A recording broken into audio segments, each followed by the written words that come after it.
How's it going, guys?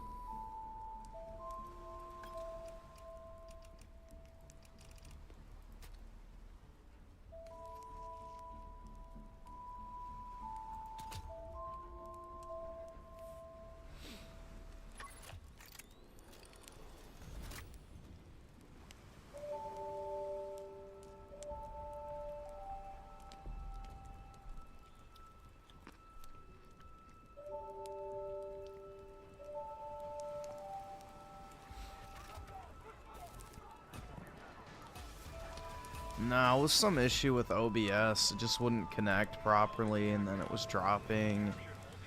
It was dropping frames and shit, and then, I don't know. It's OBS. So, it's finicky. I had to restart my computer, and then it worked, so. It won't let me select the game now, which is annoying, but oh well. I'll just use desktop capture.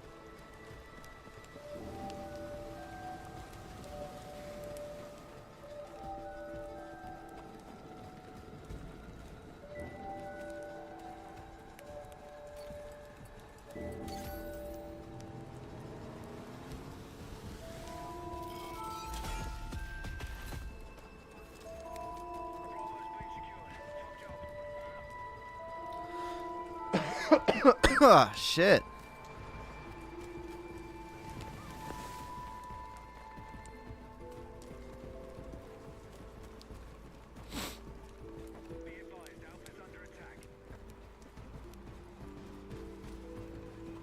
Freeze your credit? Why is that?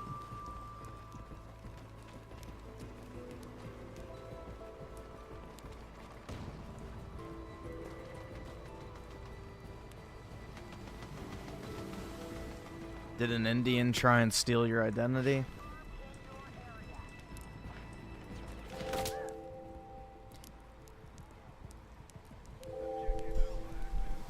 Yeah, I have my credit frozen. I don't take out loans.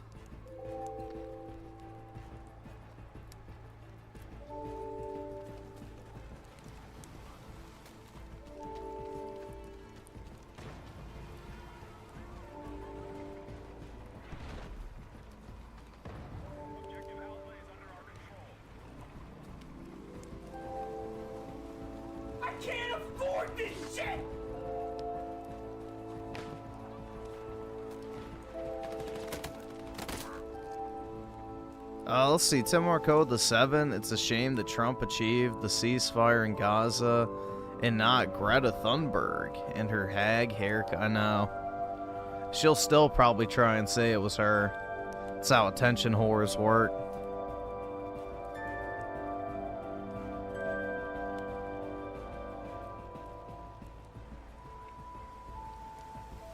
She'll say, oh, well, I put public pressure on that. It's like, yeah, okay, whatever.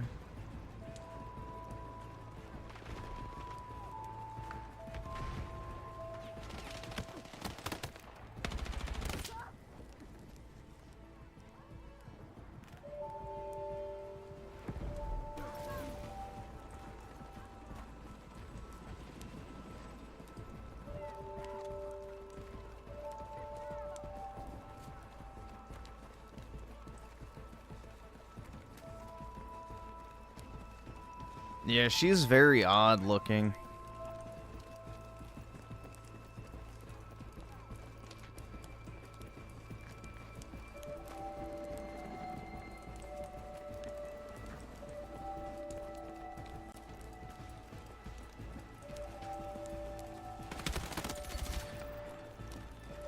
She's what I picture Hansel and Gretel to look like if they were merged or some shit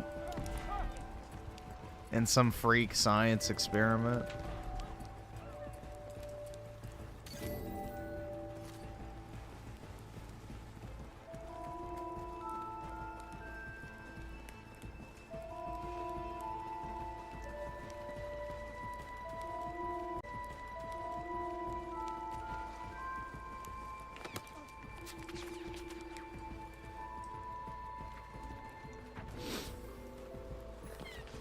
Did somebody try and steal your credit recently, Ricardo, or are you just sharing some knowledge?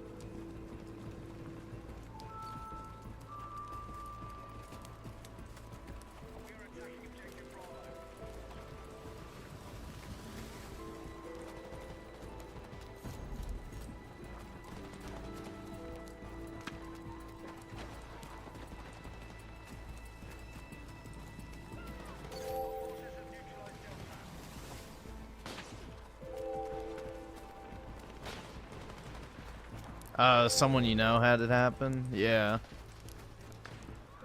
Once I got my, my mortgage a few years back, I froze all my stuff.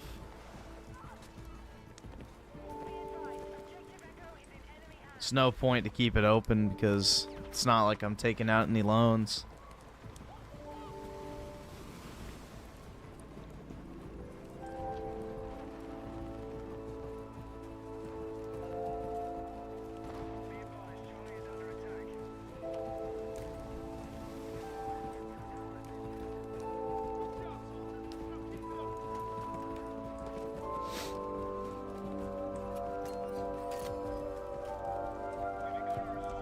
Oh shit. Alright, awesome. Thanks, nigga. Alright. Let's see. Oski Woski with the 5. Can we watch the new DSP video? I think you're gonna like this one, and if you need a link, let me know. Is it like actually on his channel, or is it like a DSP tries it video?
Yeah, Phil has 0 search engine optimization on his own channel.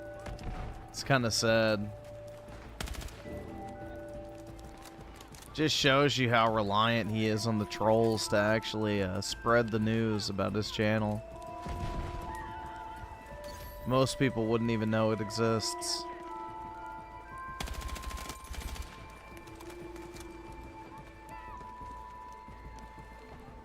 He said Battlefield 6 is boring? That's sad. I like this game a lot.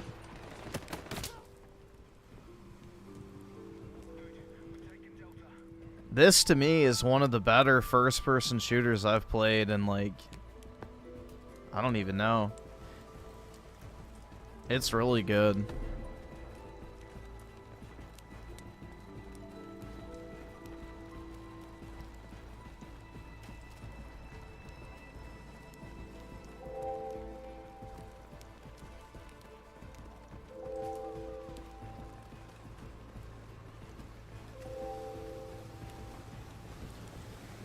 Let's see. Oski Woski with the 5. Nah, this is someone new I came across it when I was watching. Alright, yeah, we can check it out. Sure. Sounds good.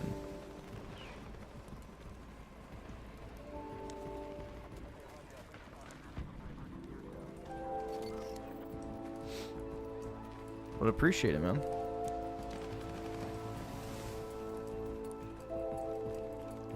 Well, Battlefield's meant to have big maps. Call of Duty's not supposed to. When you play a Battlefield game, it's supposed to be different than COD. So I don't look for Battlefield to be Call of Duty, and I don't look for Call of Duty to be Battlefield. And this feels like an old Battlefield game.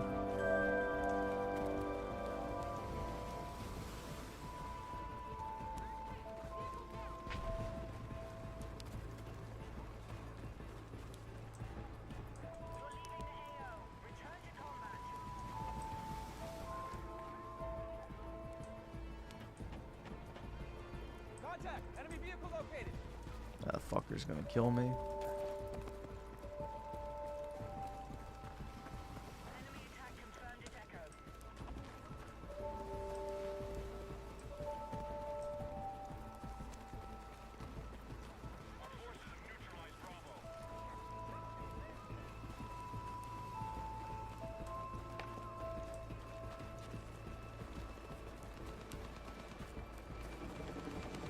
He was watching the Pepsi lady. Hell yeah, dude.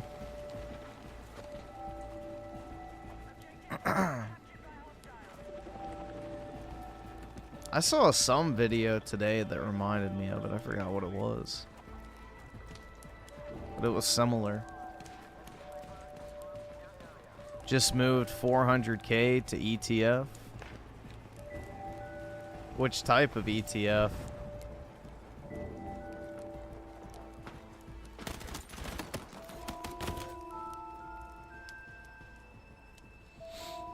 Like just a regular one, or like a...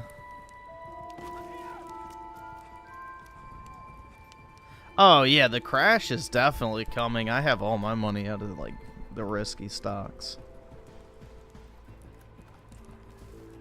I have everything in tobacco, which has done incredibly well and will continue to do incredibly well because it's a sin stock. And that shit doesn't drop. It actually goes up usually in economic hardship.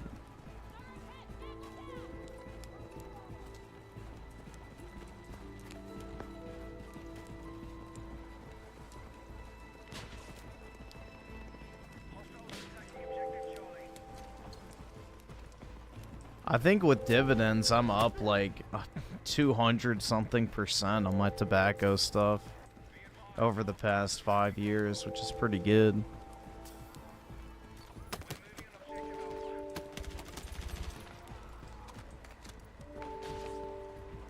Activision stock already got cashed out, so that's gone.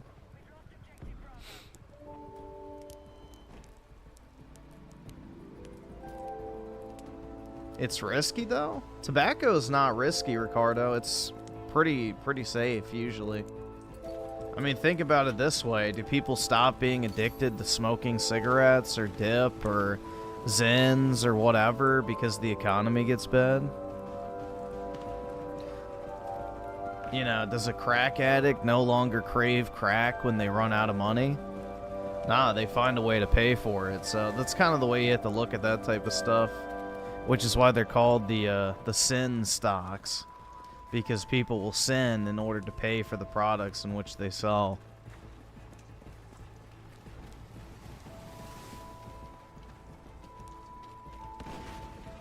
So, I've got a mix of Altria, Philip Morris, and BTI, which are the 3 big tobacco companies.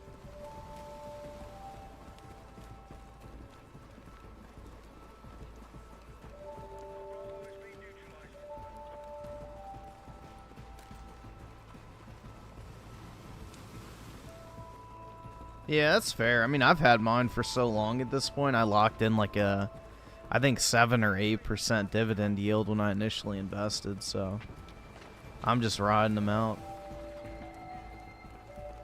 Every few months I get about, I think like 12 to 1600 in dividends. So it's a pretty decent amount each year.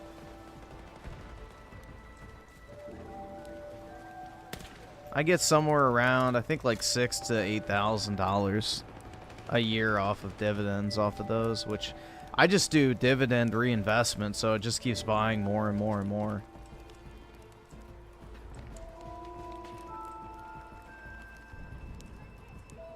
Clearing 3K on returns a month. That's nice, man. Congrats. Once I get this property paid off, then I'm going to start just shoveling money back into the market again. But I've been doing early repayment on an investment property. So that's been priority number 1.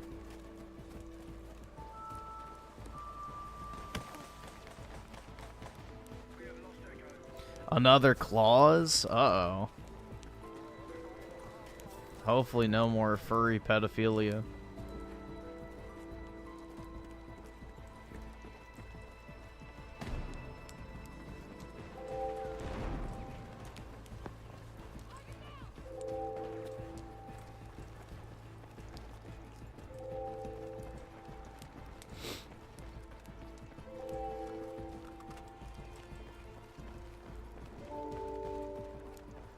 Yeah, honestly, Ricardo, if you're getting 8%, that's great. Like, you shouldn't really try and push it too hard over that. 8%'s good. You're well above the rate of inflation, and, you know, that's a very quick way to multiply your money over, like, I think it's, what, 7 years at 8%? I forget the exact number.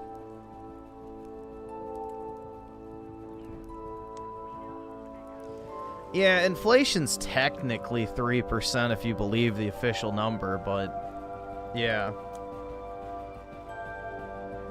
The good thing is at 8%, I think your money will double every like 7 years, I think. I forget the doubling period. I'm pretty sure it's 8% with compounding interest. So, in theory, every 7 years, you know, in a numerical sense, your money will double. Obviously not accounting for inflation.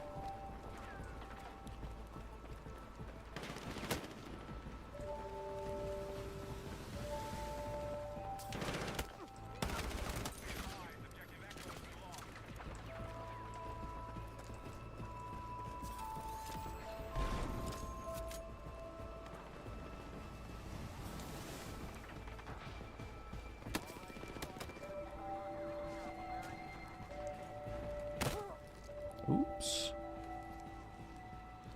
Yeah, I think I'm gonna sell. I don't know. I'm starting to see some weakness in the Pokemon market, so I'm gonna probably sell some stuff, like some odds and ends type shit.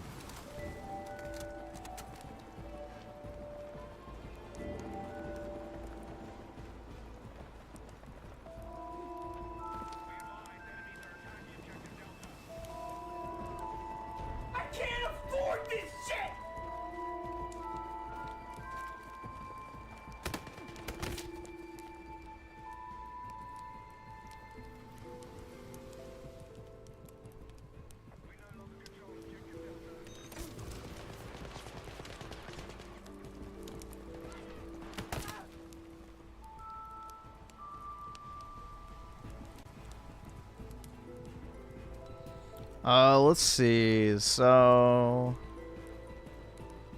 President HMV with the 10, mute the schizo in the chat, Ricardo. Sorry, Ricardo. He'll be back after 5 minutes, though. All right, awesome. Thanks, nigga. All right. Oh, wait, what's this? Oski with the 2, spare Ricardo. Oh, I don't know. Shit. I've never done that before. Alright, I'll spare him this time, I guess. But if it's, oh wait, then we got Raging Boar with the 5. Mute Oski because he wants it. Damn. Yeah. Be careful. He's a hero. Alright.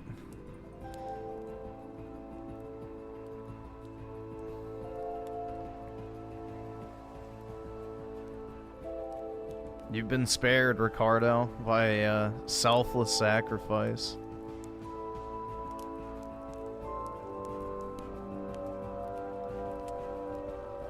It's like the scene from Spider-Man. Be careful. He's a hero.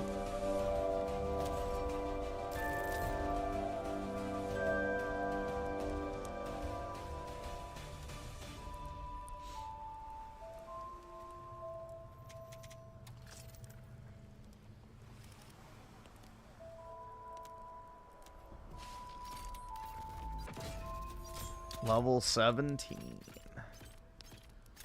Perfect.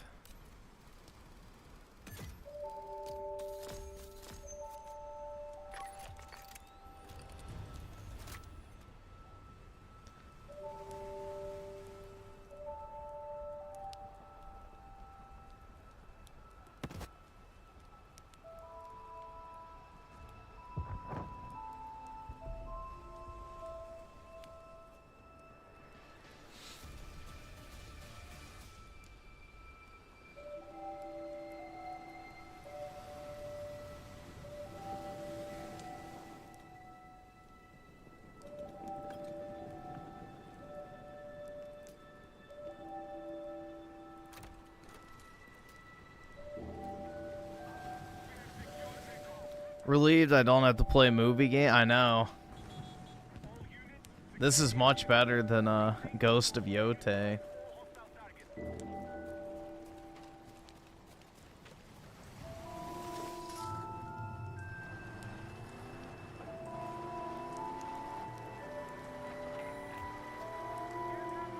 That game was some cheeks.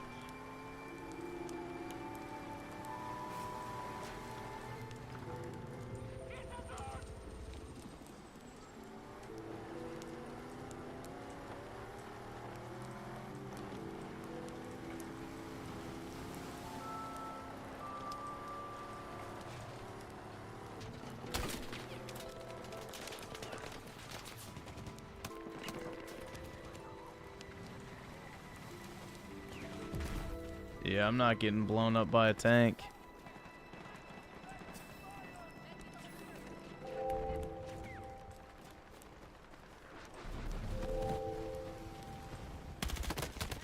Oh, really? Damn.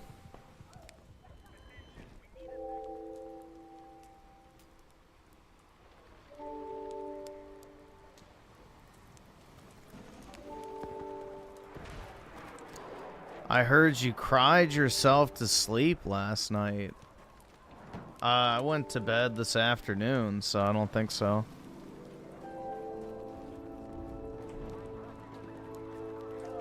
I went to the gym for like 2 hours today.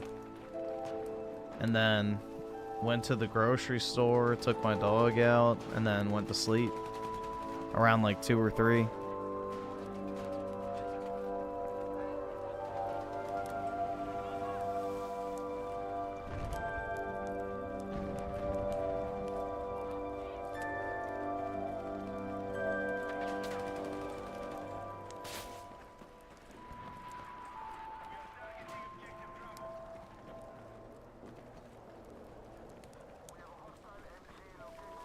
My niece got a car. I don't need to drive her to her classes anymore. I'm glad she has it 100%, but I will also miss it. Yeah, I guess so, yeah. You no longer have the time. It's probably how most parents feel and stuff when they go off to college, too.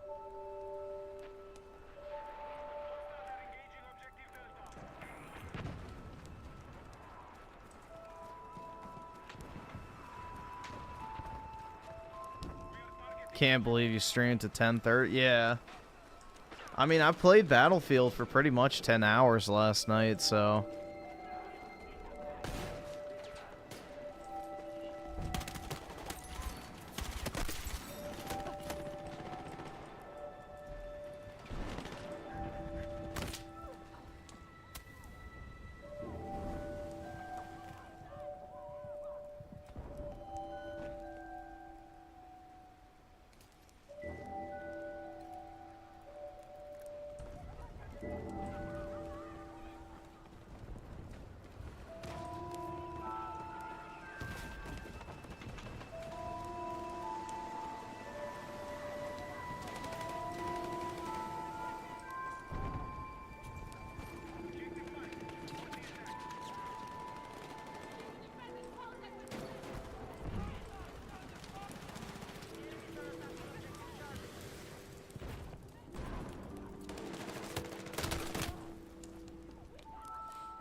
All right, awesome. Thanks, nigga. All right.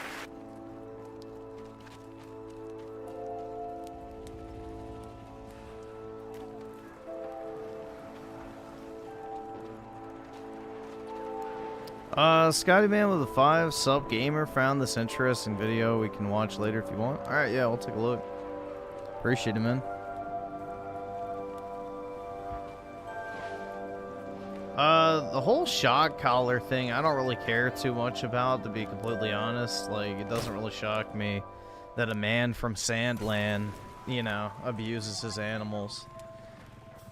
So, I'm more so surprised he, 1, has a dog, and 2, lets it in the house. Muslims don't typically like dogs.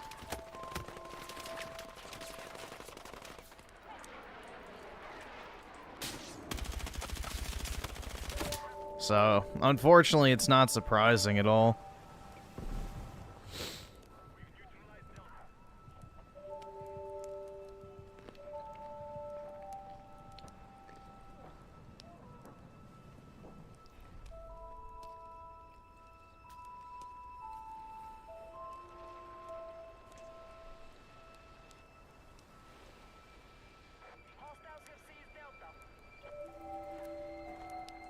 Maybe PETA should get involved? Dude, the only thing PETA does is take people's dogs and euthanize them.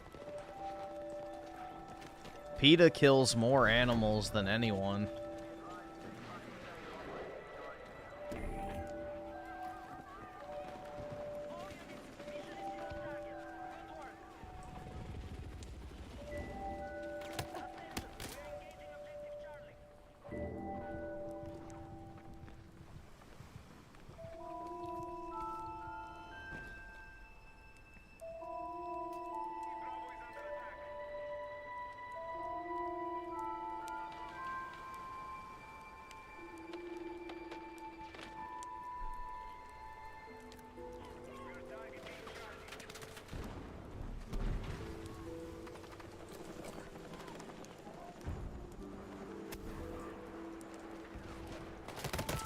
Oh, shit.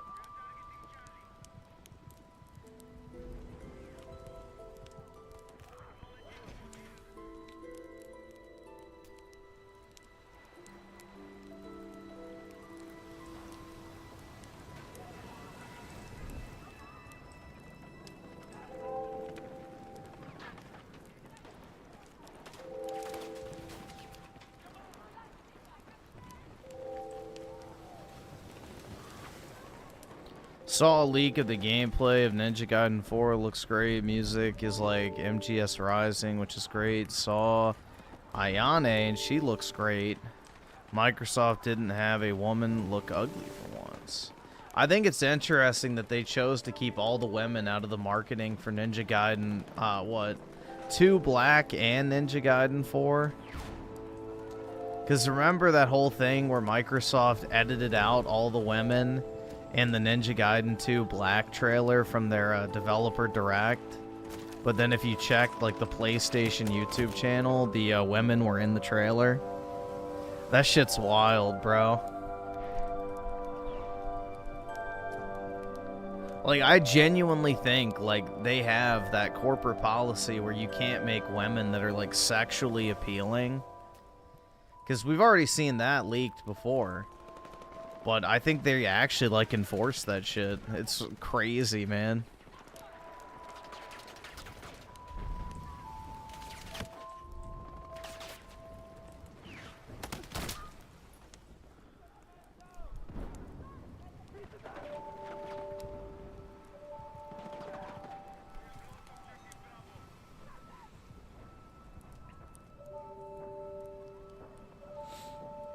R.I.P. Arena, yeah. She could have been the pear queen, but instead, a astronaut killed her.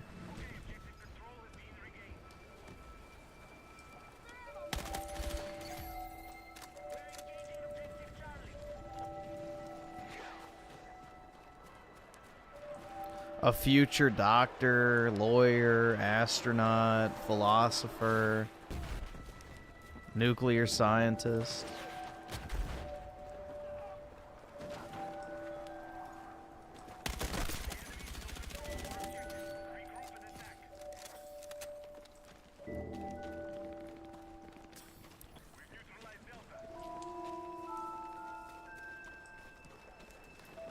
That shit's crazy to me, man.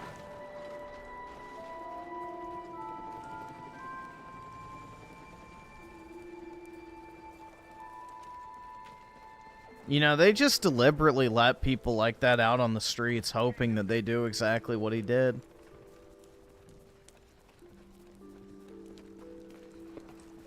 They get off on the idea of white people getting killed. It's sick, man.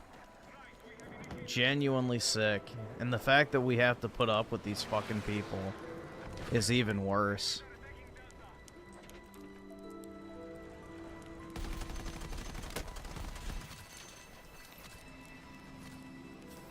Well, that worked.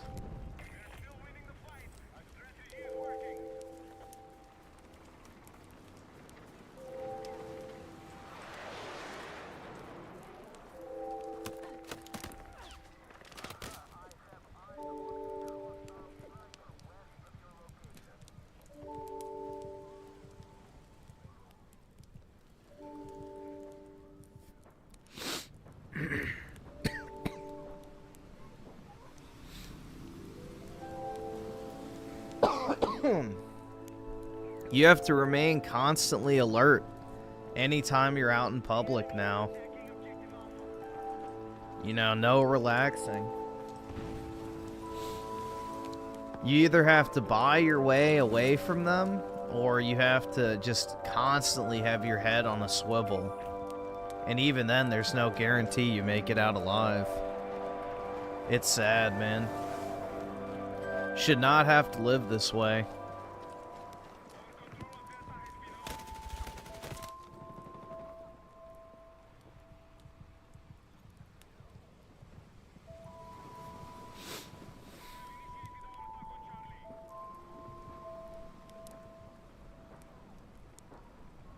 Yeah, I mean, I grew up in the South, so I've always had that mentality.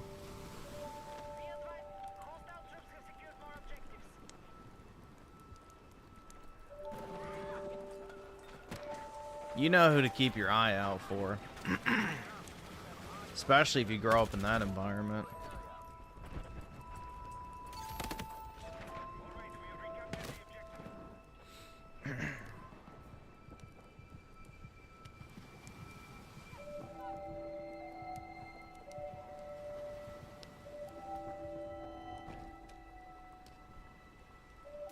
It's called cultural enrichment, that's right.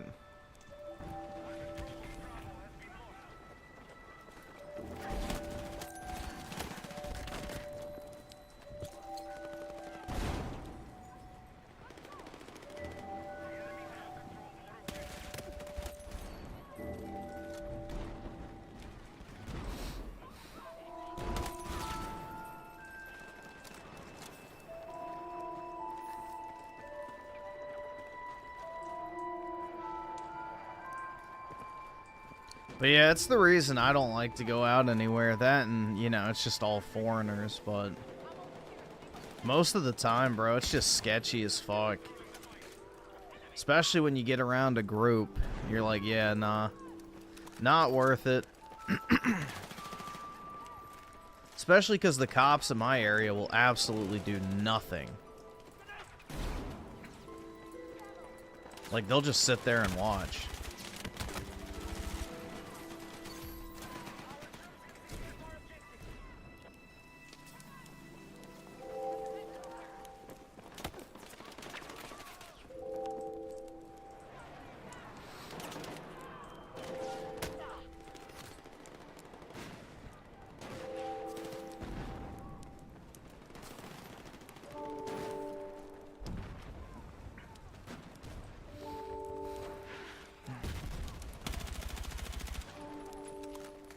Yeah, my state's about to get a lot worse, too, because most likely this Democrat bitch is going to win the governor's race, and then, obviously, you know, all the other positions, too, will flip. So it's about to get a lot worse.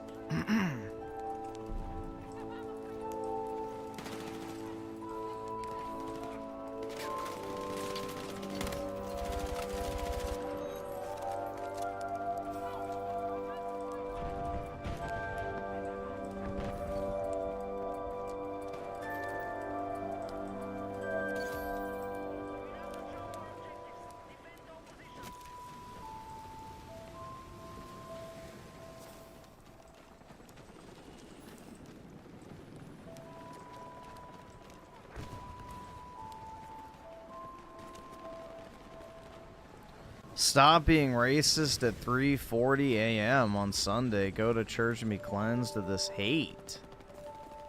Yeah, let me go to Pride Church real quick and learn how Jesus Christ enjoyed gay anal sex. That's a great idea.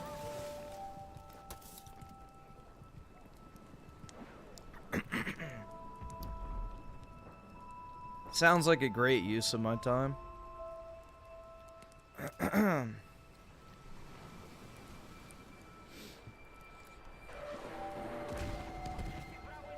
Y'all wanted leftist leaders? I didn't. I want fascism, baby. I'm done with democracy. I don't think there's any merit left.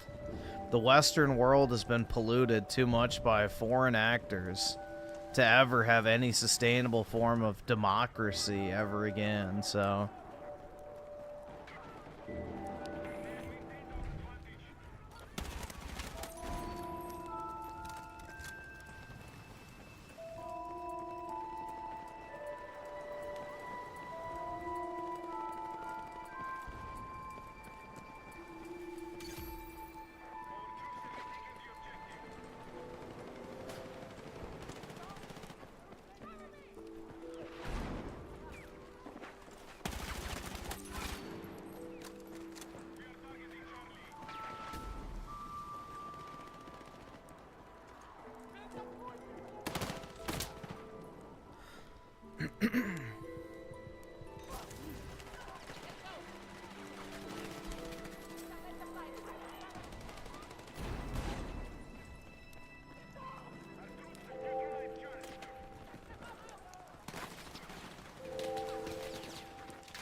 My wife called me racist one day. I asked her which black-dominated city she would like to live in, and we'd move there. She said, never mind. Yeah, exactly. Everyone knows it, dude. It's just they're afraid to say it. Because they've been brainwashed into being, like, you know, into thinking being labeled as racist is literally the worst thing that can happen to you. No, the worst thing that can happen to you is getting fucking killed for just being white. That's the real fucking worst thing that can happen to you. You know, you, your spouse, your children murdered for no fucking reason other than you're white. But nobody wants to address that problem.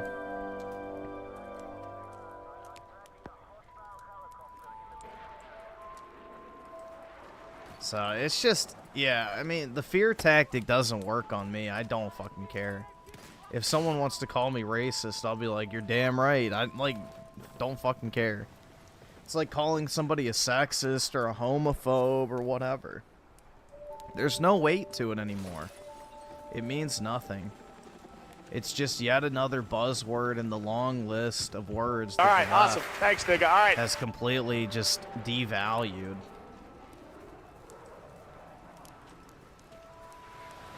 So...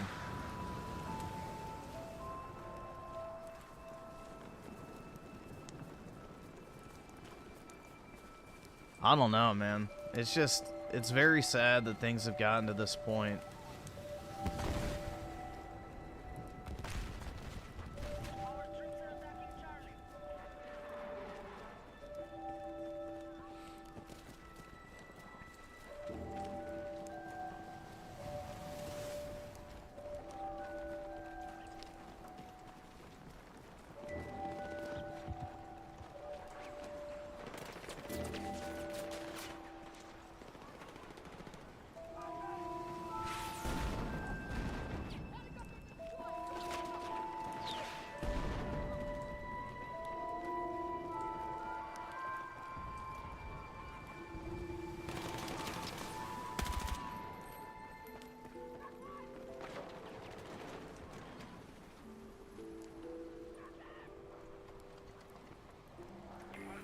You're never gonna win over people that already hate you.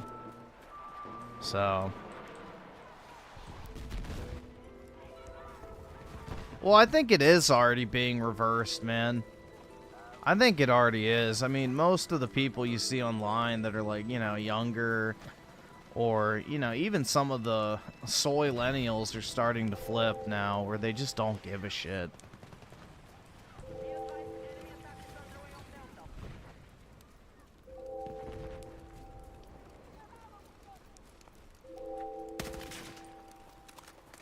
I don't know, I saw this thing on Twitter today, and it's like boomers and Gen X basically believed the propaganda because the propaganda was a convenient lie that, you know, gave them a nice quality of life, financial success, and all this other shit. Where it's like now, you know, there is no good quality of life. There is no financial success. Nobody can afford a house. So why would you believe the propaganda? There's no benefit to it nowadays. Whereas in the past, there was the benefit of, you know, having money, having a home, having a good job, having a family. So it's like, oh yeah, whatever. The government's lying, blah, blah, blah. Who gives a shit? The media's lying to me. Who gives a shit? You know, I can worry about this stuff. Now it's like, you have nothing. So why the fuck would you go along with the official narrative anymore? There's no benefit in it.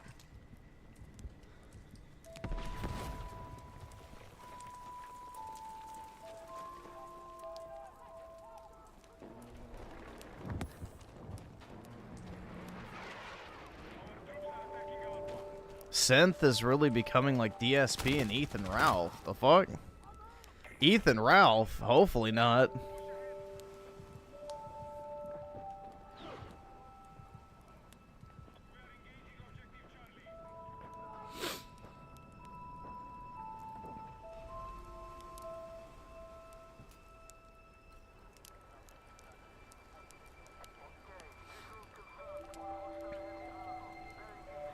Synth kept dodging Ricardo about Blue Archive lolly stuff.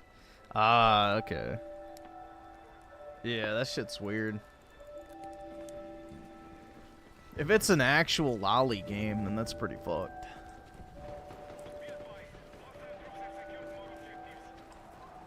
Like, at least play the Nikkei game or something where all the women are of age.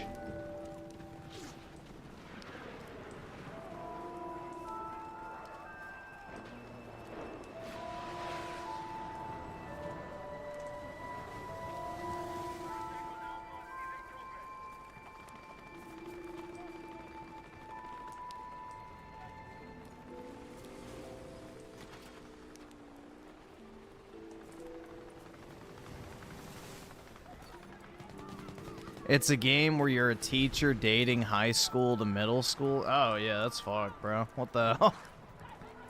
Yeah. Dude, that's like pedo Sona.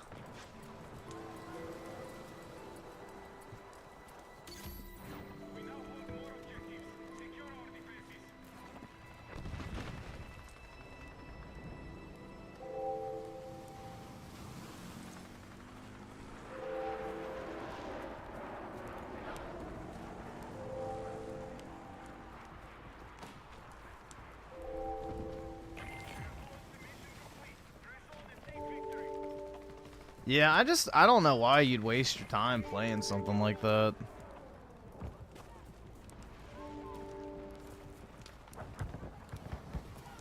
But I'm not a gacha fan at all.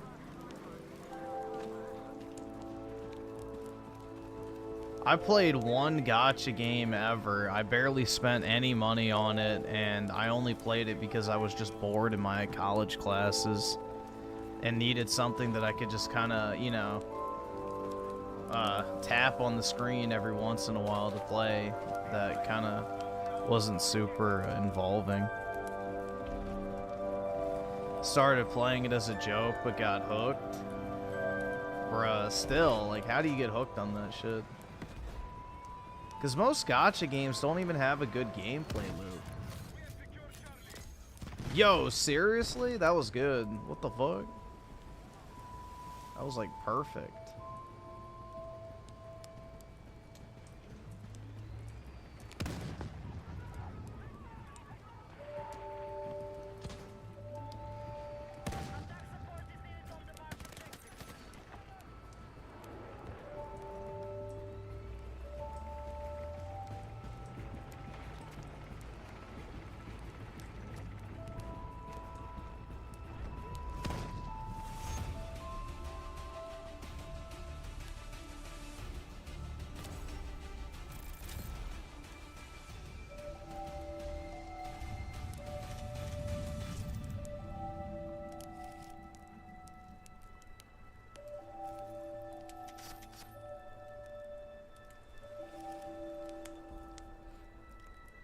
It's just degen trash, yeah. The Japanese, I think, make some pretty good games, but they also are fucking just mentally raped when it comes to their porn and stuff. So, like, I enjoy Japanese games, but, bro, the darker side of Japanese media is pretty fucked. Like, they are very degenerate. And unfortunately, that degeneracy has spread to most of the other Asian countries, too. Like, the Chinese try to crack down on it, but the Koreans have gone, you know... They've almost evolved worse than the Japanese in some cases, but... Yeah, that Japanese, like, you know, porn, whatever shit. It's pretty fucked. And it's well, it's already spread to the West, unfortunately. But yeah.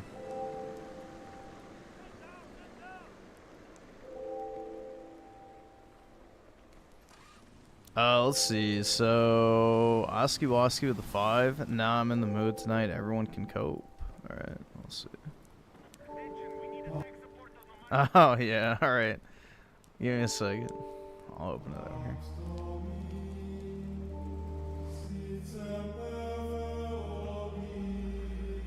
Purge the lolly from the chat.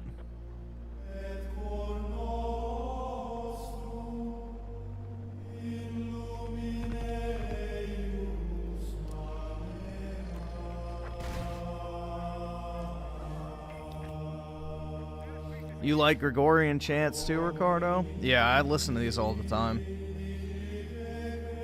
JE5150 with a 5. Controller broke while playing Gears Reloaded. Now I have to give Phil Spencer some money. F? Damn, man. Hopefully it wasn't a Elite controller, but... that sucks. You're not a Christian, but it moves you? Well, Ricardo, that's the first step. There's a reason why it moves you. Latin is, in fact, the language of God, so...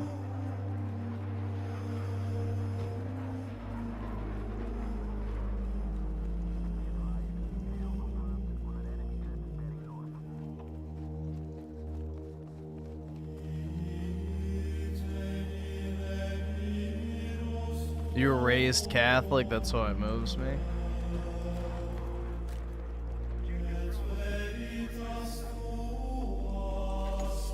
Well, there's probably a good reason for that, though.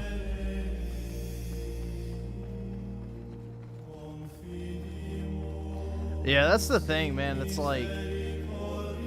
I don't know. I'm kind of torn between, like, the Orthodox and Catholicism, I guess, versions of Christianity, but I don't think there's any debate that Catholicism is the most elegant, beautiful, and overall just, I would say, spiritual version of Christianity. Overall.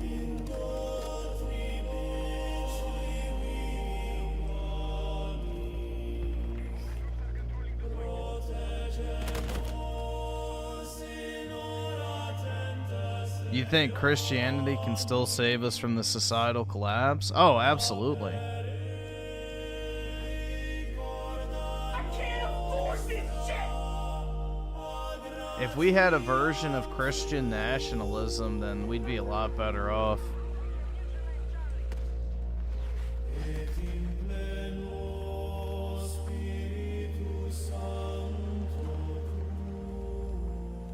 I can't afford this shit!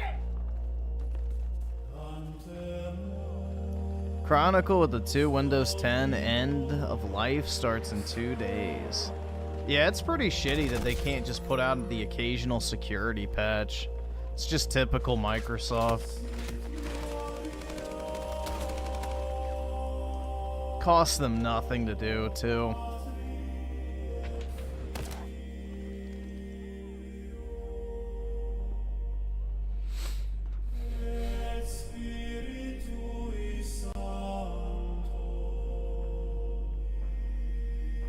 And since okay with the 2, how are you liking the game so far? I like it a lot, honestly. I'm enjoying it.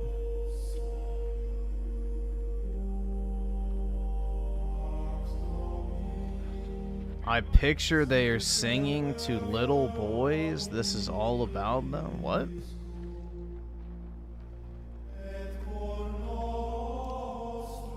Nah, the Gregorian choirs just sit there for hours.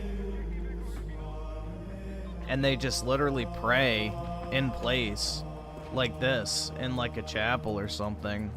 Sometimes with no one in there. So, just for hours and hours and hours, they just recite the same verses in song like this as like a form of meditative prayer.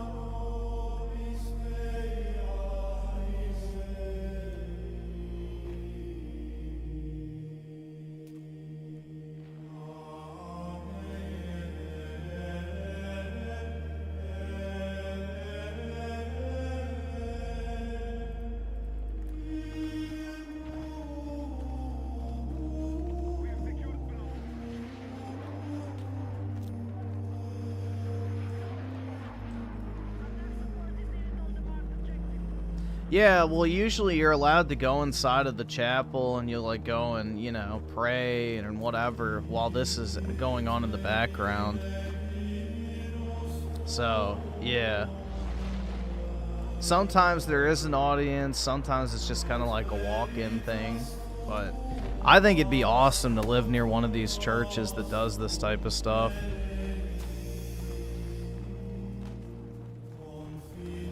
I don't think I live near one, unfortunately. You probably have to be somewhere in Europe.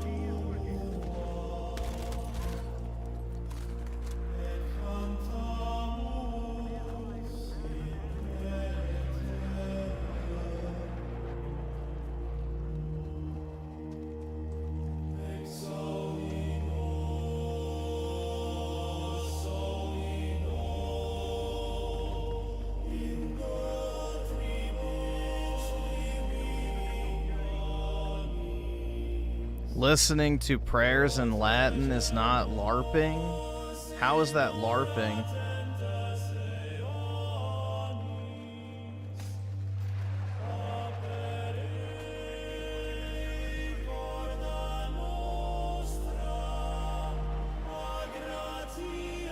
No, it's called being white.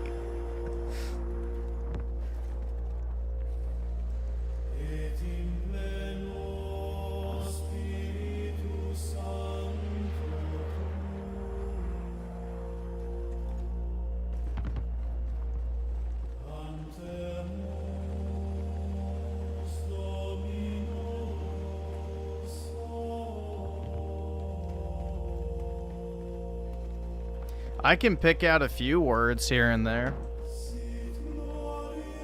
But all you have to do is look up the verse and then you know exactly what they're saying. They're quite literally just chanting a verse of the Bible. So, like you can literally just go and look and see what it is.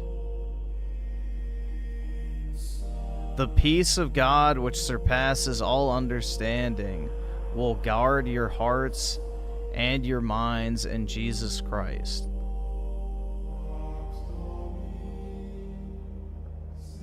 So here it is. The peace of the Lord will be with you always, and may our hearts remain in his light. Our Lord guides our step and grants us eternal peace. In your light we shall see light, and your truth will be our shield. We trust in your mercy, and we sing forevermore. Hear us, O Lord, in the day of trouble. Protect us in the hour of trial. Open our hearts to your grace and fill us with your Holy Spirit. Let us sing to the Lord a new song. Let his praise resound in the congregation of all the saints. Glory be to the Father, and to the Son, and to the Holy Spirit forever. There you go. That's exactly what it says.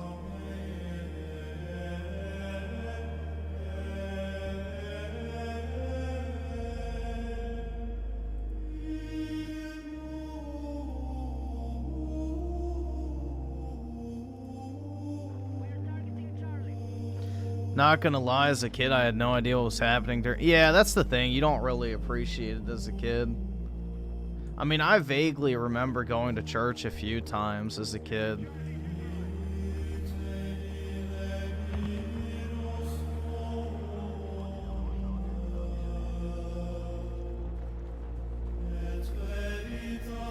But we went to a Protestant church, so it wasn't as fancy. It was kind of meh.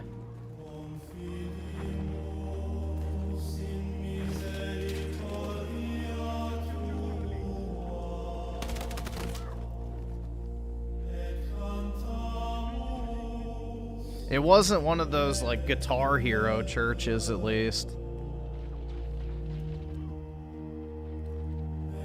So that was the good thing, but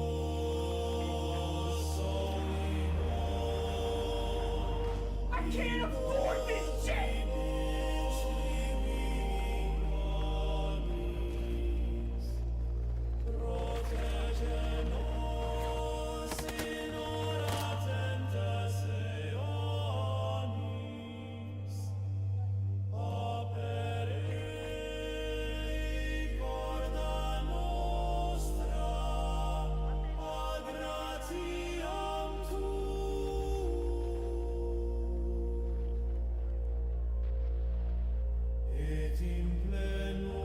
let's see. Spooky service of the two. Amazing. Blessed to all of you.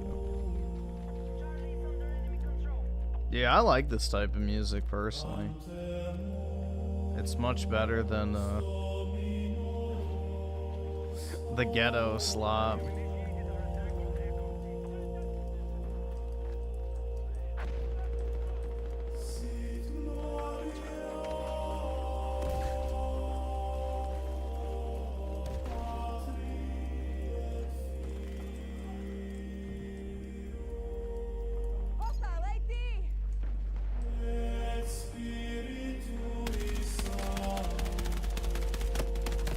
Aw, shit. I oddly remember the pews. The wood was so old, but still smooth and perfect. I remember just... Yeah, no, I like that part too.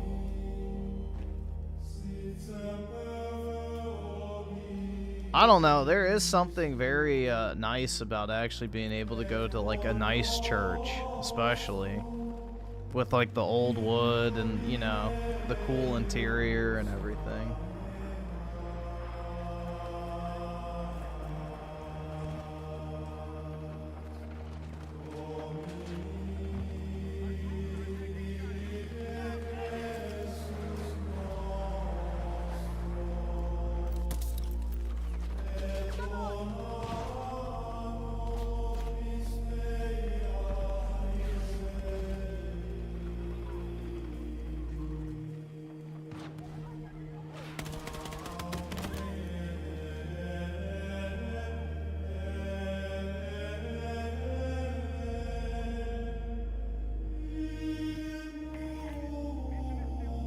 Yeah, Warhammer is very Catholic coded, so Warhammer 40k is like almost identical to Catholicism in a lot of ways.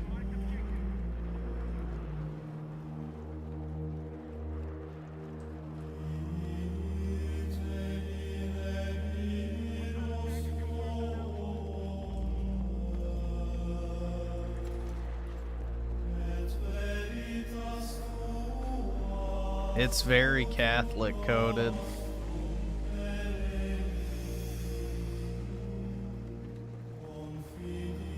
Yeah, ranking up the weapons does take a long time.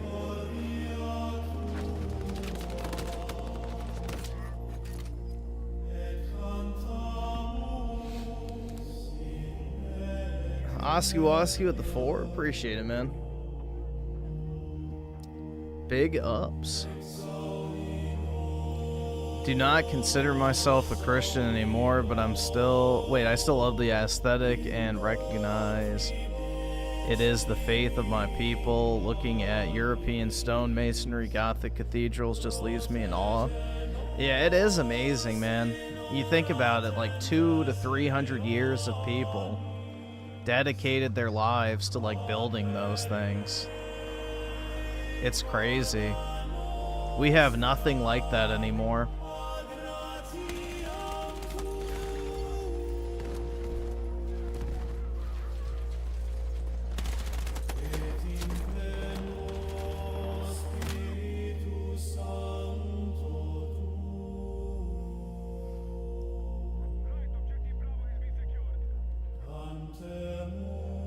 We don't build anything like that anymore.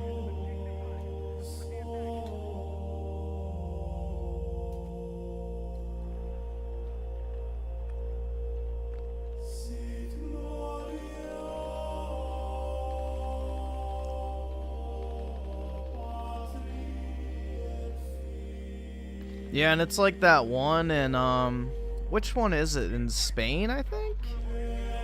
I think it was Spain. That they just finished, that they started in like the 1800s. So...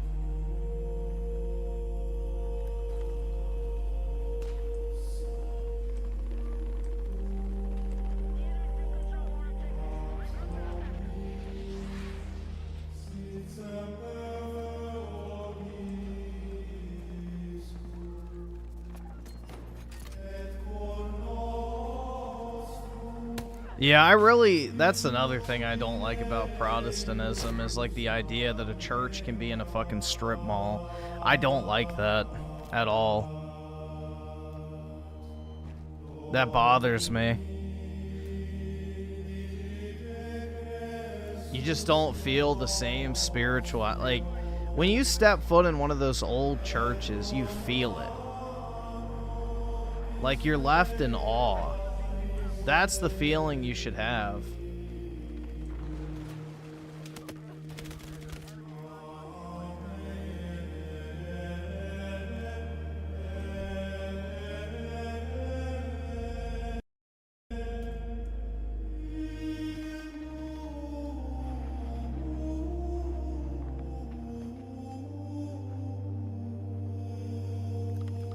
Like, it's hard to even imagine something like the Vatican being built today. Like, it's just insane.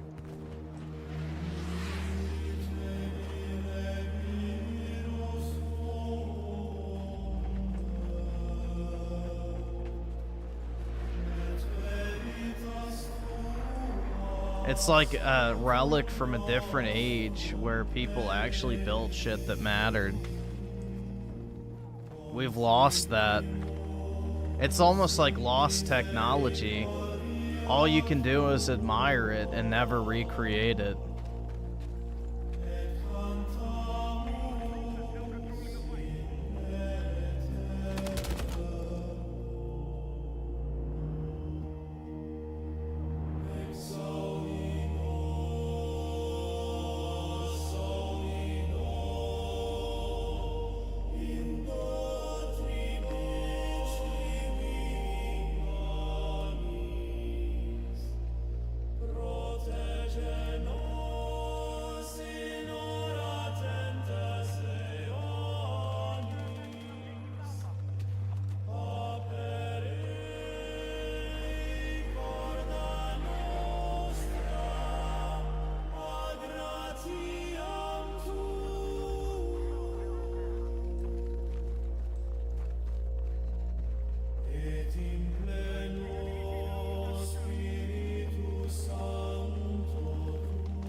Dude, 2 tanks, holy shit.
This music sucks. Oh my god.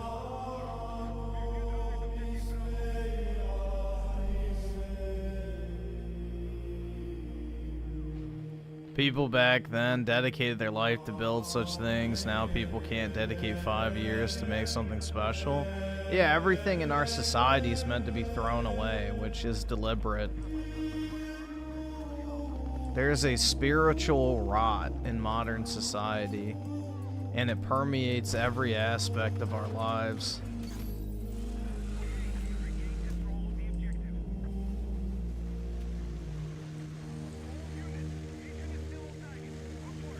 You know, none of our buildings will survive.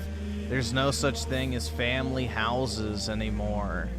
You know, our monuments no longer get built. There will be nothing to remember any of the people alive now by, and that's done deliberately, to erase a people.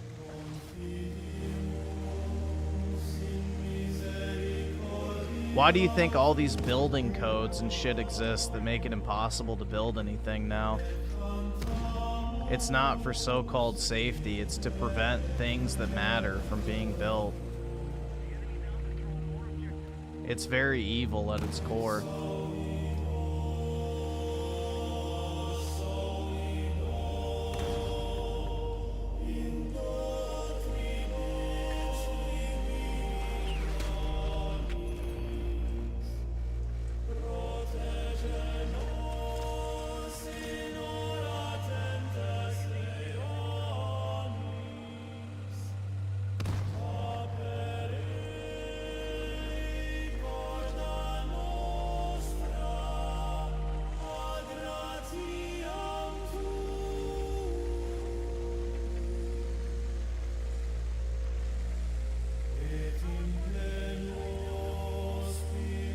I mean, you think about it, man. People used to live in houses that would last for 300, 400, 500 years.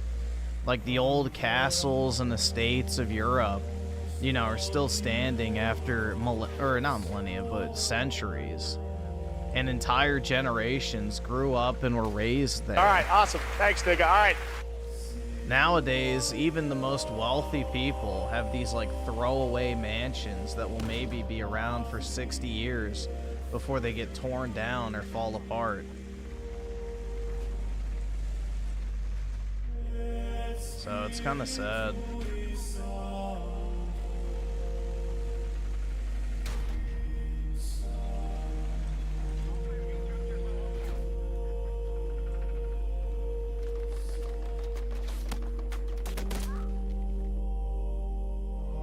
So any and all trace of all your hard work, your family's legacy will be torn down.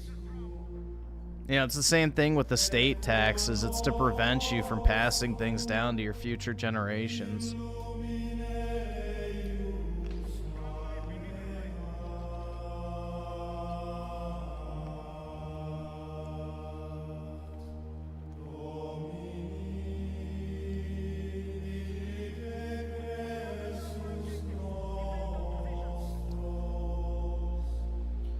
J5150 with the 5. Did you see the female Archbishop of... Yeah. Canterbury put up those ghetto-ass graffiti stickers on the walls. It's over for England. It really is, man. That shit is very fucking depressing.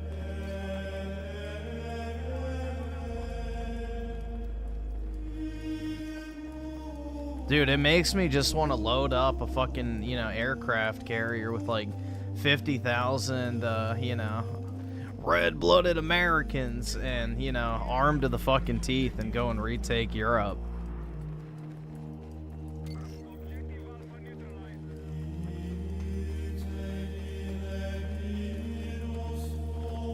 So, go actually liberate Europe.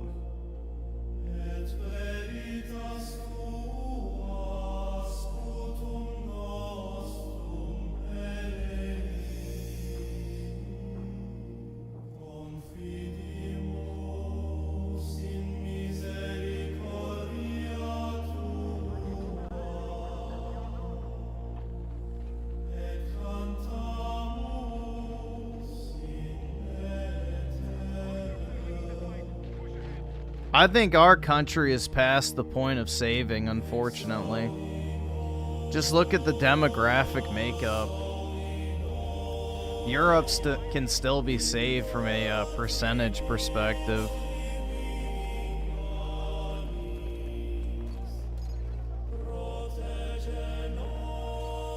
If you look at the actual hard numbers, Europe has a greater chance of being saved from a percentage population makeup.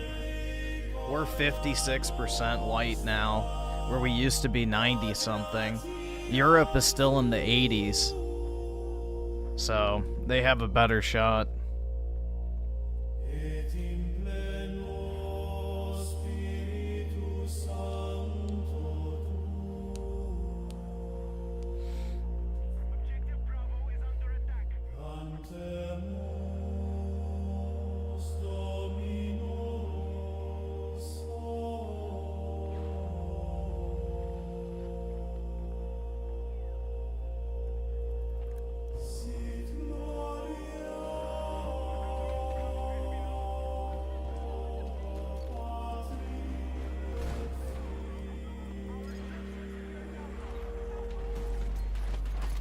Yeah, I don't think y'all, like, come spend a week in my area and you'll be pretty black-pilled on the state of the United States.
It's like that all over the US and any decent size city. Yep, it is. You don't even recognize... Dude, I remember coming to DC as a kid, like in the early 2000s, and it was not this way. This is all new. Like, I remember the time when it wasn't this bad. Now, it's like you see more non-English speakers than actual English speakers. It's fucking scary, bro. You feel like you're in some foreign land walking down your own street, technically.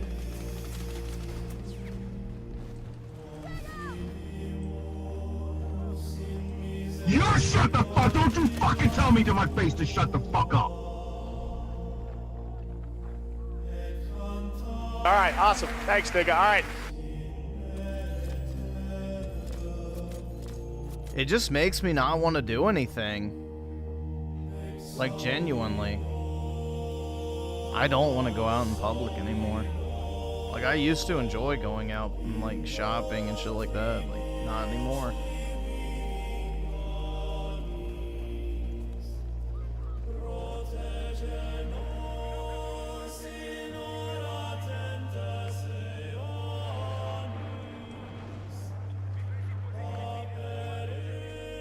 Yeah, it's a conspiracy, dude.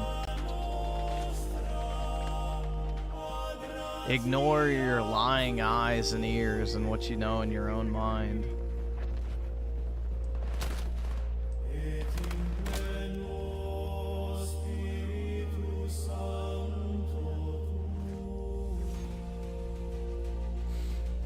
Ricardo Cumsucks of the 10, there is a poisoned word as far as the mainstream is concerned, but to me it is sacred and true. It's remigrate. Yeah, I agree, man.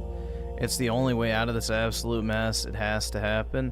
That or it's going to be death. So that's the thing is, you know, that's the only, you know, I would say, kind fix to this. Otherwise, it's gonna get really messy.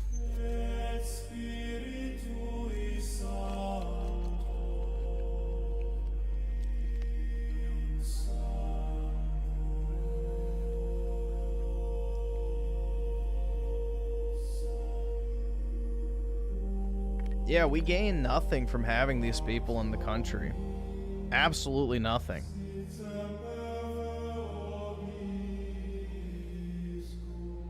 You know, we do not need 1 million Indians to run gas stations. We don't need, you know, 2 million Somalis to leech off of social welfare programs. We don't need 50 million, you know, Central Americans that do fuck all but, you know, commit crimes.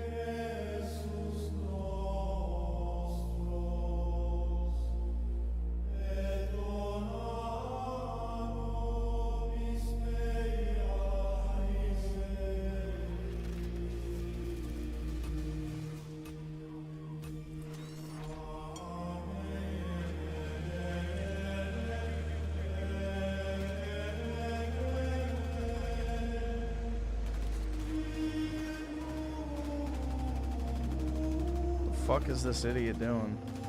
Alright, I'm getting out.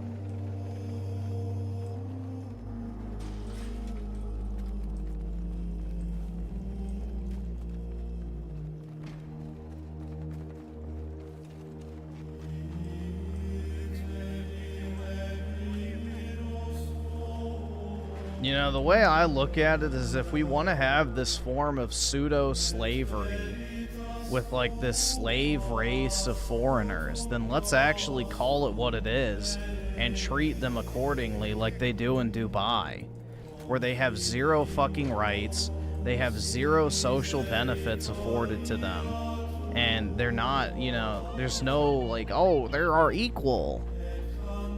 So, you know, if we want to do it that way, that's fine, but let's not pretend that they're just as American as all of us, guys. It's just sick.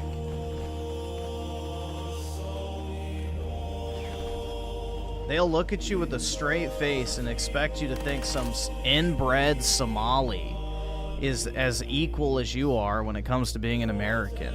That is like the ultimate fucking psyop.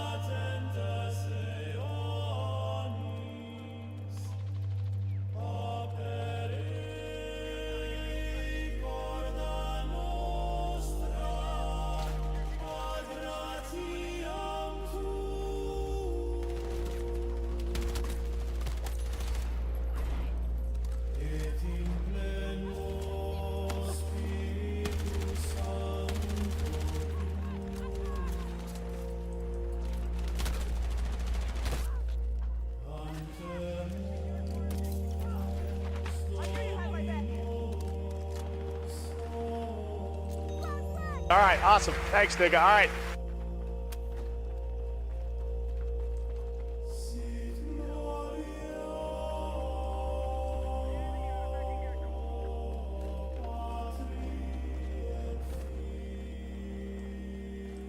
You shut the fuck! Don't you fucking tell me to my face to shut the fuck up!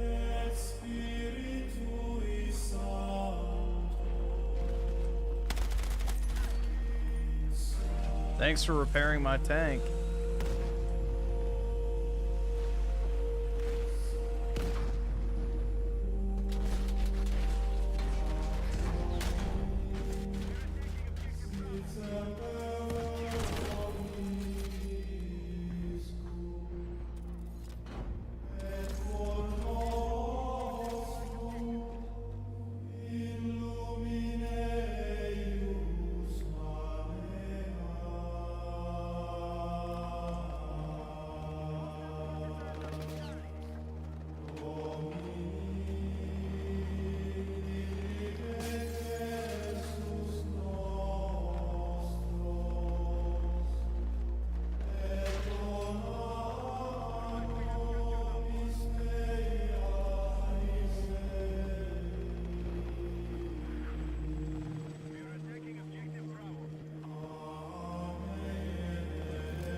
There we go.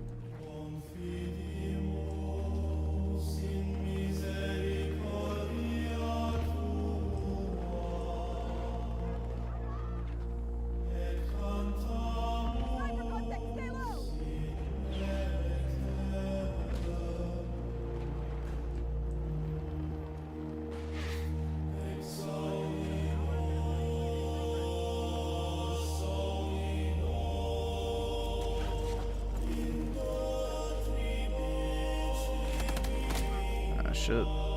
Let's see. So Oski Woski with the 5, Genesis 9:13 through 16. I've set my rainbow in the clouds, and it will be the sign of the covenant between me and the earth. Look at the world now. Yeah, and they hijacked the rainbow too to be, you know, gay shit, which is deliberate too. Yeah, leftists are, you know, corruptors. They take good things and then destroy them as like a mockery.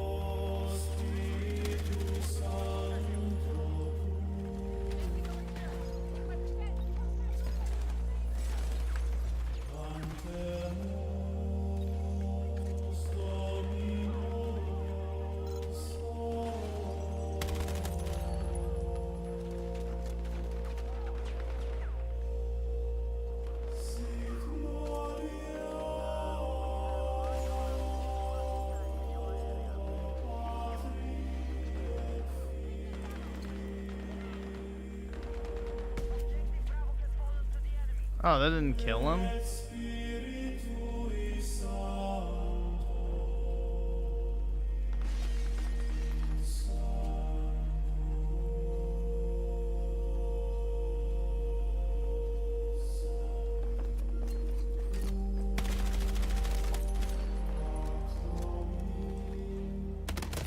Ah, shit.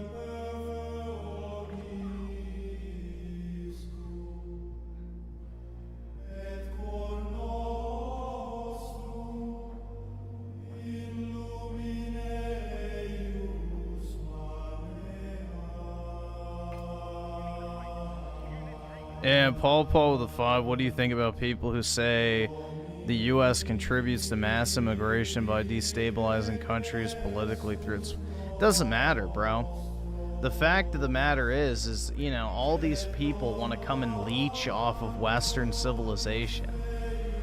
It's always been the case. They're just looking for an excuse to do it. Like, Islam for over a millennia has sought to overthrow Western civilization and conquer it. Since their very inception. You know, they're just doing it through immigration now instead of warfare. It's the exact same tactic that for 1,500 years European powers fought against. So it's always the same excuse, like, oh, the West is to blame, you know, so lay down and die so we can fucking take over and kill every one of you. So, no, it's just a different cope, same fucking initiative. It's just a plan of conquest, essentially. Instead of warfare, they're using immigration now. That's it. They're weaponizing Westerners' empathy.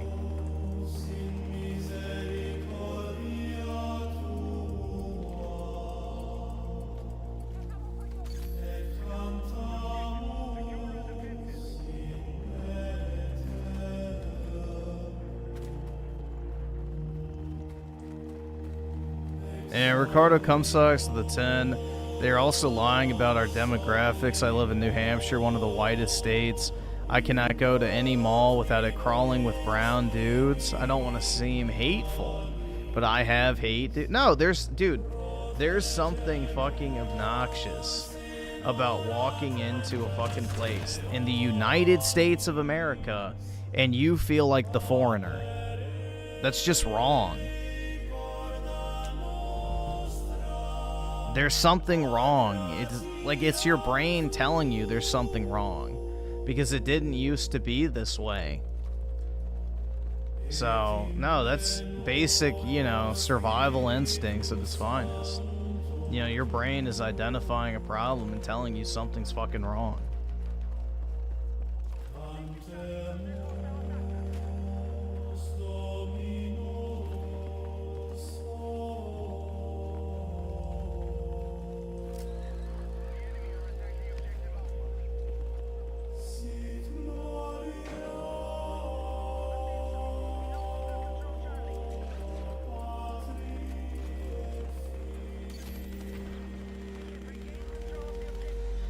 Yeah, I heard about that stupid Assassin's Creed game about them fantasizing about blacks killing whites. You know, they really are trying to start the race war, bro. It's incredible. They really are.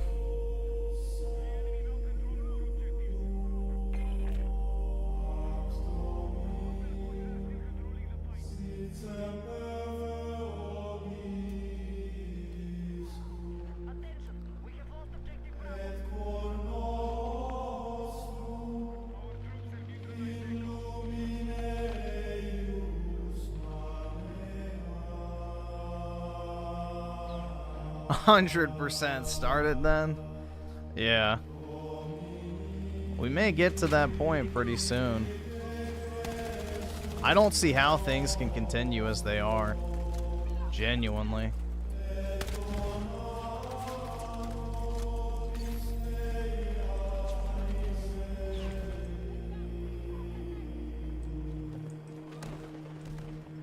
There is nothing that unites the right and the left anymore. At all. The left has completely fucking jumped the shark and have essentially declared open season on all right-wingers, so it's like... I don't know, man.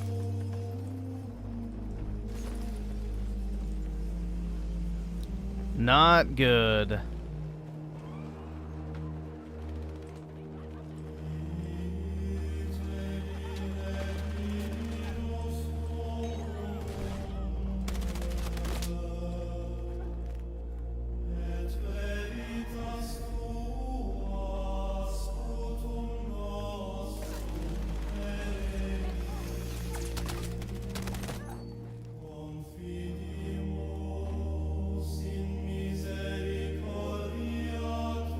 Merc with the 30 months. Halo was good because of Catholic music and themes. Yep.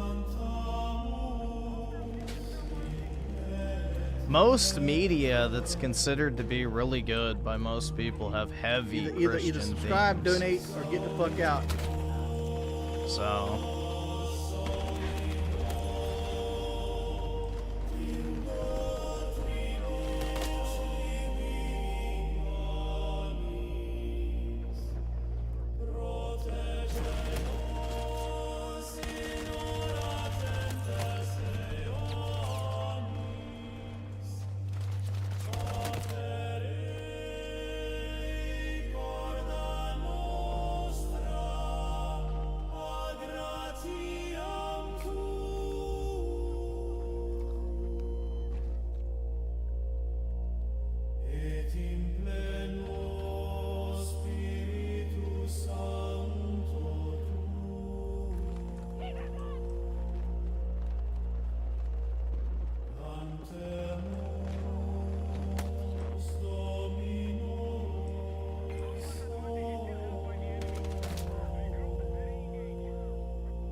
The only problem with there being like any sort of like internal conflict in the US is the Republican Party will overnight side with the fucking Democrats because the Republican Party doesn't fucking exist. That'll be the only issue, is all our so-called Republican governors and, you know, senators and congressmen and like all these people who are, you know, quote-unquote right-wing will immediately throw whatever right-wing, you know, force arises under the bus and try and turn on them. So, because all they care about is maintaining the uniparty. That's all they give a shit about.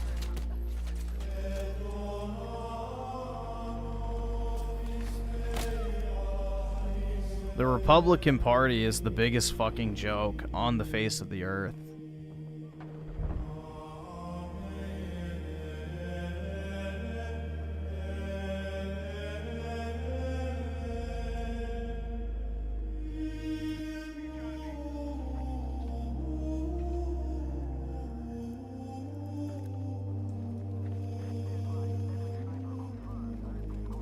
Because most Republicans are just covert leftists that, you know, act as a, you know, illusion of choice. None of them have any real principled beliefs whatsoever.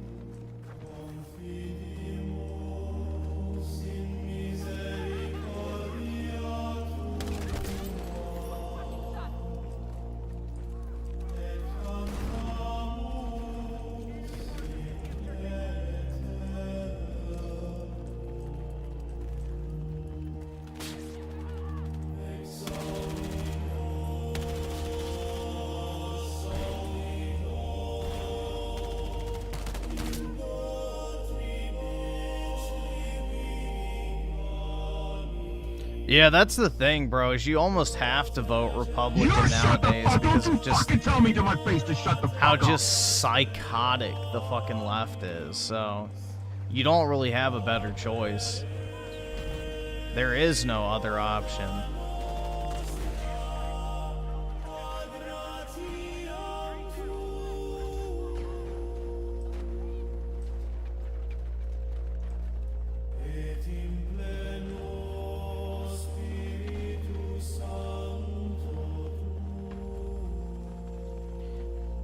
I mean, basically, you're voting for the lesser of two evils at this point. That's basically the only choice you have.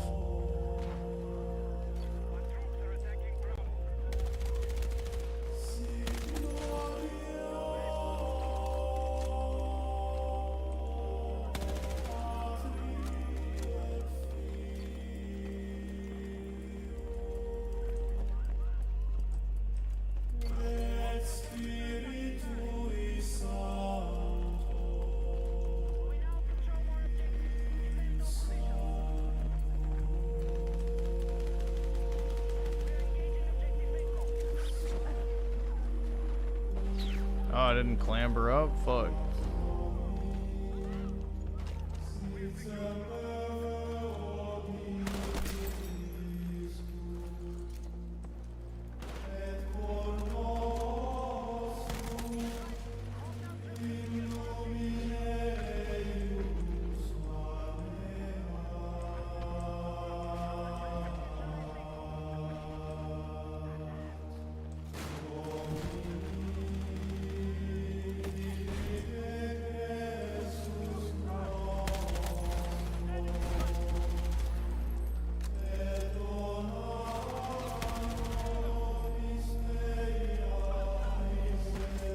Oh, if I'm out of ammo, fuck.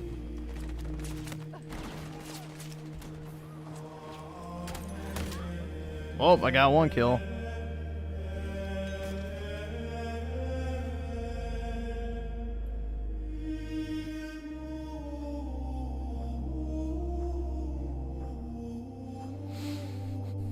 Ricardo Comsucks with the 10. In my field of work, I work with a bunch of Indians. 99% are bugs like insects to me.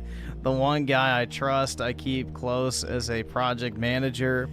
This is not sustainable, man. This is not right. Yeah, I mean, that's the thing I've heard, too. It's like for all of these Indians they bring in, you know, you need like 3 or 4 of them to do the job of one person who, you know, is actually from the United States. And, you know, the reason that they do that is just because they never have to give them a raise. They don't have to fucking treat them as people. And, you know, also the, I guess, preferential hiring as well. Because Indians only want to hire other Indians. They don't want to hire white people. They don't want to hire black people. They don't want to hire other Asians. They only want to hire Indians. So, yeah, they would rather just bring in 4 Indians than hire 1 white guy. And it takes those 4 Indians, you know, to do the one person's job. Which then leads to an inflated head count. And then when it comes to cut costs, they fire all the white people who are left with a higher salary, and then bring in more Indians. It's fucking sick, bro.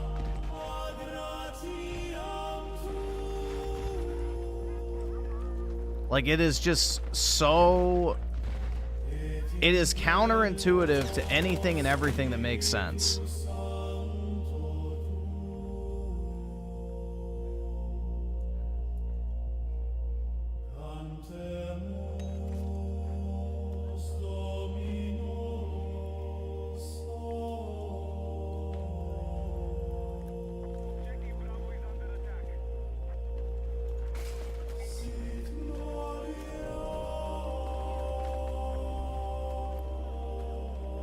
$2 gasoline. Yeah, that just takes a while, unfortunately, because they have to, you know, do the drilling.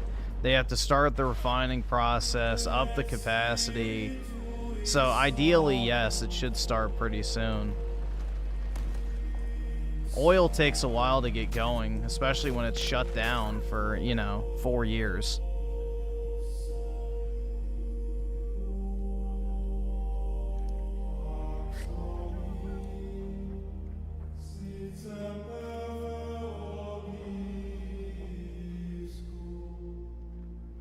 Correct me if I'm wrong, but don't black people hire more white people than blacks? Not really. Blacks also have a very high in-group preference, but nowhere near the level as Indians. So, yes, they do hire white people statistically more than Indians by a lot, but no, black people still have a pretty high in-group preference. White people are really the only group of people that don't have in-group preference when it comes to hiring and association. So, white people are the only ones that really will hire someone regardless of their race. Most times, you know. Very rarely does it ever happen that someone doesn't get hired just because they're not white. In fact, it's illegal, but it's also not illegal to hire someone just because they're black, which is incredible. But, you know.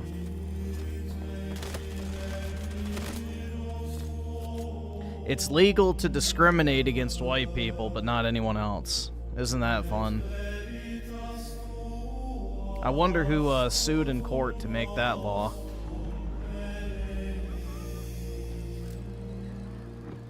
What Goldman Bergstein decided to, you know, have the courts interpret the law that way. I don't know.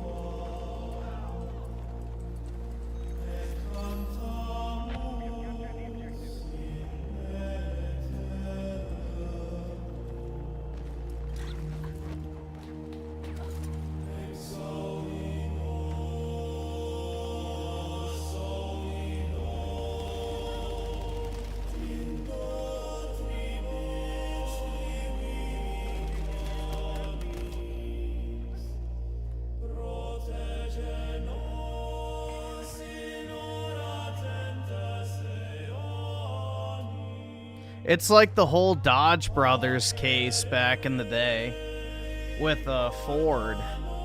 You know, if you... Hold on.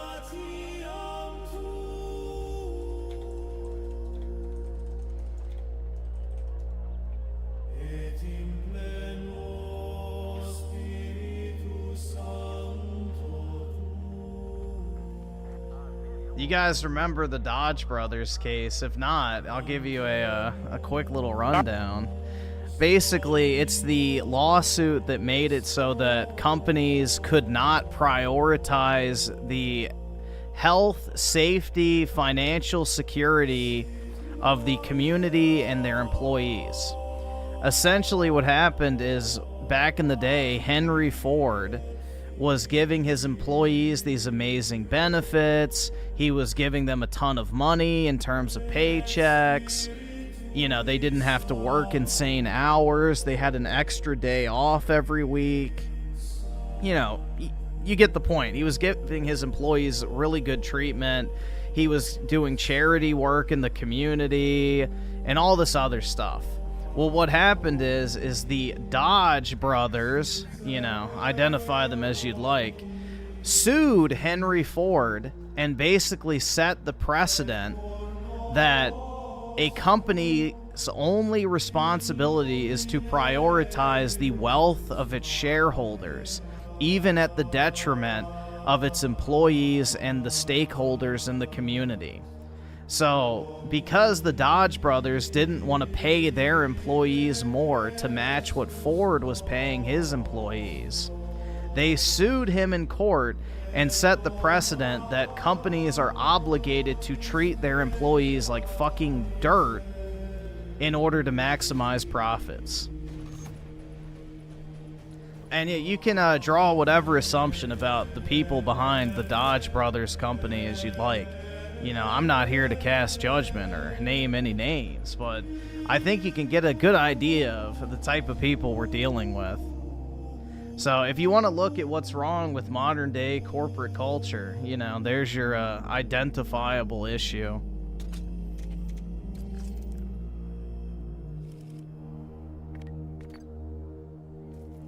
Henry Ford was a good man. That's all you need to say.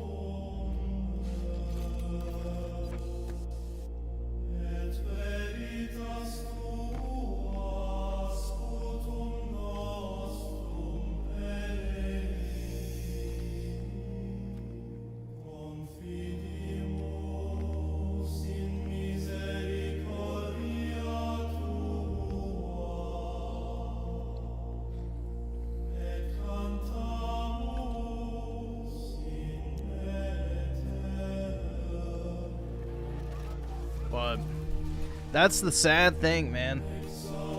That was the beginning of the end. Because that also gives the precedent for, you know, importing all these Indians.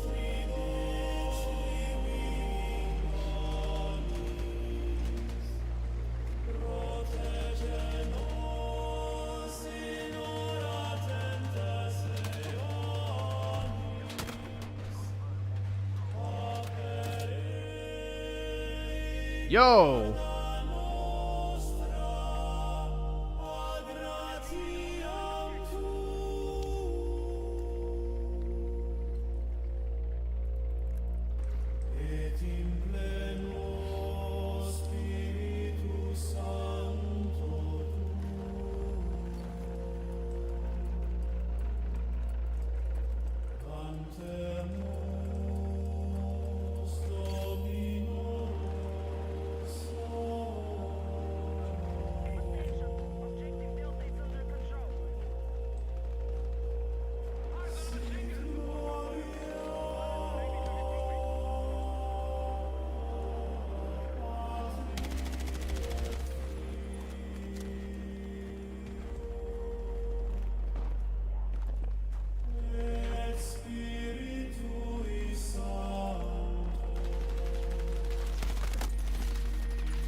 Shut it down, that's right. Let's see. Devin with the 5. Neither Dems nor Republicans have the spine to separate us from the welfare state of Israel. Don't say that though, or you're just an anti-Semite. That's right, dude. I'm not really sure how long that's gonna last, to be honest, though. Because it's really only the boomer generation and a little bit of Gen X that actually buys into that programming. So, you know, they face the brunt of the post-World War II psyop that Israel is this, you know, wonderful state that needs to be given money just for simply existing. I don't think many people under the age of 50 give a shit about Israel at all. Especially not now. They've completely lost the left when it comes to this whole Palestine shit. And, you know, the right doesn't like them for obvious reasons. But, yeah. I really don't think people give a fuck about Israel anymore. It's starting to be seen as the mark of the beast, which... The irony of that is great. I mean, honestly, because, like, you know, in the Bible it says 666, the mark of the beast, 6-pointed star for Israel. Anyway, you know, there's some poetry in that one. But yeah, the shilling for Israel is now seen as basically the mark of the beast politically among younger generations. So I don't know how much longer it's going to last. They've pretty much lost the United States in the next 10 to 20 years.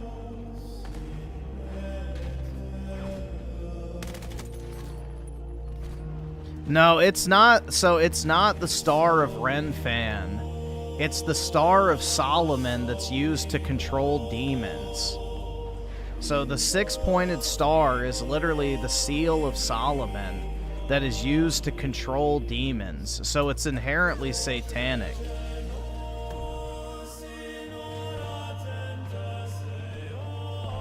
So it's actually worse than the Star of Renfan.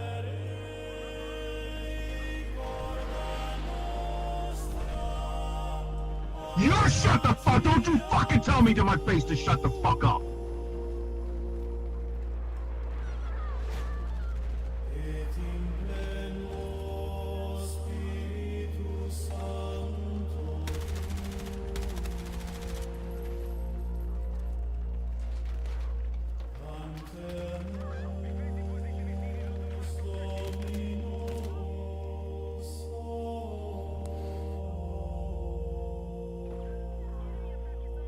Ricardo Kunstocks at the 10, who made porn a household thing, last names? Yeah. Gee, I don't know. Who made gambling a household thing, last names? Yep. This pattern is beyond evil. You have no idea the level of hate I have. My patience is at... Wait, my patience has its limits. Yeah. It's the same thing that happened in the Weimar. You know, all this degenerate, depraved shit came from one common group of people that doesn't like to be blamed for the things that they do. And it's like, well, if you don't want to be blamed for those things, don't fucking do them. Shocker. But, yeah. Many such cases.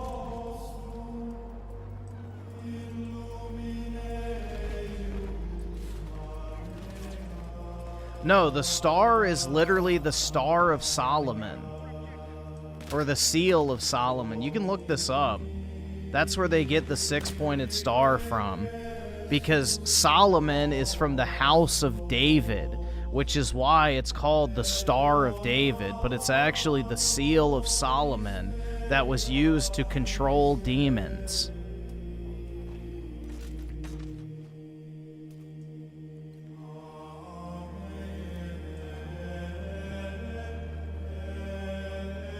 There's a lot, like, I don't know how deep we want to get into it, but there is a large connection with modern Judaism and demonic worship.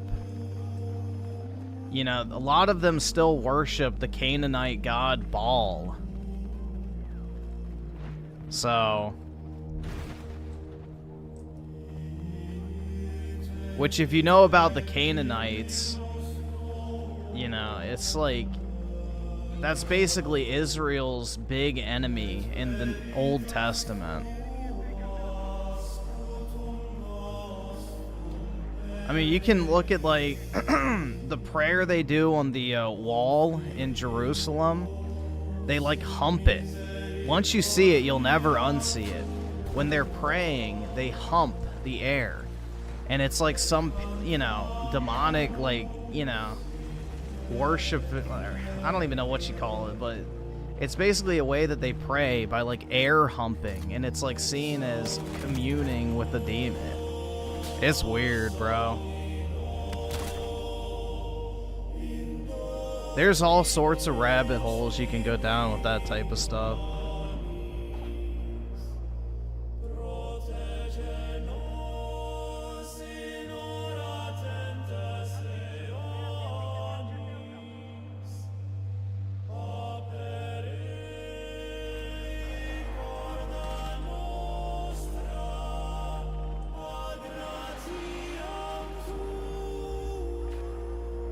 All I can say is our ancestors were not stupid, so...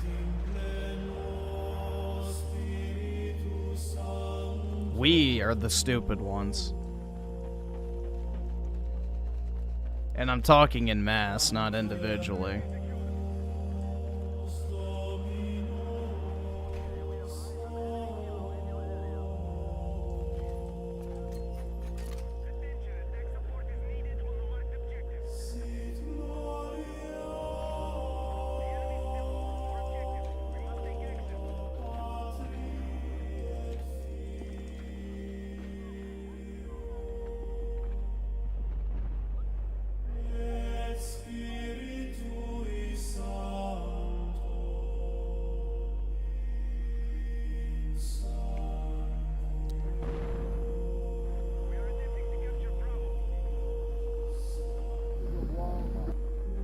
Like, look.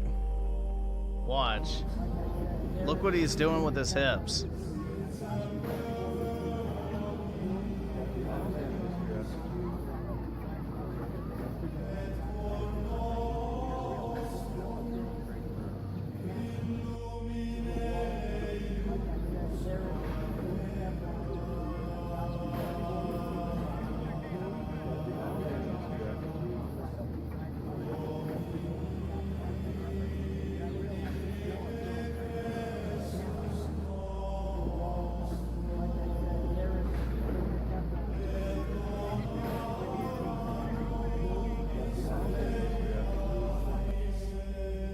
But yeah.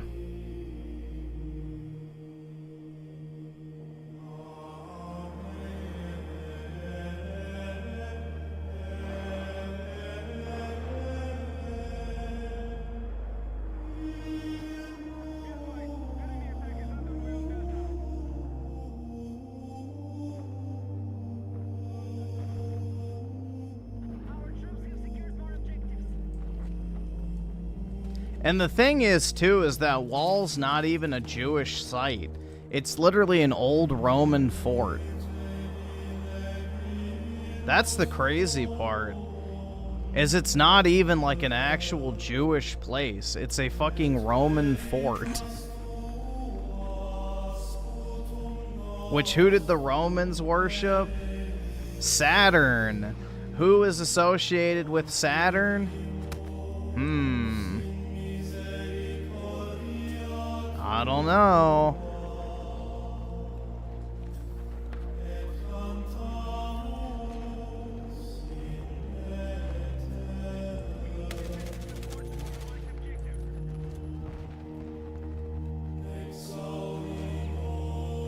Yup, Satan.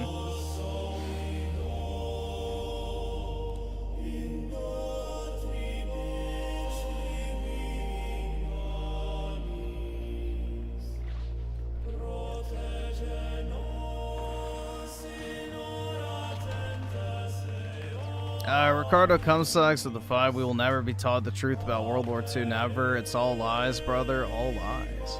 Yep. I mean, just think about the rest of history, too. Like, that's the scary part, bro. It's like, how much of ancient world history has been completely distorted?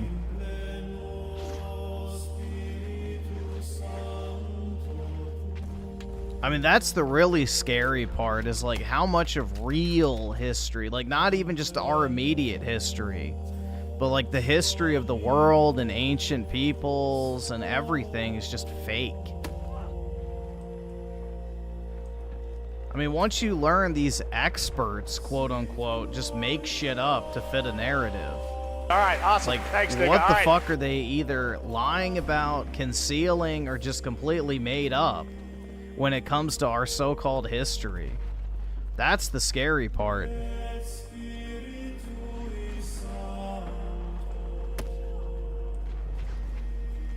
I mean, you think about it. Our history is literally written by one or two so-called experts that identified, you know, primary source material and then interpreted it the way they wanted to. And that's our complete and total understanding of the events of the past. Like, that should be very alarming to think about.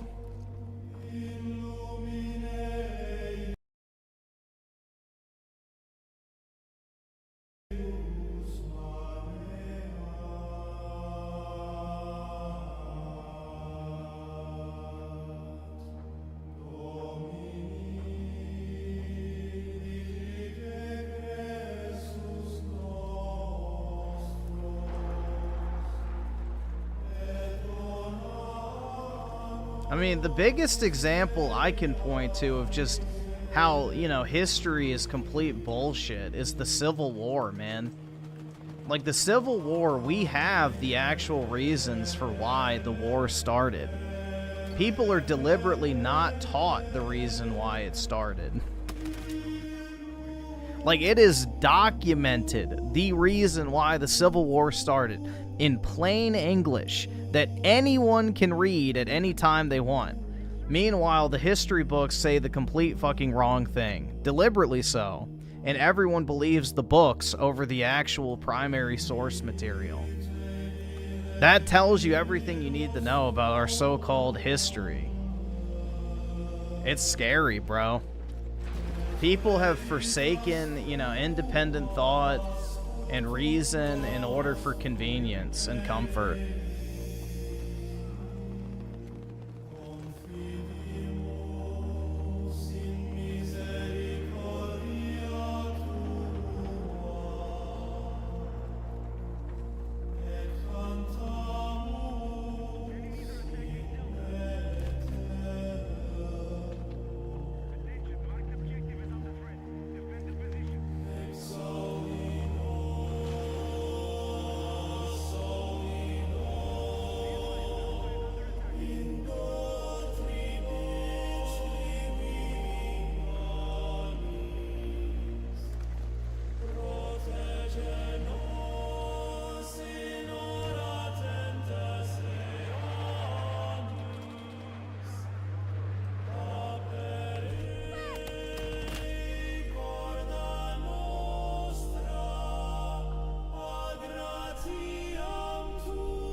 Top religious figures are just pure narcissistic ass. I agree with that. For sure. I mean, that's true with most leaders of anything. Because it takes someone with that type of mentality to want to, you know, order other people around. Like, you have to view yourself as better than others in order to want that type of role in the first place.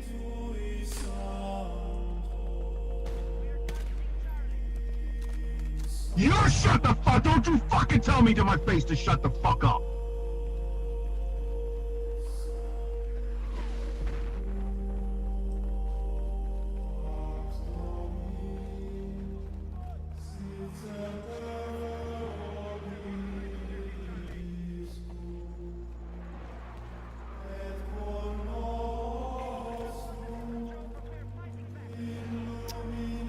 Ricardo Comstocks of the 10. Josephus was an ancient Semite historian. They leaned heavily on him in college.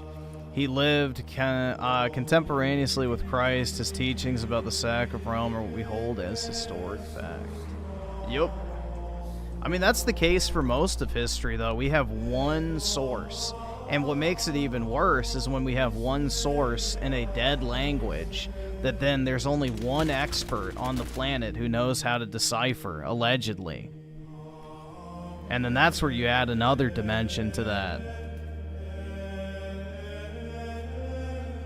You have to trust the contemporary source of the time, or primary source. Then you have to trust the person who interprets it. So it almost starts to become a matter of faith, if you will.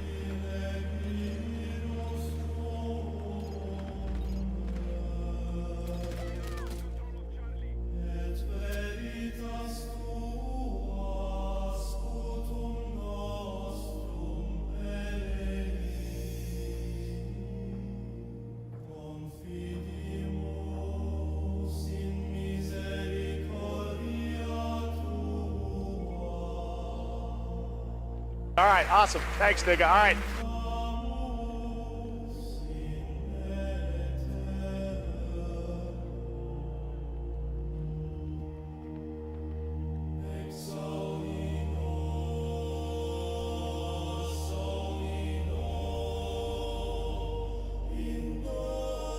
Let's see. Soy cast guy with the 5. Lord Jesus Christ, please make the Jews stop worshiping Satan in the name of the Father, Son, and the Holy Spirit. Can I get an amen? Yeah, sure. Amen.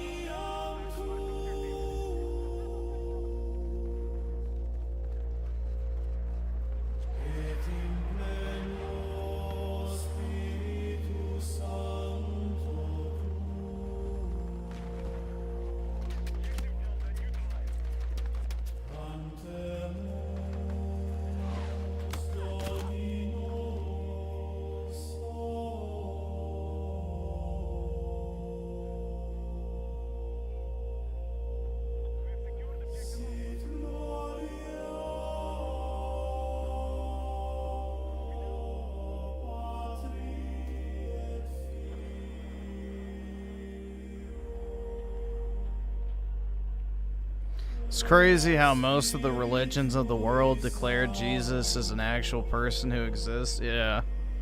Well, we have actual documentation that Jesus exists. So there's multiple different, you know, Roman accounts of the event. Because the Romans wrote everything down.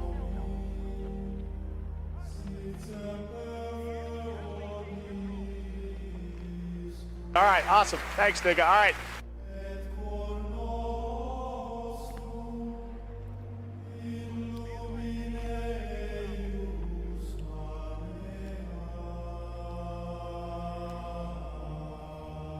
Yeah, let's see. Spooky Cerberus with a 5. Oy vey. Griffin's out noticing, and I agree with the Civil War part. It wasn't about slavery. Yep.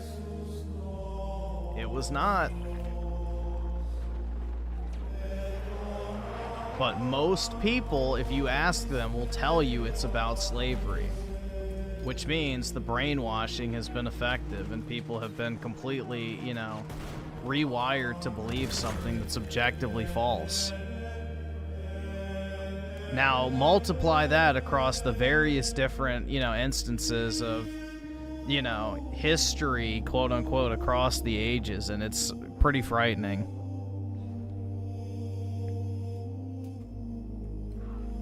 You saw one of DSP's whales was trying to date him. It was a dude. Yeah, that's what I've always figured. Either it's like, you know, gay autistic men that are like really into DSP, or I think one of his biggest whales is a tranny too. Okay, so it is the tranny. Only iced coffee, yeah.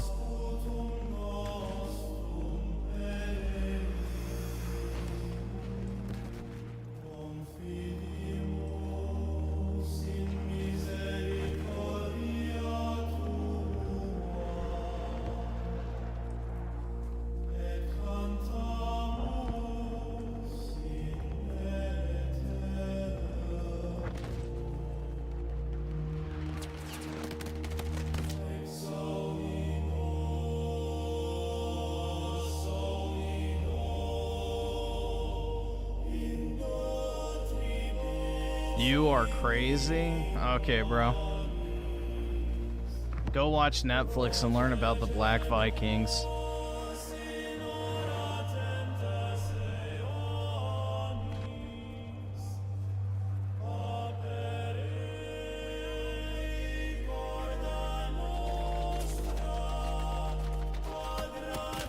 Ah, shit.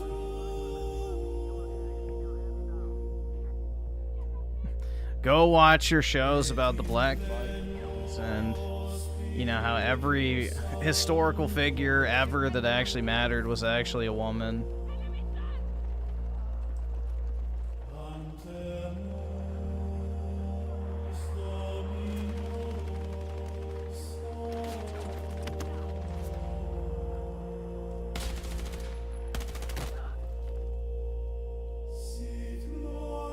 Did I get a girlfriend? Oh yeah, dude. Her name is Rosie Palm, and she's been close to me my entire life.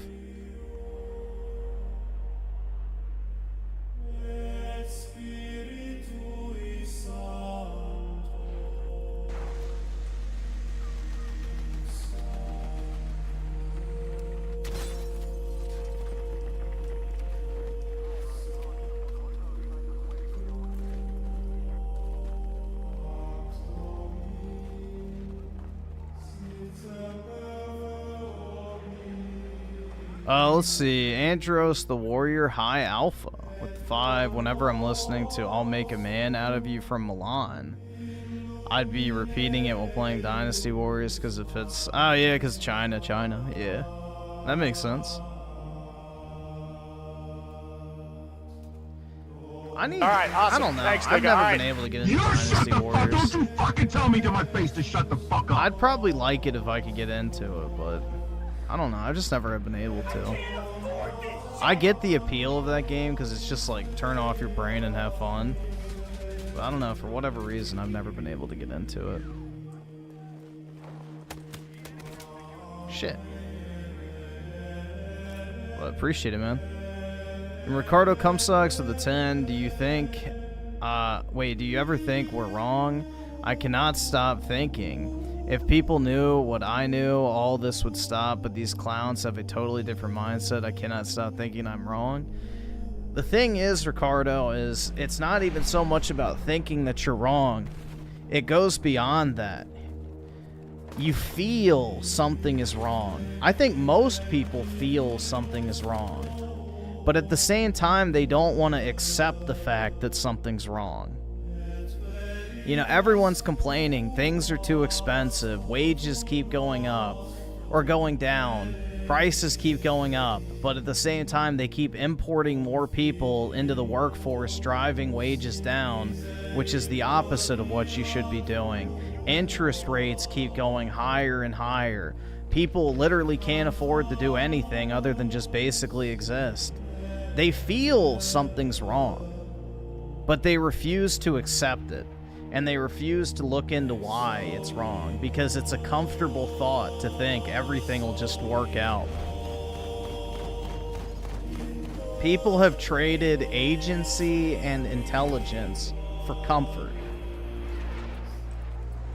You know, it's easier just to, you know, keep bitching and, you know, challenge nothing than to actually face the reality of the situation. I can't afford this shit!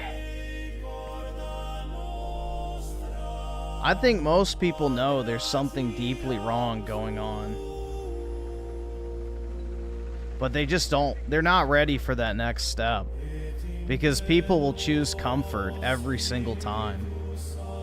It's the reason we got to where we are today.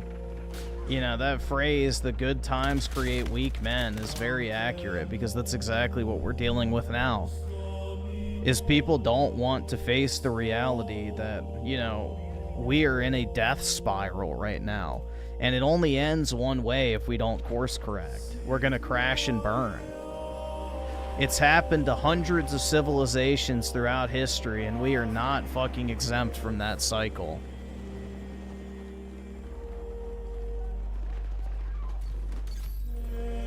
But people would rather turn on their fucking NFL game, jerk off to porn, order some DoorDash, and go work their 9 to 5 and pretend that nothing's wrong.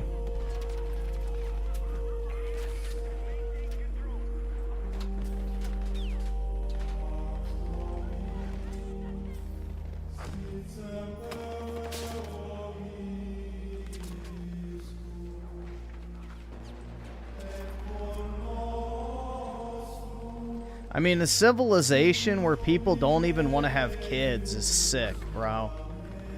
That is a sick and dying culture. People don't even want to reproduce anymore. Your most basic human desire is to have children. People don't even want to fucking do that anymore. That is a sign of societal rot.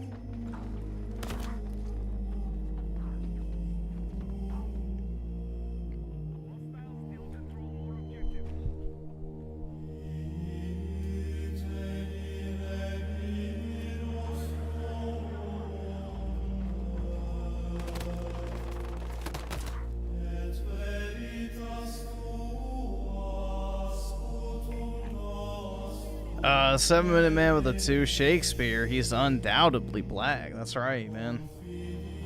That's right! That's right! It's fucking sad, bro. Ugh.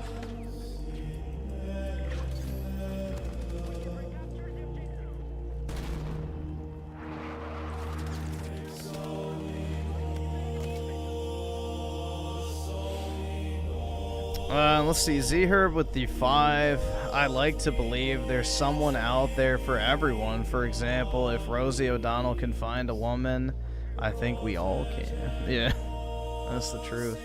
The problem is there's no, like, actual social interactions anymore. It's just an online interaction for the most part.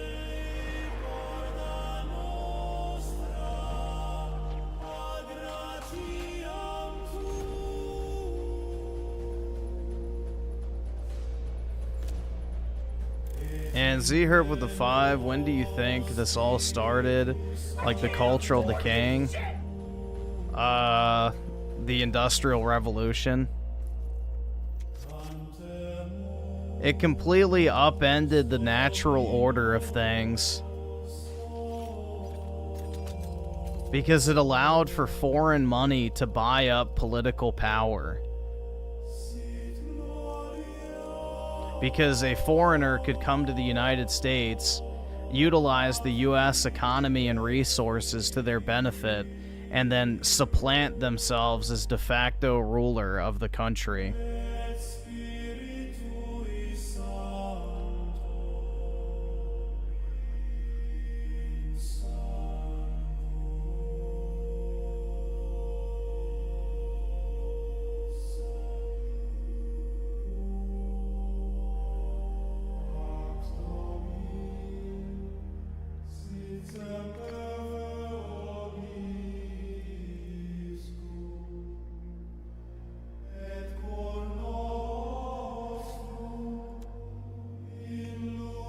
I think it started after World War II, Ricardo.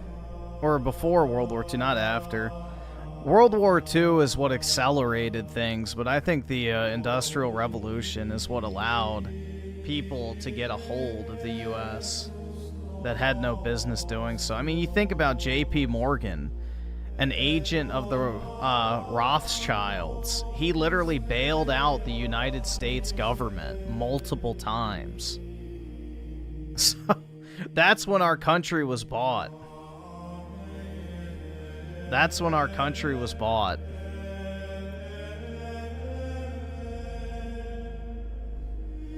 And immediately after, we have the Federal Reserve, shocker.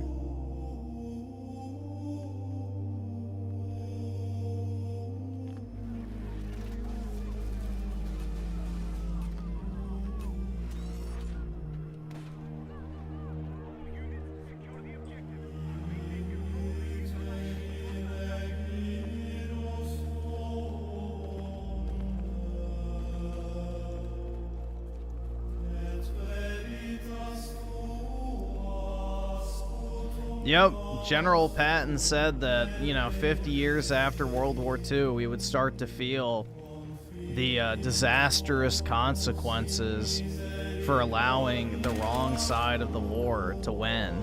So, right before he died in a mysterious car accident, he specifically said that we fought the wrong enemy, and that in the next 50 years we would come to see the disastrous consequences for our actions in the war.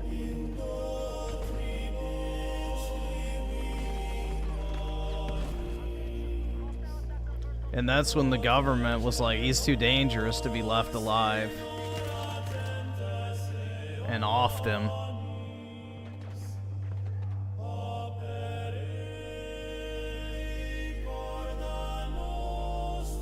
Because Patton would have run for president and probably won. So Eisenhower couldn't let that happen.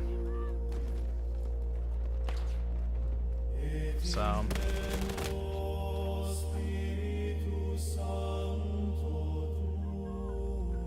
JP Morgan is a Rothschild. No, he's not a Rothschild. He was their agent in the United States.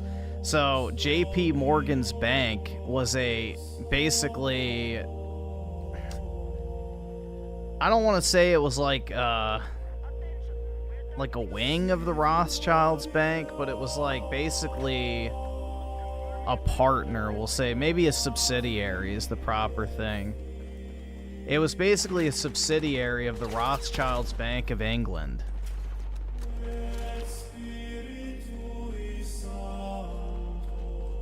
So what happened with JP Morgan is his dad was a banker, and his dad hated him. He thought he was an idiot.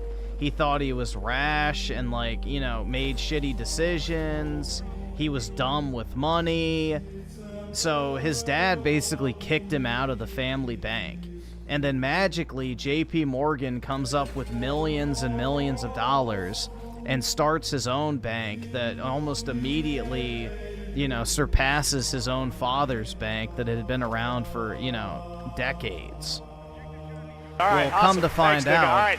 that he had went to the Rothschilds Bank in England and basically signed a deal with them to be their basically spearhead into the American market, and they would financially back him. So he was an agent of the Rothschilds in the United States. So yeah, that whole thing is crazy. And then, you know, what happened from there? They bailed out the United States. JP Morgan is one of the authors of the Federal Reserve Act, which is what causes 99% of our financial woes today. So, yeah. And the Federal Reserve is similar to what was set up in England with the Bank of England, which is also owned mostly by the Rothschilds as well.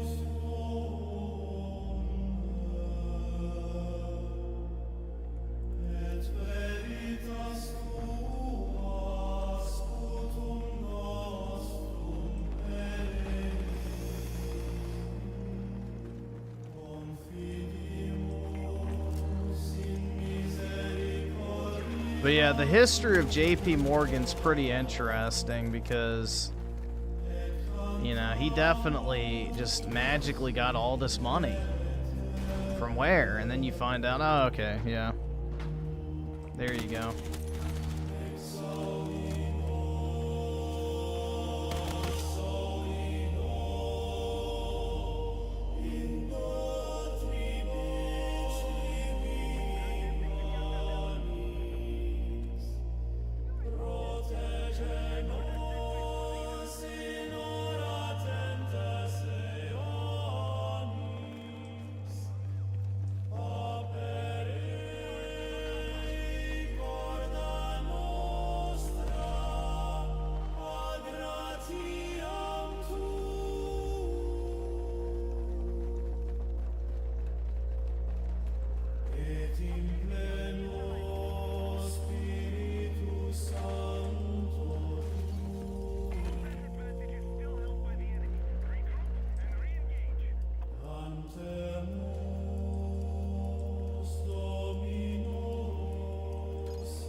Chugga Gaming with the 8. Like this super chat if you think Griffin is still young.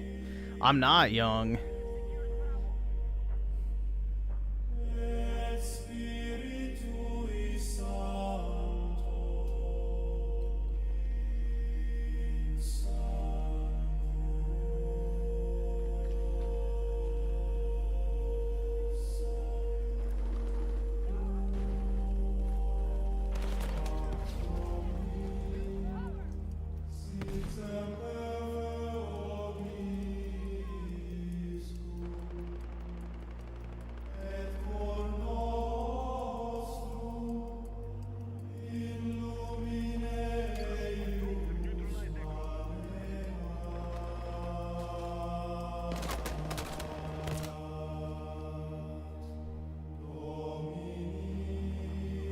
Well, I thought... Alright, so I have a different understanding of the money of Nazi Germany. I thought it was based on labor hours. Like, every single Reichsmark was backed by an hour of German labor or something like that. I thought they had based it on the actual workforce. And not, you know, any precious metal or anything like that.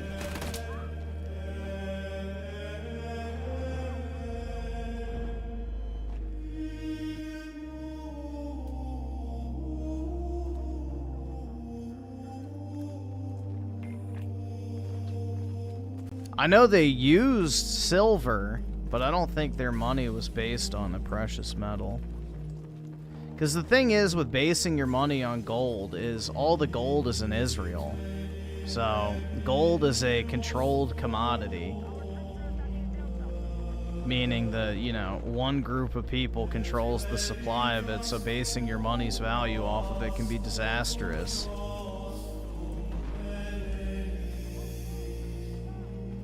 As many have seen.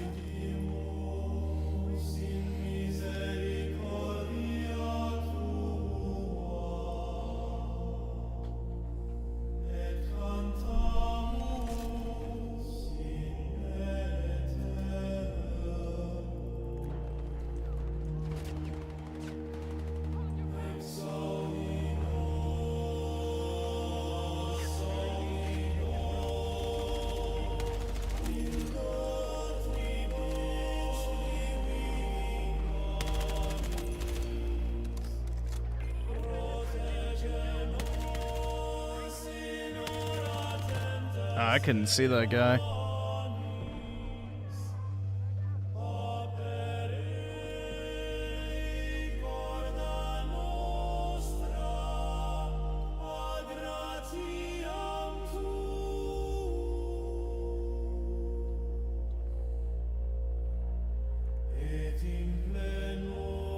Griffin's still in his 20s thinking he's Jerry. I've always felt older than I actually am, at least mentally. So...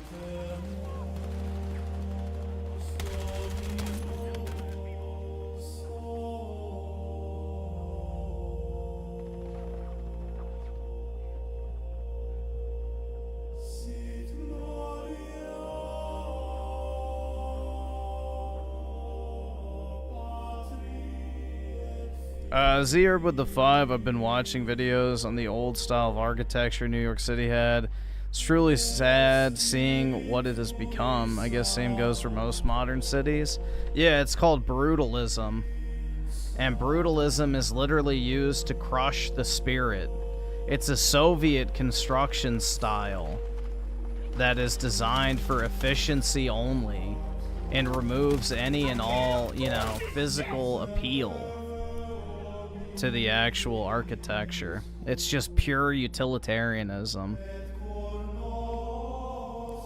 But there's been studies done on it, and people who are surrounded by beautiful artwork, architecture, you know, vibrant colors and things like that have a better mental state than those that are surrounded by bleak, grim, kind of just lifeless environments.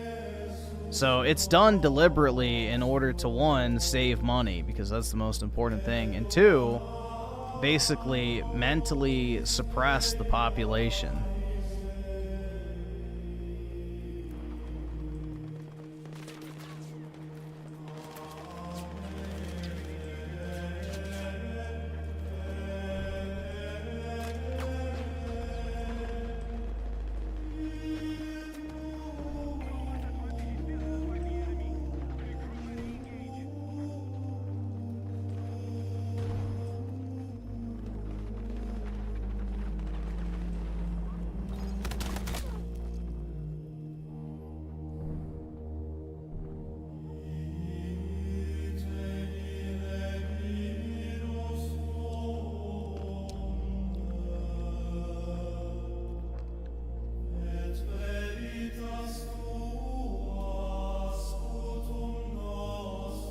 Yeah, that's what I thought. I thought their currency was labor-based. Like, every Reichsmark was backed by an hour of German labor.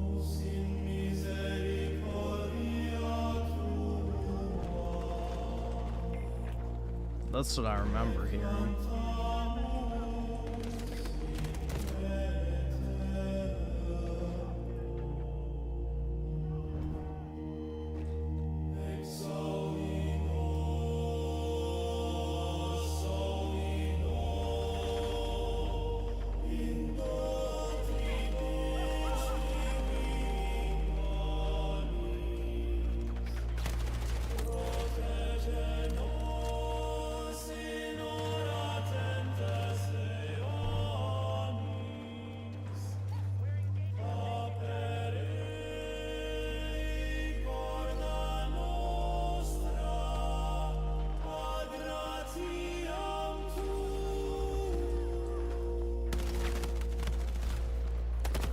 Shit.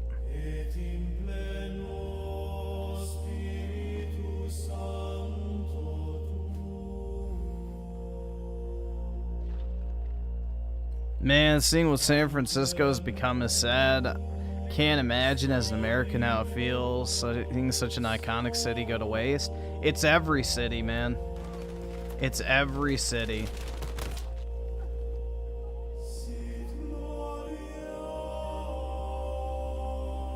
That's the sad thing, is it's just everywhere, and it's worldwide, too.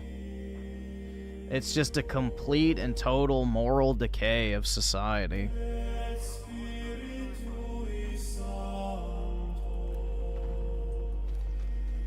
You know, it's like that old philosophical thing of, like, what was it like to live amongst the crumbling ruins of a greater civilization?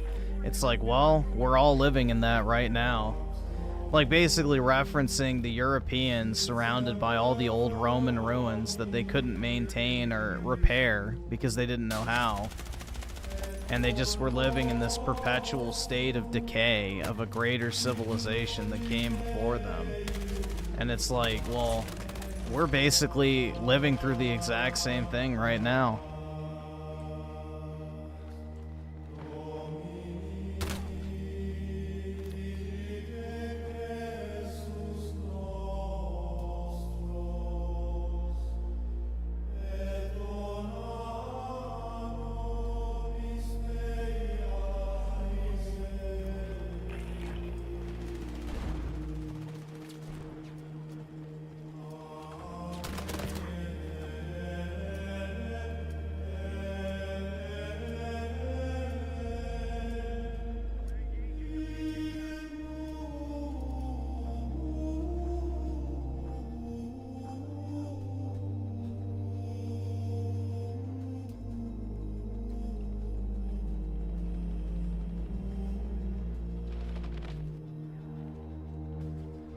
Didn't America basically bait Japan into attacking it by cutting off their oil? Yeah, pretty much.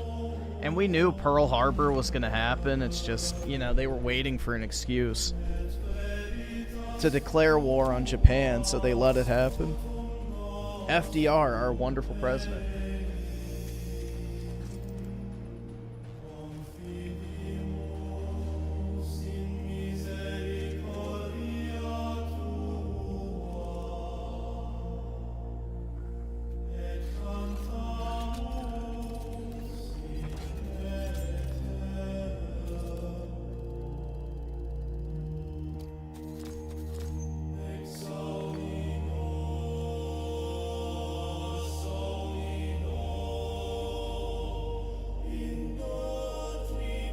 I don't know how the fuck you're supposed to get to 10,000. I don't think I've even come close to that. I guess you just have to terminally play the objective.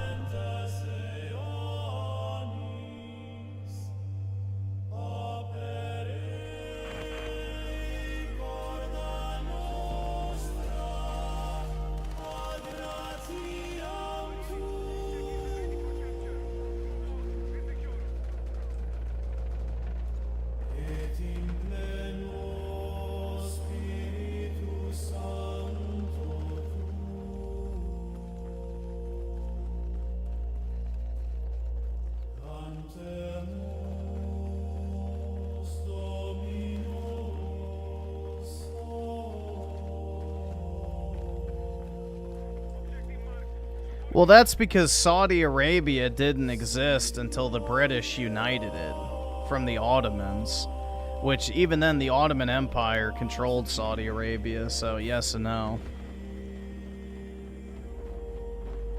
You shut the fuck! Don't you fucking tell me to my face! Saudi Arabia is a fairly new country.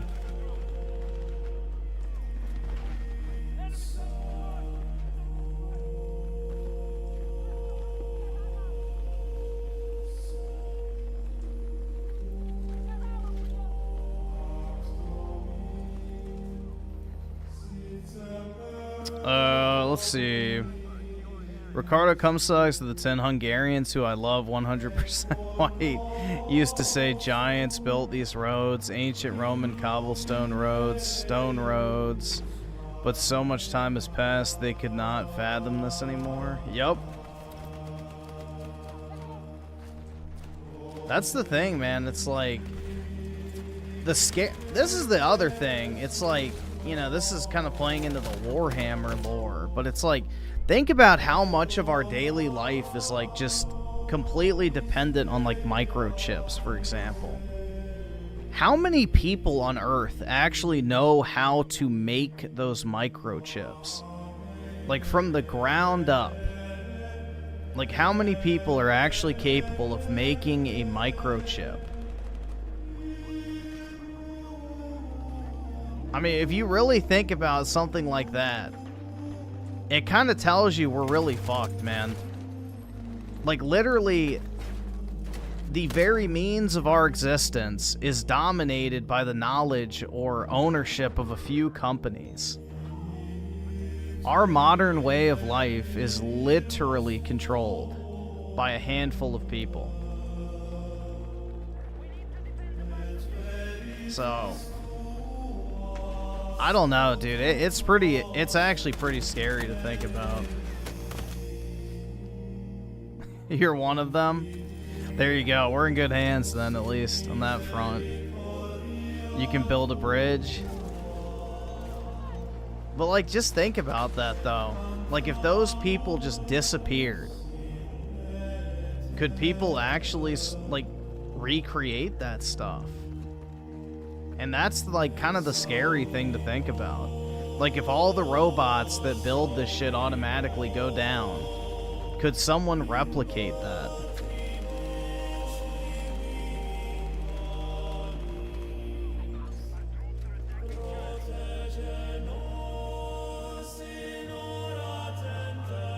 And just apply that to every part of modern life.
Oh, shit.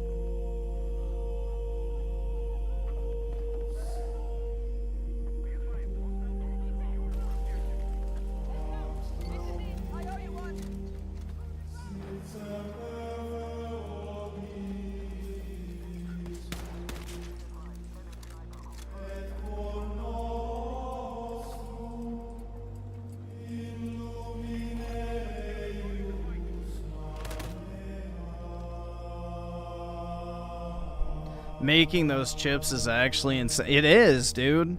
Because the thing is you can't do it by hand most of the time. You need some sort of machinery or robot to do it for you to that level of precision.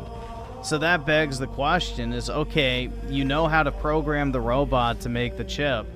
Well, do you know how to actually build the robot? And do you know how to build all the components that goes into it's like this infinite problem of like, could this actually be replicated? Like, you may know how to make the chip if you have the robots and the machinery and the computers and the supplies ready to go.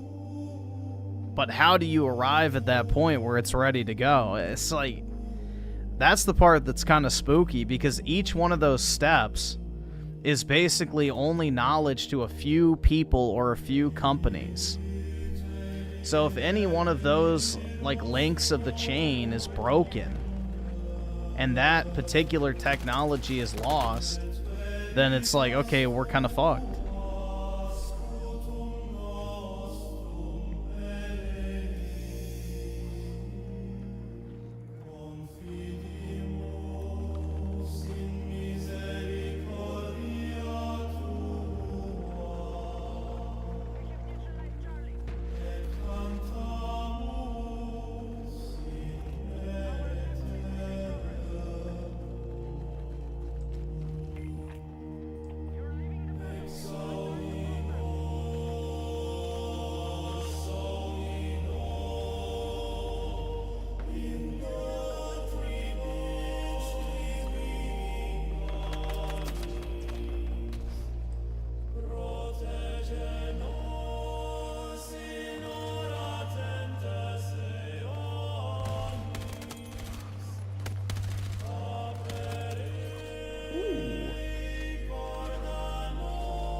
Yeah, but building a house is nowhere near the complexity of building a microchip, is the point I'm trying to make. Like, building a house is common knowledge. You need wood. You need really just wood, but building a house is easier to grasp than something as building a microchip. The type of people that can build the type of microchips that are in like your cell phone are probably in the dozens. Like, that's the point I'm trying to make. There's thousands of people in each city that work on building houses that know how it works. The number of people that can actually, you know, program machinery in order to build microchips and stuff like that is literally probably in the dozens worldwide. That's my point.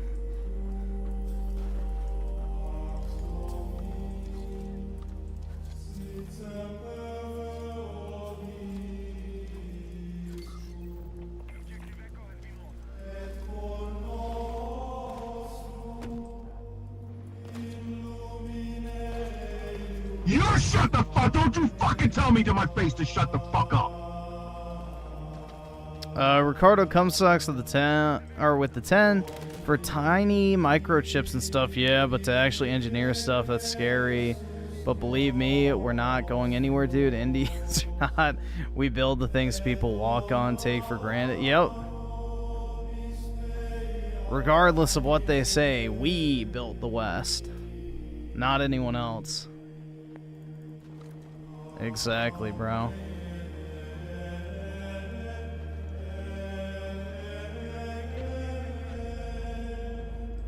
Honestly wonder how advanced pre-flood civilization was and what sort of things that they had that we do not have and vice versa. Yeah.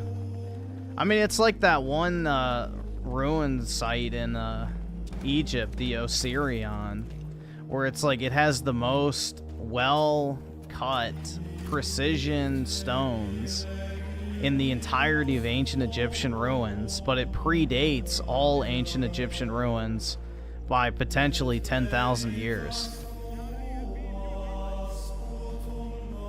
So that's the crazy part, man. It's like literally we have an actual instance of architecture that predates all other architecture in the region by several thousand years. And it is the most advanced precision cut instance of stonemasonry in ancient Egypt.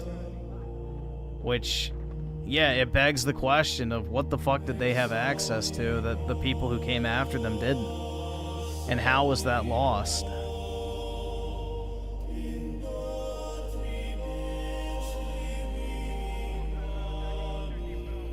Yeah, it's the place where the water's like warmer the deeper it goes. They don't know how the water's filling in. Yeah, pretty much that one. The Osirion.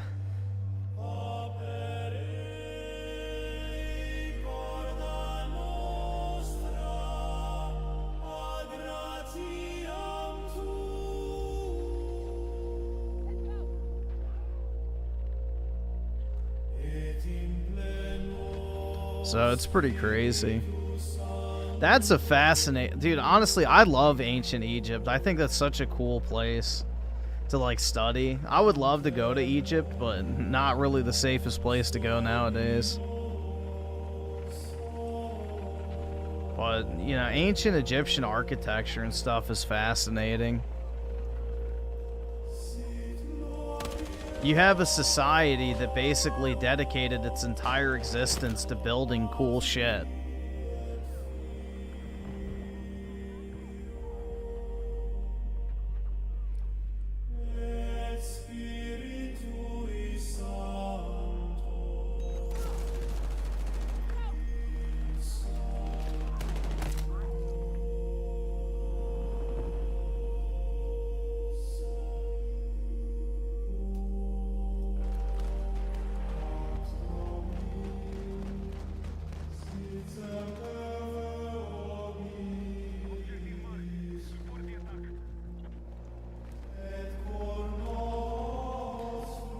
Been to Egypt back in 2006, cool place, but after 2011 Arab Spring, it's less safe to travel to. Yeah, that's what I've heard.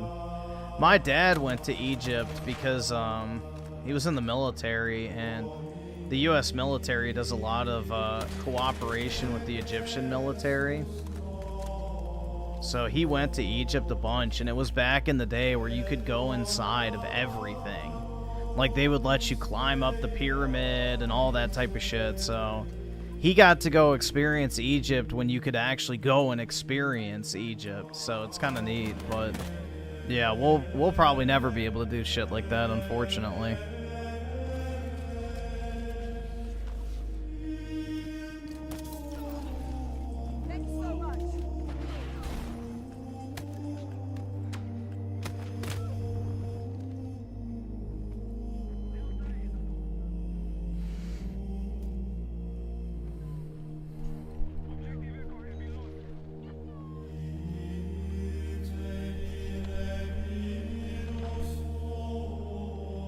Even now, we cannot recreate... Well, we did find a way. We actually did find it. So, what it is it's the volcanic ash of Pompeii. You shut the fuck... Don't you fucking tell me to my face to shut the fuck up. The secret ingredient was volcanic ash, blood. I forgot. I don't know. You can look it up. They found the recipe. They finally found it 2,000 years later. But yeah, we do know the recipe for Roman concrete. The reason why we don't use it is because there's no money to be made in patching it. Which is incredible, man. We still choose to use the shittier version of concrete because it's not as easy to make money repairing. So we use shitty concrete because the construction companies want to pay or get paid to repair stuff. It's wild, man. All of our roads and everything are designed in a way to deliberately crumble and break and fall apart so that people can make money repairing them. And all of our buildings have that same problem. All of our houses, everything is made in a way to literally disintegrate so that people can make money rebuilding it and repairing it over and over and over again.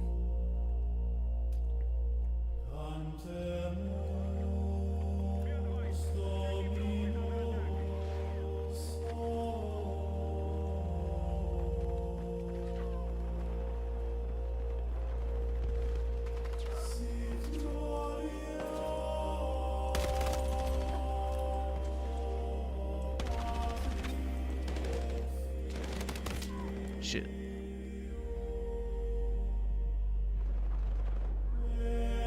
The entire society is based off money. The food is poisoned so that the pharmaceutical companies make money healing you. Yep. It's sick, man. Dude, I saw this thing on Twitter, and it was like, you know, this woman going around checking ground beef packages, and it was her showing how, like, every single type of ground beef has natural flavors added to it. This is raw meat. And every single type has natural flavoring added to it, which can include bug protein, by the way.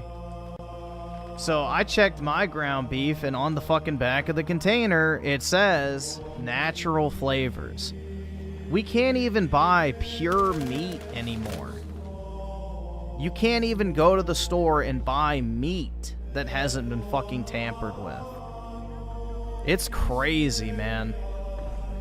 Like, this is some dystopian ass shit. Raw fucking meat is being tampered with now.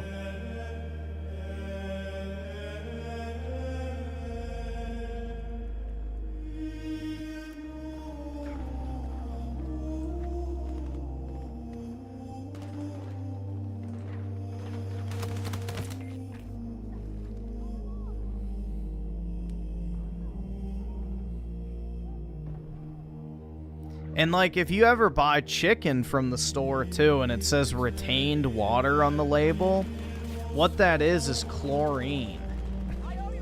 Because when we chop up poultry at the meat processing plants, most American meat processing plants dip the chicken in a chlorine bath in order to kill all the bacteria and stuff. So what happens is the chicken absorbs some of that water when it's dipped inside of the bath. So when it says like 10%, you know, retained water on the label, what that means is you're getting 10% chlorine. It's like, Jesus Christ, bro. It's sick. You're drinking pool water when you eat your chicken. Which is why Europe doesn't buy poultry from the United States. So it's a known problem that's not good for you, but our government lets it happen anyway.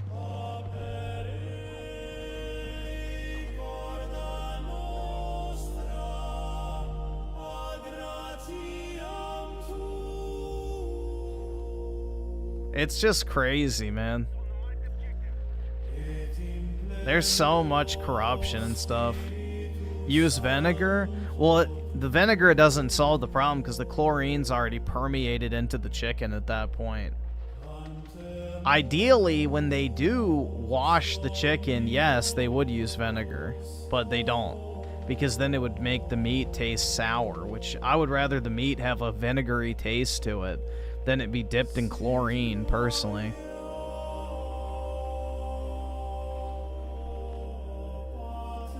But yeah, if you can, you know, buy from local farmers and stuff that don't do all this shit to their meat.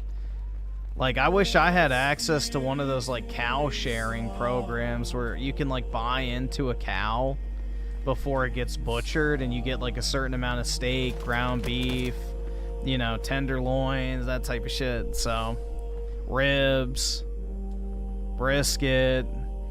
I mean, unfortunately, I don't have anywhere to store that type of meat, but I would absolutely do that if you can. That's what you do? Yeah. If you have the space to store all of that, then that's the ideal, you know, scenario, because you're getting real meat that hasn't been tampered with.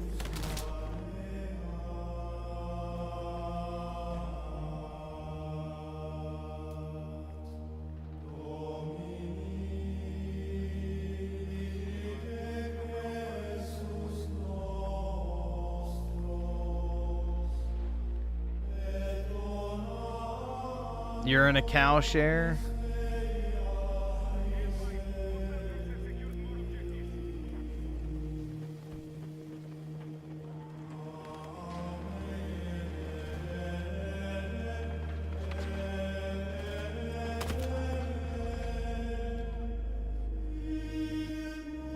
If you have a big freezer, it will last you. Yeah, I don't have any room for a big freezer, unfortunately. I would love to do that, though.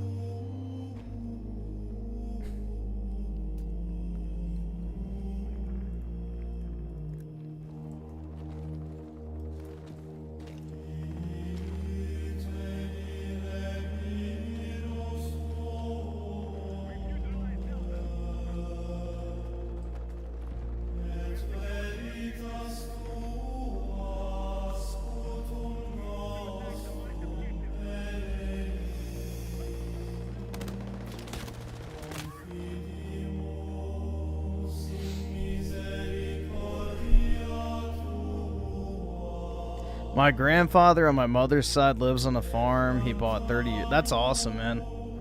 I would love to have farmland.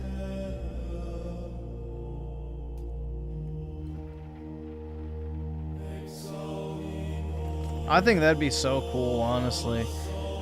I mean, it sounds kind of retarded to say, but I feel like everybody yearns for the farm in some aspect, you know? There's like something very appealing about walking onto your land, growing your own food, raising your own animals. Like, there's just something that's like very appealing to that at like a, you know, base human level.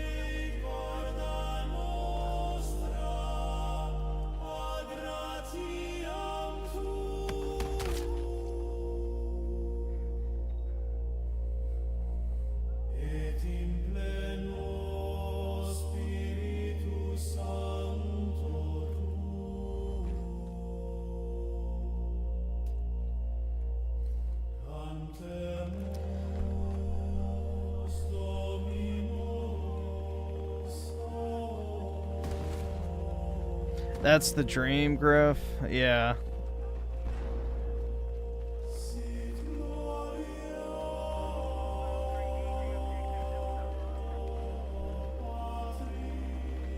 Yeah. Well, Ricardo, you probably know the thing about milk pasteurization, but you know, it's interesting. Lord Rothschild only voted on 2 things in his entire time in the in the UK Parliament, in the House of Lords. And that was the creation of Israel and the requirement to pasteurize milk.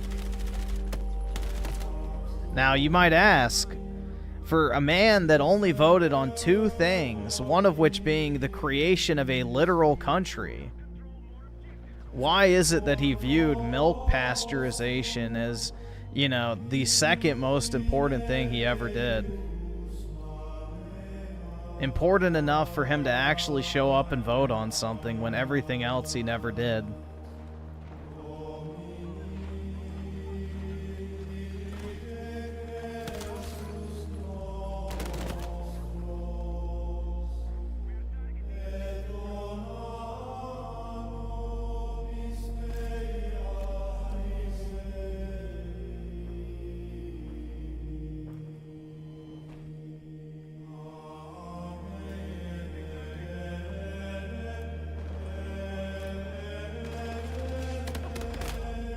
Drink fight, man. Oh my god.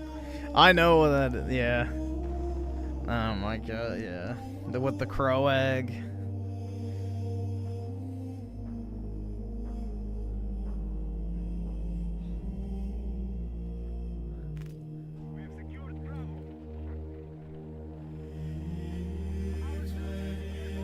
I think I missed one of your chats, Ricardo. My bad.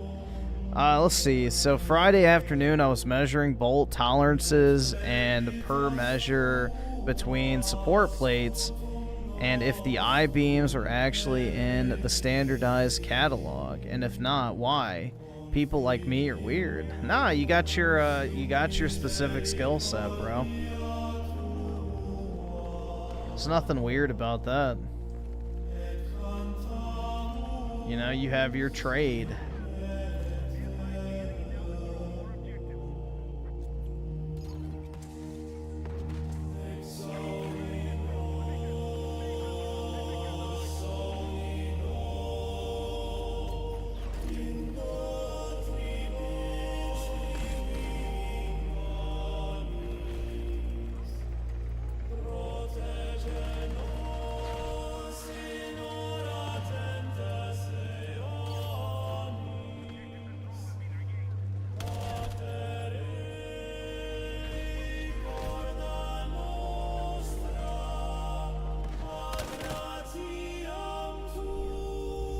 Let's see. SK Nostalgia with the 5. Get the member. Really appreciate it, bro. It's very kind of you.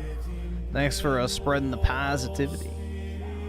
But yeah, big ups, dude.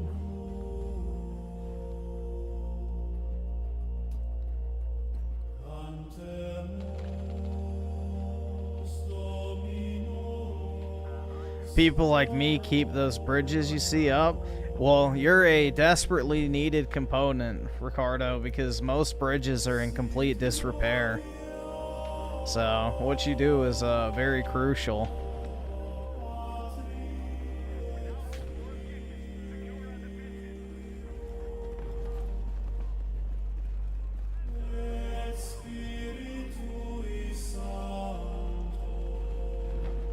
Has somebody seen the new ASICS ad where a fat woman lectures you about movement? No, I haven't seen that. Subscribe, donate, or get the fuck out. Jeez.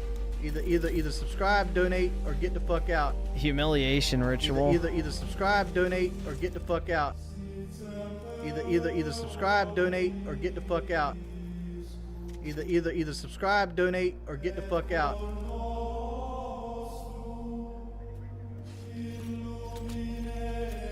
Oh, did PK finally get his membership?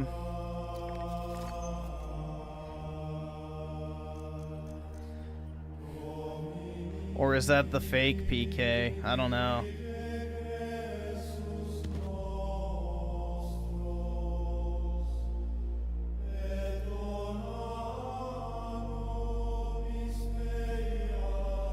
Griffin, the same church music is looping constantly over an action game. Don't you think you're being really autistic about this?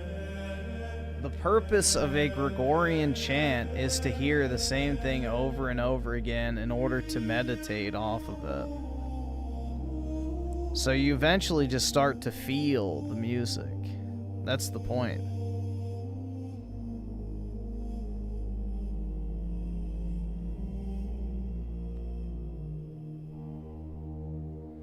It's meditative music. It's not meant to be like continuously changing.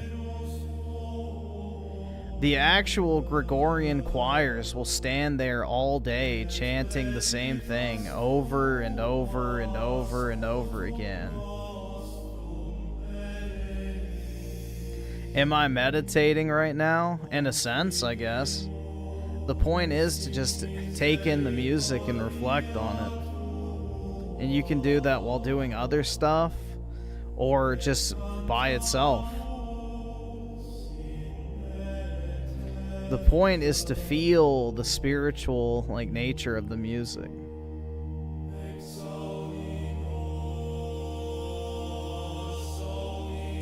In fact, they recommend that you put this type of music on where it's just audible in your day-to-day life, just for, you know, a filter for all the other noise.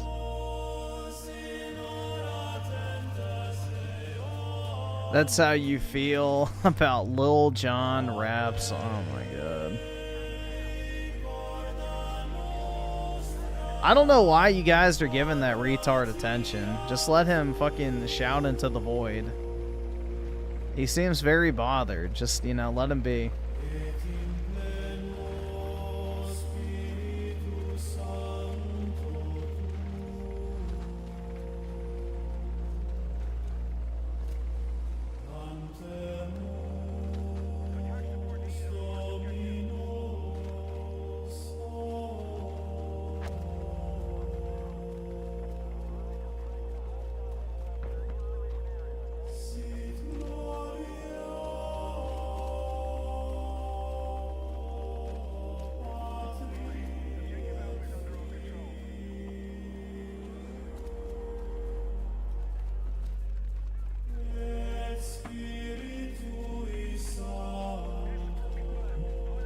Yeah, Kanye off his meds is funny.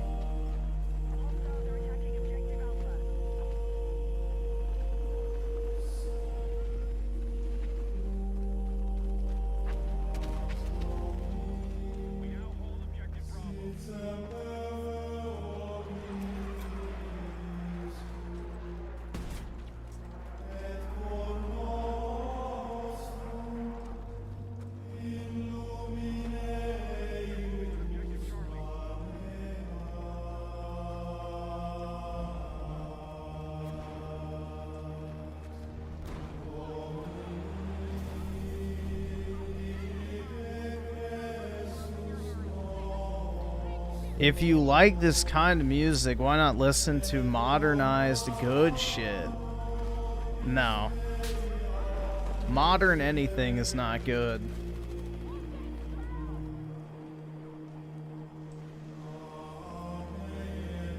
This is spiritual music, not just modern slappa music.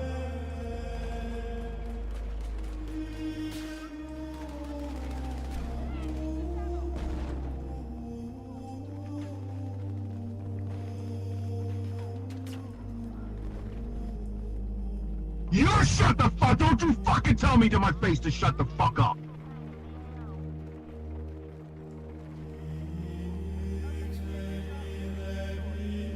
Ricardo Comstocks with a 10.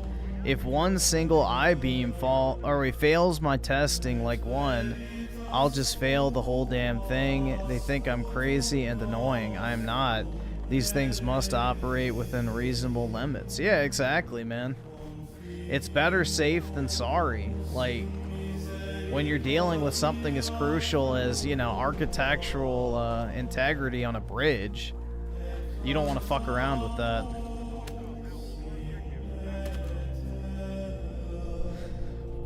There's no point in taking the chance. Little Root Town is your spiritual music. Fair enough. Same with the Aerith theme. That's a really good song. That's a good well, I guess it's not too modern, but...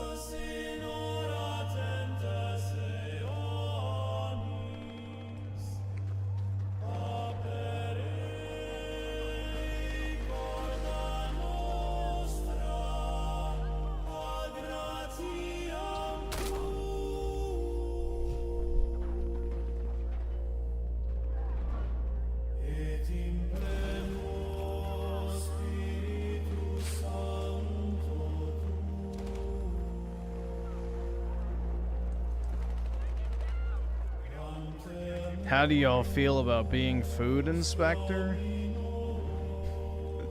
I feel like that would blackpill you pretty hard. I mean, I've heard the horror stories of the food industry, but I don't know.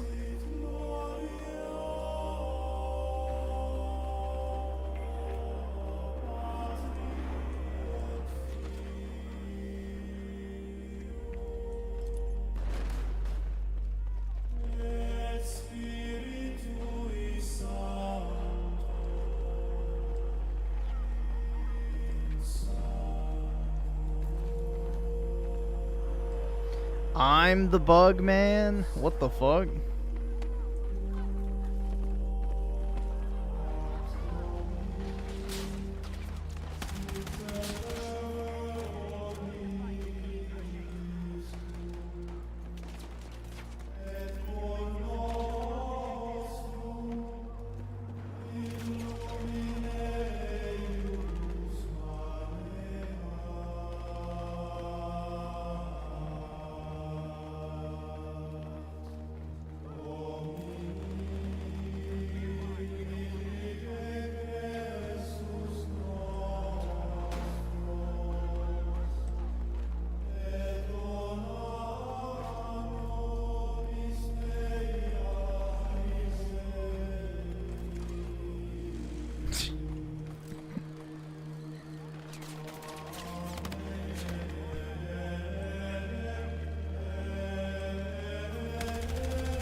Got him.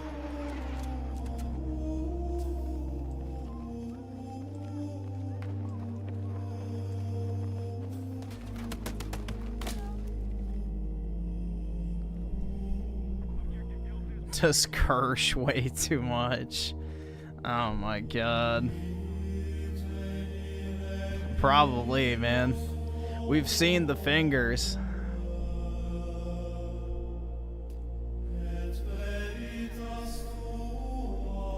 That's the one thing you can't change about yourself. Your fingers and your neck, usually. So those are the two dead giveaways of age or weight.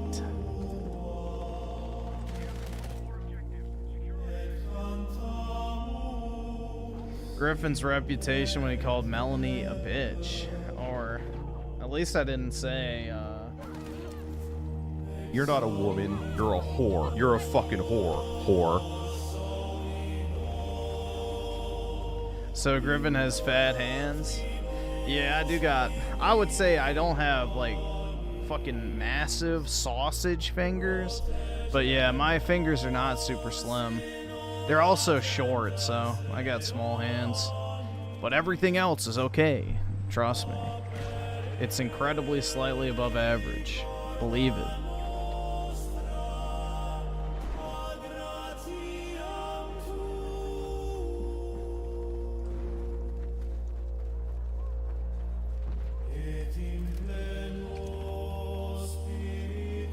Except my height.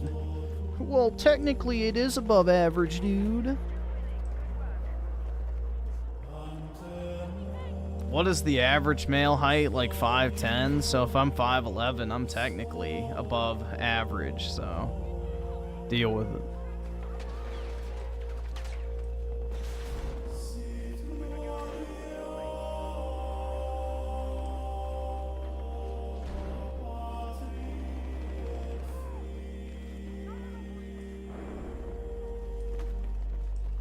So would you be able to stretch a girl with 2 fingers? Oh yeah.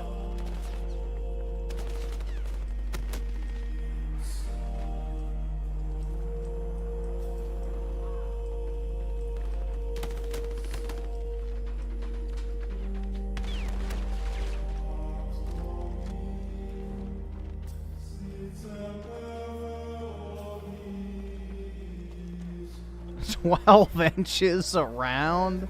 Shit. Damn, bro.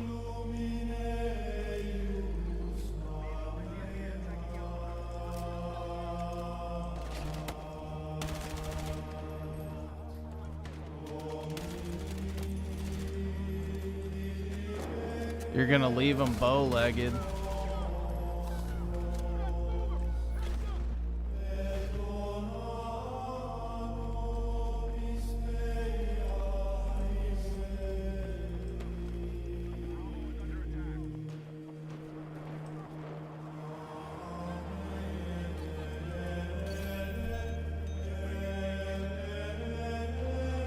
Hey bro, I'm loaded.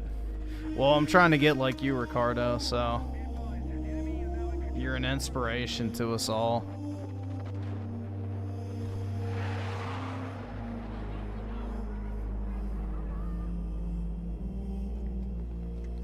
So by metric system, Griffin is 175 centimeters, so he's a short king indeed. Yup.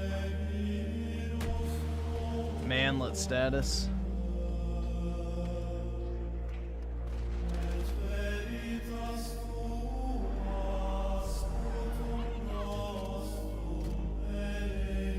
You're an inspiration to no one? Why not, Ricardo? You're doing a lot better in life than most people are. You got a job that actually matters. You're doing well financially. So, a lot of people can't say the same.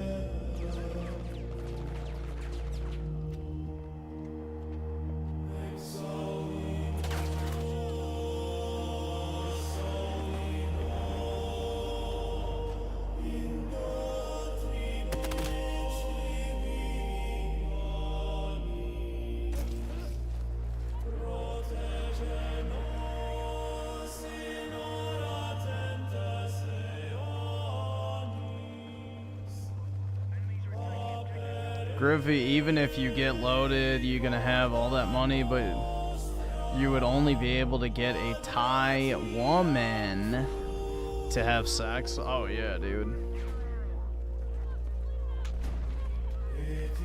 IRL Fuda, hell yeah.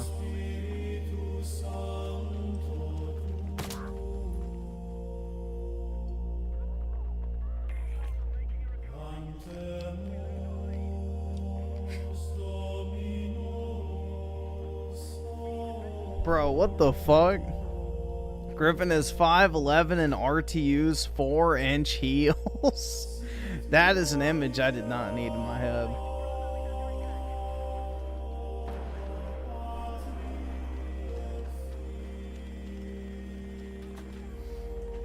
Dude, imagine those heels crying out in pain as RTU's massive body is being held up by them.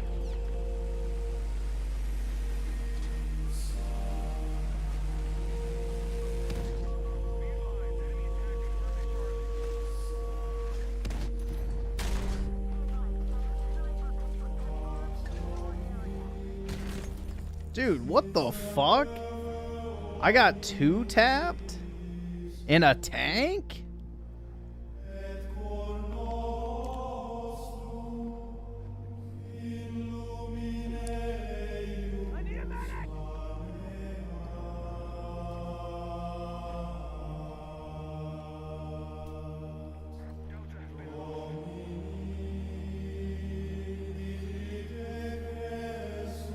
I try to be a good man. I have no wife, no family. I have nothing. Well, trying to be a good man is better than most people again, so most people don't give a shit about anything, so you're ahead of the curve on that front. But you can fix the other part, Ricardo. You can get a wife.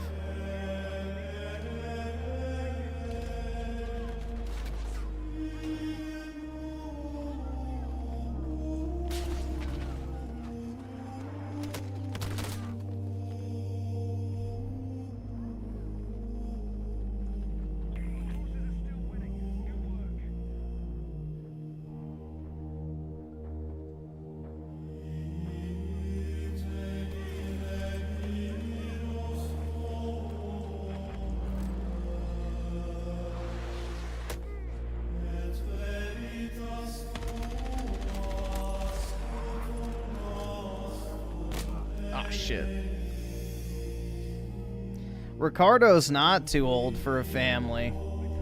As long as he gets with like a chick in like her early 30s, maybe mid 30s, he should be fine. Guys don't have the same biological clock, so.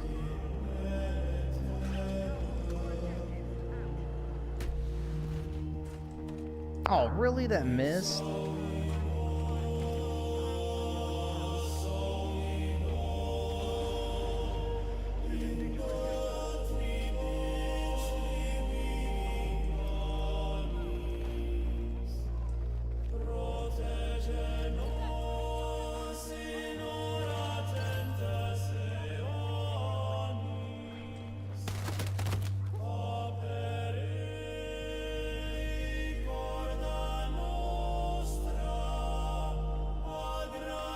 The time had passed me by. You're good still, Ricardo. You got time.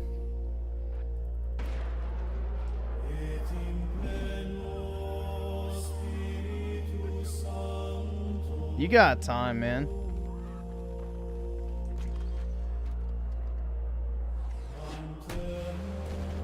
There are guys way older than you who have started a family, so never despair.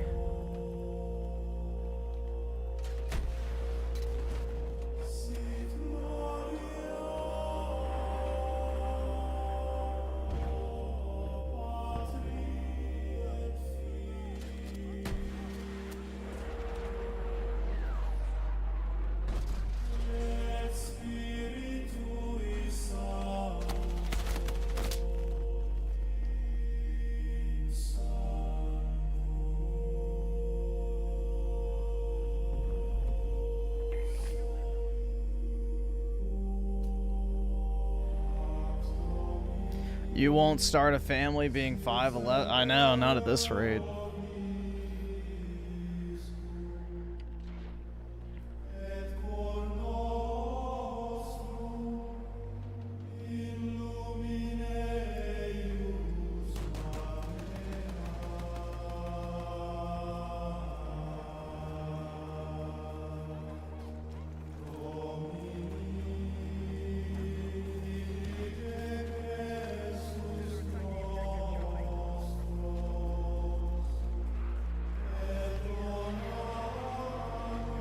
Ricardo, you could go find some nice Eastern European lady with a massive rack who can, you know, give you 2 to 3 kids easily.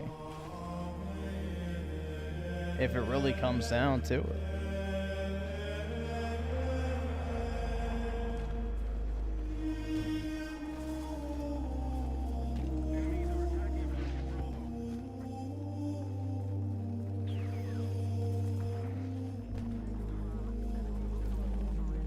You clear 6'5"? Bro, you should be able to get a chick easily then. You're good. Just go take a little vacation to Eastern Europe and go swoon some of those ladies.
Yeah, it's Gregorian chants. Never despair, Ricardo. Never despair.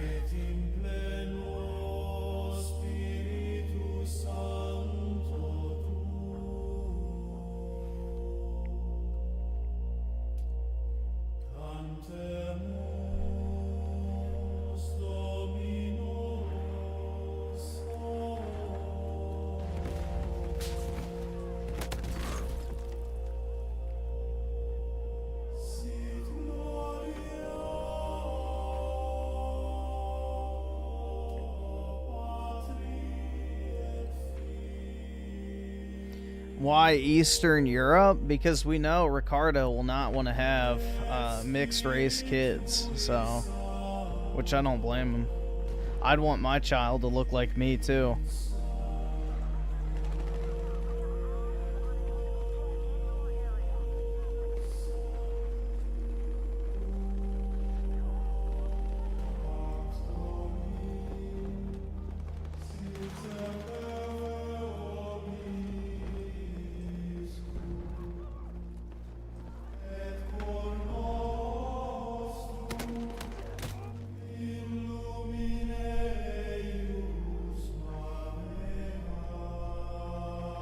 Why not Israel? There you go.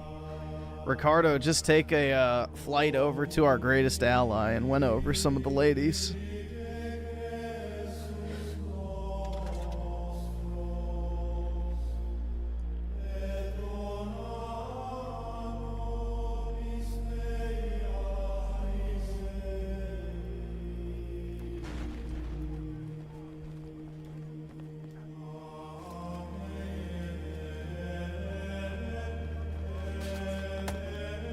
You know, you have a whole generation of, especially in Ukraine, but other places too, of women just waiting for their, you know, 6'5", bridge architect, I guess, to come over and, win them over.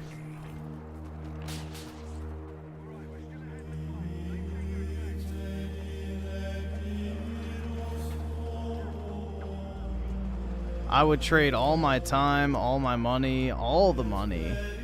I would love to just go back and start a family. It's not going to happen for me. These chants give me some comfort. Our people are great. It can still happen for you, man. You might just have to do the geo-maxing stuff, though. There's still hope for you, man. Don't abandon hope yet. Don't abandon hope, Ricardo. Because if you do, the enemy has already won.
Well, if we're just talking for pure efficiency's sake, you know, Ricardo could go Geomax over in Eastern Europe, probably find a wife pretty quickly, and have kids.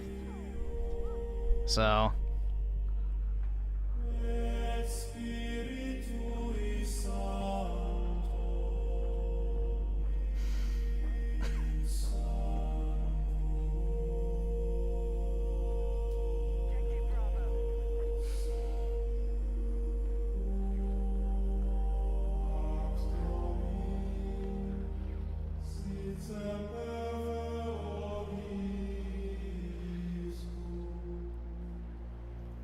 You'll never do that? Why?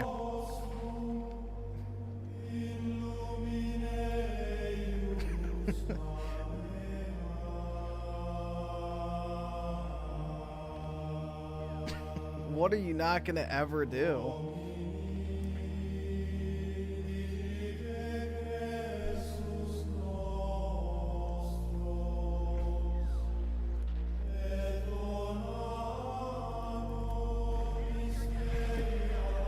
Ricardo, what does he want you to do?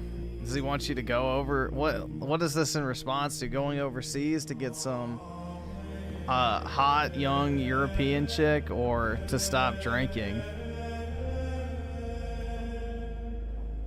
Griffin's doom pilling? I'm not doom pilling. I think it's stupid to abandon hope.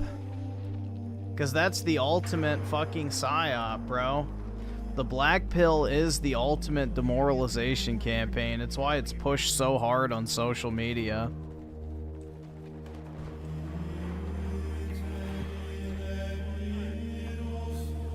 So the ultimate goal of the enemy is to get you to give up. Because then they no longer have to worry about you being a risk. You basically just, you know, decided to lay down and die.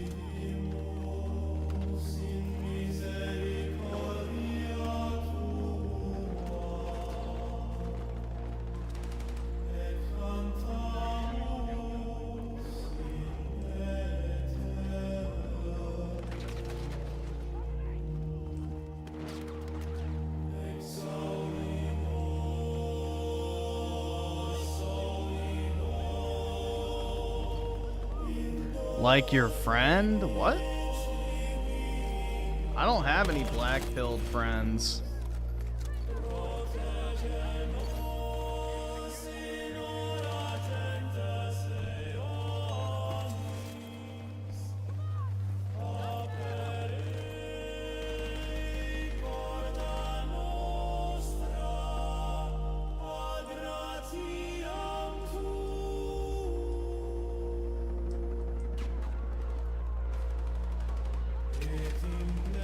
Do you even have friends?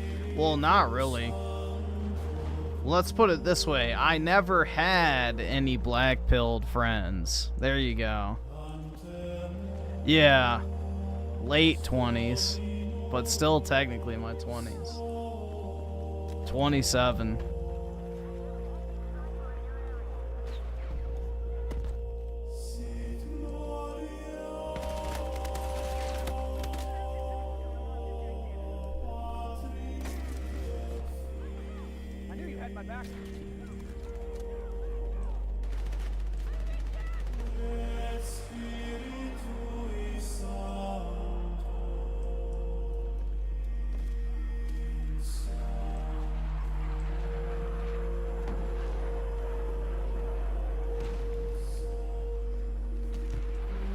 Is Soythetic, man? I've never talked to him outside of a stream chat, so no.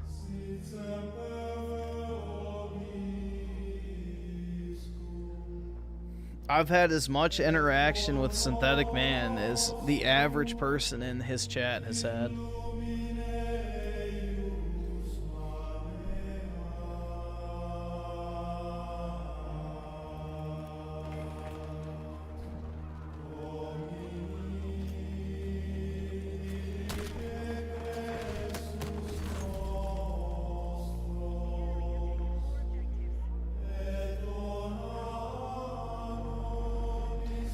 See, Tony Esquire with the 5. What up, Griffin? I'm trash at Battlefield 6. Same here.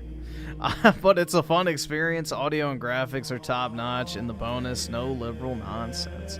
Yeah, that's the thing, is even though I'm bad at the game, I'm just having a fun time playing it. So, which to me is the sign of a good game, is regardless of how like cracked you are at it or whatever. If you're having fun playing it regardless, then that obviously means they're doing something right.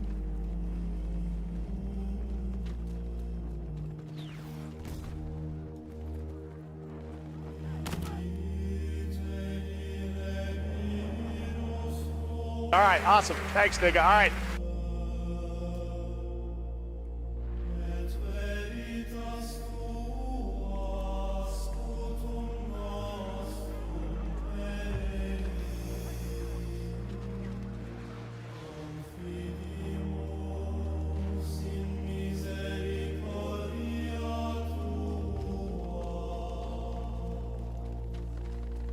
Just get abs and chicks will come. Fool, there's no such thing as a female orgasm.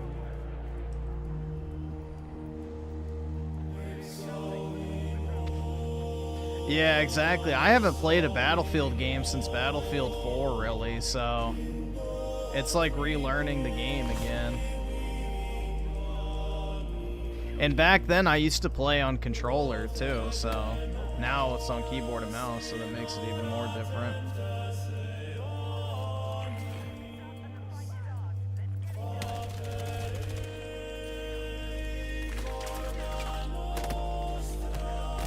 Oh, shit.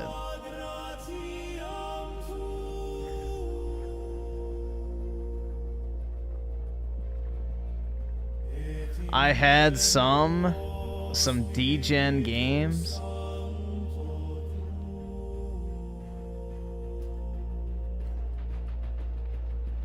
What D-Gen games are those, Ricardo? Hopefully not Blue Archive.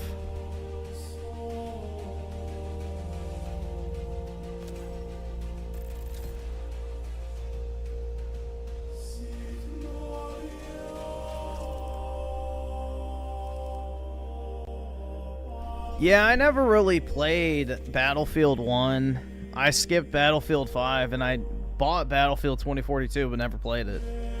So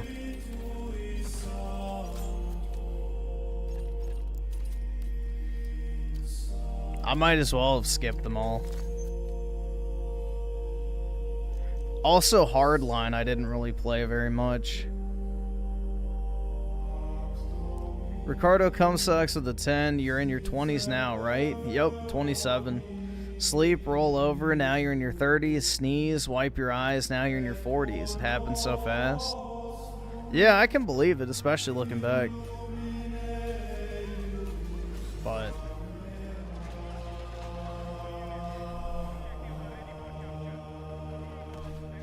yeah, it's just a shame, honestly, because, you know, 30, 40, 50 years ago, every single, like, one of us in this chat by age 25 probably would already be married, and we'd probably already have children.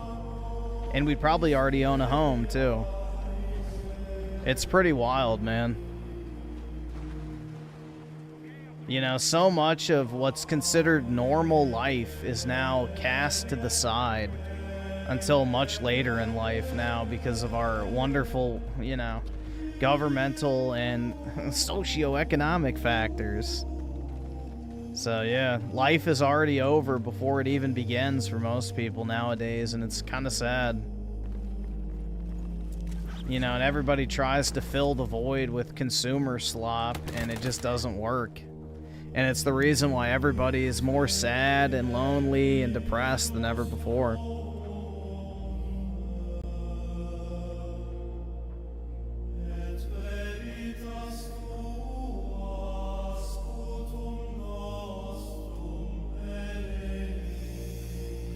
Like, the real black-pilling thing is the average home buyer now is like 58.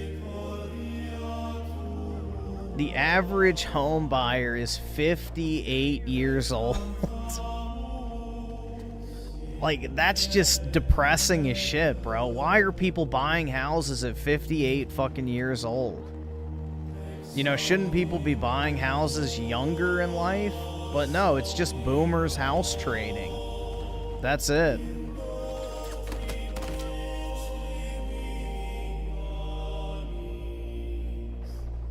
It's just a bunch of old people trading houses. I think the number of first-time home buyers hit a record low percentage-wise year over year for the past like 5 years.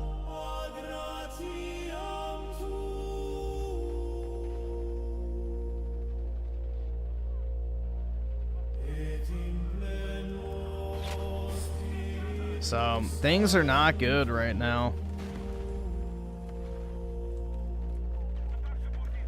Boomers and Gen X control 85% of the real estate market. That doesn't surprise me at all.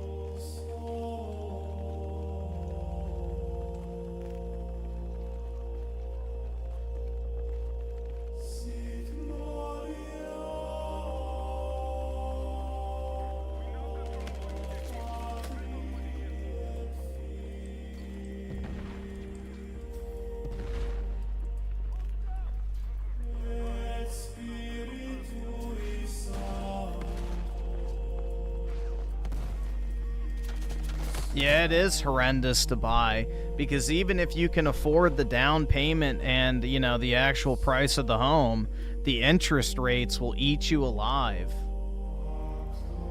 You know, the current interest rates basically triple the price of the home over the course of the loan.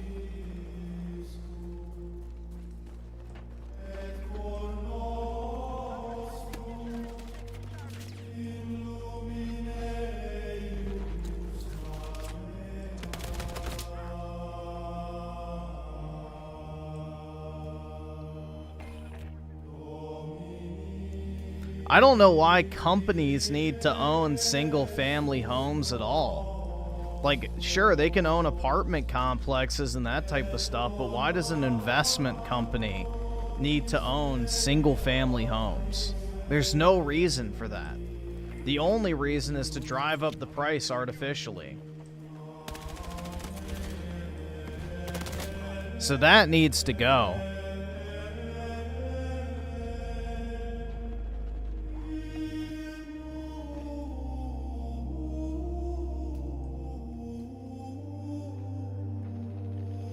I have no real life. I have only want. I just want stuff. That's how, dude, that's the problem with modern life now, is everybody's just trying to fill the gap in their life with stuff. I've already feel like I'm kind of tapped out on wanting to buy anything anymore. The only stuff I buy is stuff that I'm gonna like use to make more money. There's not really anything I want anymore, which sucks.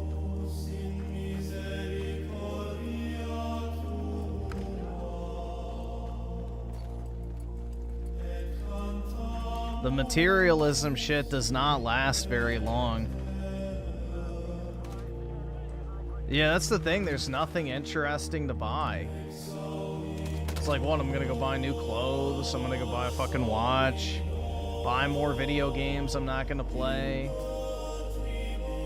Buy a slightly better monitor. Maybe a car that I'm never going to drive. Or maybe, you know. It's just... meh.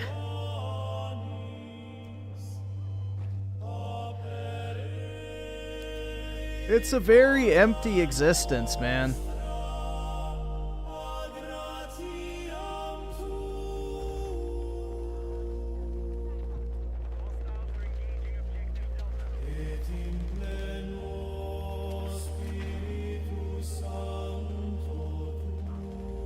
I was thinking about a new car, and then I thought, that's exactly my thought too, man. I've been considering getting an SUV for a while, so I can like easily take my dog places and stuff, but it's like, do I really care? I drive a few miles every day at most, and it's like, do I want to spend 80 grand on a car that I'm never really going to drive?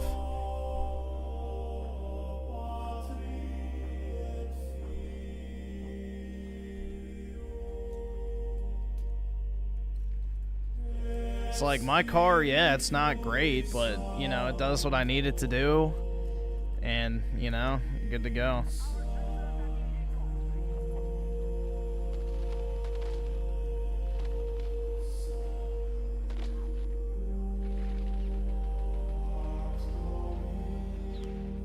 I have 2 years till my truck is paid off, and I will never get an auto loan again. Auto loans, so yeah.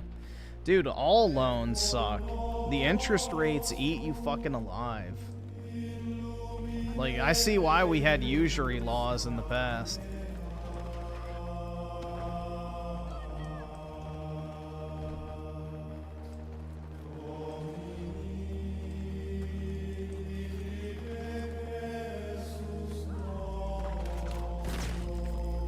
Yeah, I'm not really a car person either, so I don't really appreciate cars. I just see them as like a, you know, basically a tool.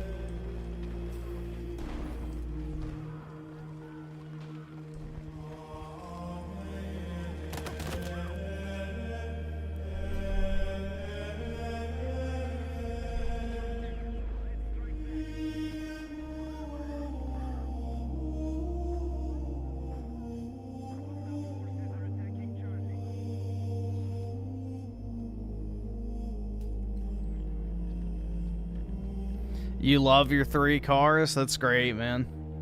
I just don't have a passion for them is my issue. I understand why people like cars. Like, I get it. I just personally don't.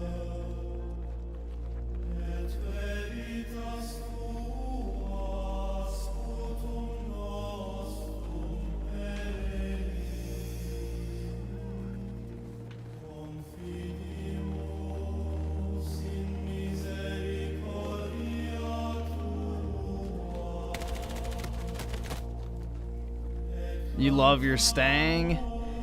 Dude, one of my friends in high school, like for a graduation gift, he got a brand new, I don't know what year, well, I guess whatever year it was, 2016, like a Mustang. I think it was the 5-liter one or what, I don't remember exactly what model it was, but he got one of those for a graduation gift, and that shit was pretty cool. But yeah, Mustangs are pretty nice.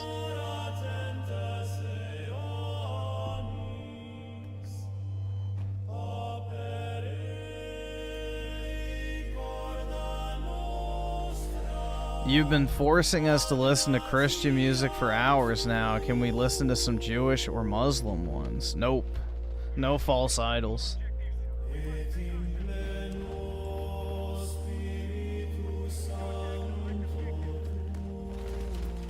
Yeah, my graduation gift was like similar to that. Was, you know, oh, here, we'll help pay for your stuff for your dorm. And that was about it.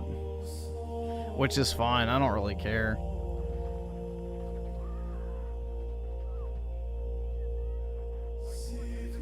Yeah, I'm not a huge fan of this particular map.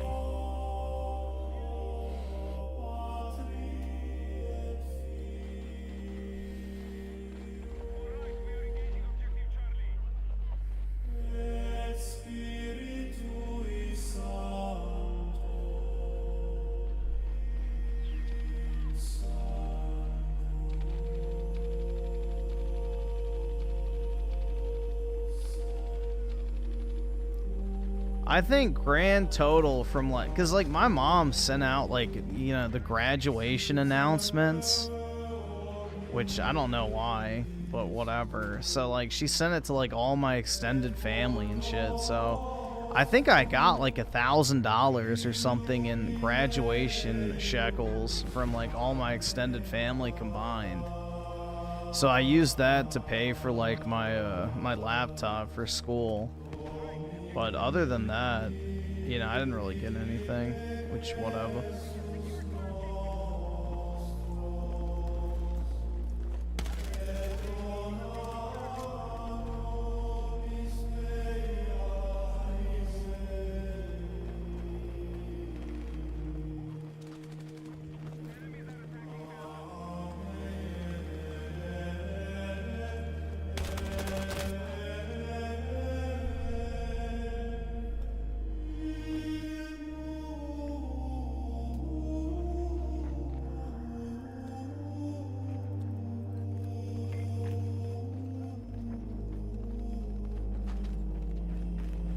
Tony Esquire with a 5. Late home buying is the result of men getting slaughtered in divorce court. Kanye West pays $200K a month in child support to Kim. Yeah, exactly, bro. It's crazy. And then the other stat I love, too, is they go like, oh, female home ownership is so much higher than men. Especially among single men and women. It's like, gee, I wonder All right, awesome. why. Thanks, nigga. All right. I wonder why, dude. It's like crazy. You know, it's like whatever way hurts men, they hold up as some sort of female triumph. It's crazy, bro. Absolutely crazy. It's a good thing that women are divorcing men and taking their houses. Here's why. It's like shit. Oh my god, man. Yeah, the divorce court shit needs to change immediately. That shit's crazy, bro. Women do not deserve child support just for existing.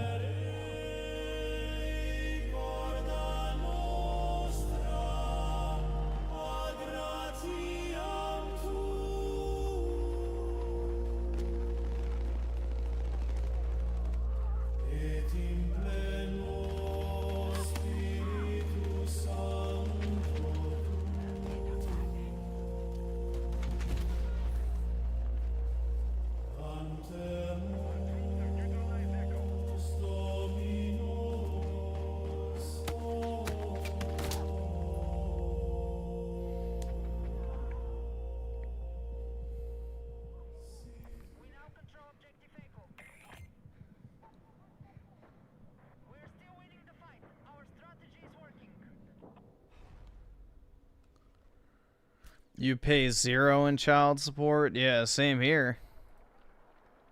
But that's also because, you know, I don't have a child.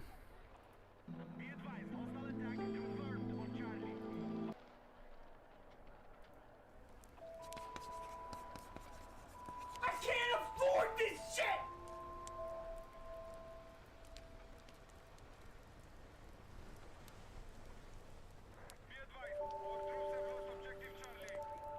Trent Lamar with the 2. Can you play the black? Oh, this one? Hold on, let me see if I can find it. It's hard to find. I think this is a... Holy fuck, it's like tripping out. Fuck off. This one? Nigga, nigga, bitch, nigga, nigga, nigga, fried chicken, nigga, watermelon, nigga, bitch, nigga, nigga, white women, titties, That one? Or a different one? nigga, nigga, bitch, nigga, nigga, nigga, fried chicken, nigga, watermelon, nigga, bitch, nigga, nigga, white women, titties, ass. Nigga, nigga, bitch, nigga, nigga, nigga, fried chicken, nigga, watermelon, nigga, bitch, nigga, nigga, white women, titties, ass. Nigga, nigga, bitch, nigga, nigga, nigga, fried chicken, nigga, watermelon, nigga, bitch, nigga, nigga, white women, titties, ass. Nigga, nigga, bitch, nigga, nigga, nigga, fried chicken, nigga, watermelon, nigga, bitch, nigga, nigga, white women, titties, ass. Oh, shit. Nigga, nigga, bitch, nigga, nigga. The beat is nigga, comedy? fried Yeah, it's a chicken, parody, Nigga, bro. watermelon, nigga, bitch, nigga, nigga, white It's a women, parody titties, of ass. modern rap, basically. Nigga, nigga, bitch, nigga, nigga, nigga, fried chicken, nigga, watermelon, nigga, bitch, nigga, nigga, white women, titties, ass. Nigga, nigga, bitch, nigga, nigga, nigga, fried chicken, nigga, watermelon, nigga, bitch, nigga, nigga, white women, titties. Alright, there we go. Yeah, it's like, it's just a parody of modern rap, basically. But it's like banned everywhere, which sucks, but people used to blast it on the fucking school intercoms. That was like a trend for a while.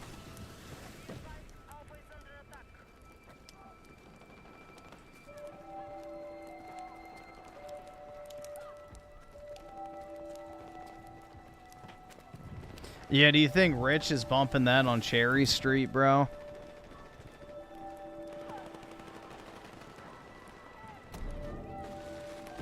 What's it called? It's called Swiggity Swag. You have to find it on SoundCloud nowadays. Like SWIGGITY swag.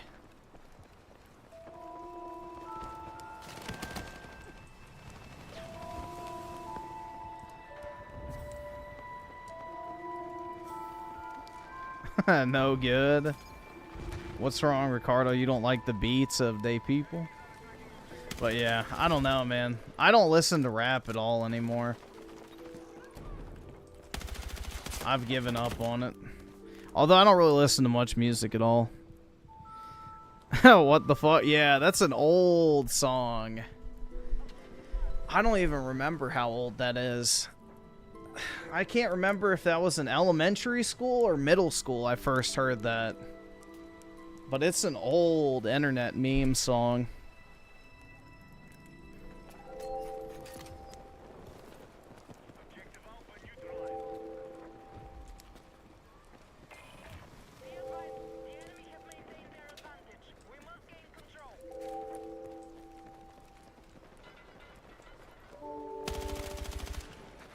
Yeah, the problem with prenups is, man, is they'll tear that shit up in court if you have kids, usually. Which is sad.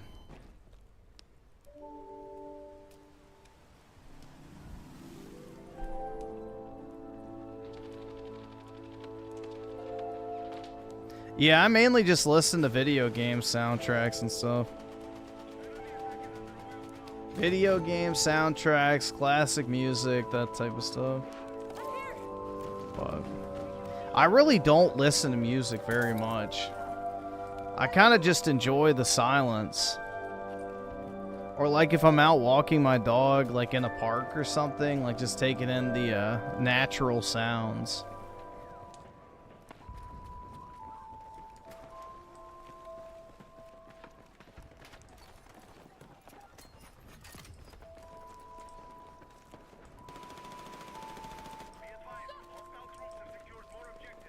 It feels like, I mean, this may sound pretty boomerish of me, but everything is just a constant, like, dopamine overdose.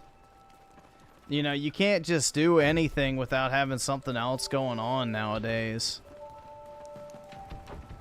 You know, you start to feel like, oh, I'm watching TV, but I'm kind of bored, so let me, like, scroll on my phone. Or I'm playing a video game, so I need to listen to a podcast in the background or something. Or, you know, just literally anything. You're eating dinner, so you need to turn the TV on. It's like you can't just stop doing something, even if you're already doing something. Zero attention span. So I'm trying to combat that. Driving without music is literal torture. See, I do it all the time now. I don't listen to music in the car, but I deliberately do so.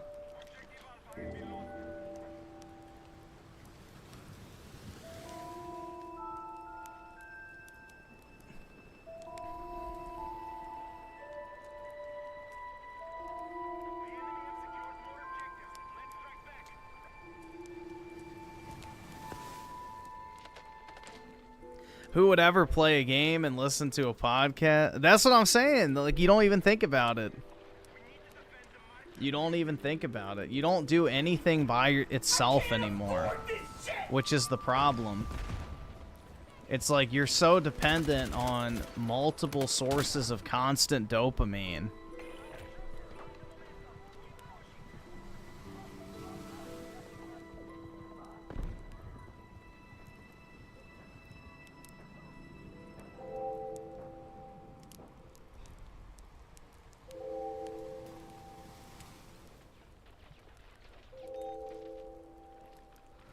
I mean, you're listening to music while talking to a live chat while playing a game. Exactly. And it's not even, like, you know, crossing my mind that that's weird. Because it's just normal now. So that's why in my free time, I try to, like, just do one thing at a time.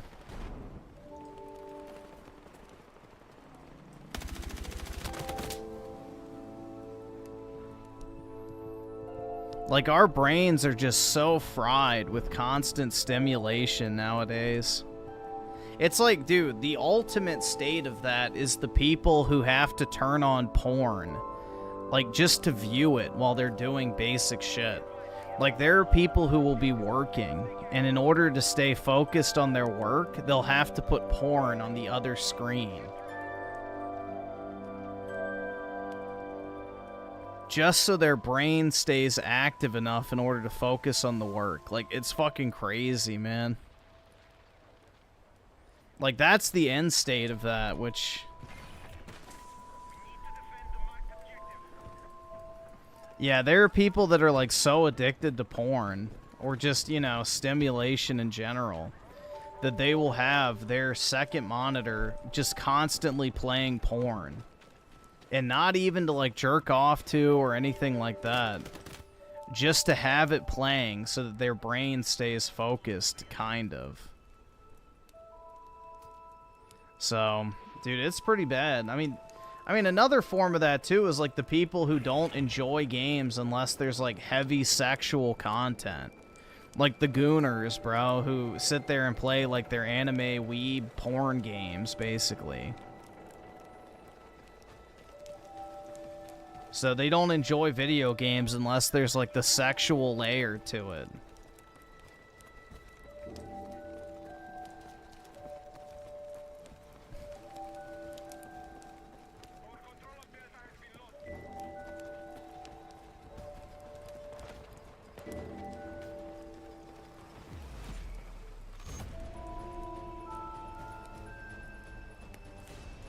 So that's another form of that.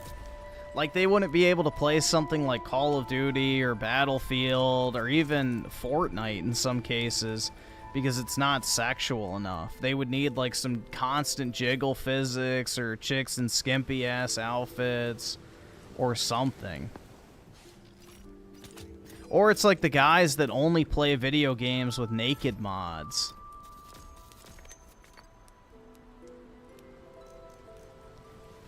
Yeah, kind of like Stellar Blade. Kind of like... Stellar Blade's kind of like the gateway drug, I would say. Stellar Blade is still kind of tamed, what I'm talking about.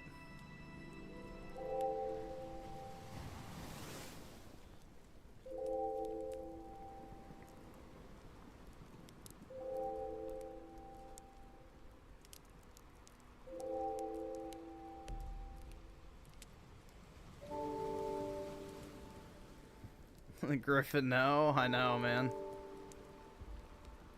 Raymond just uploaded his worst crash out yet? How so?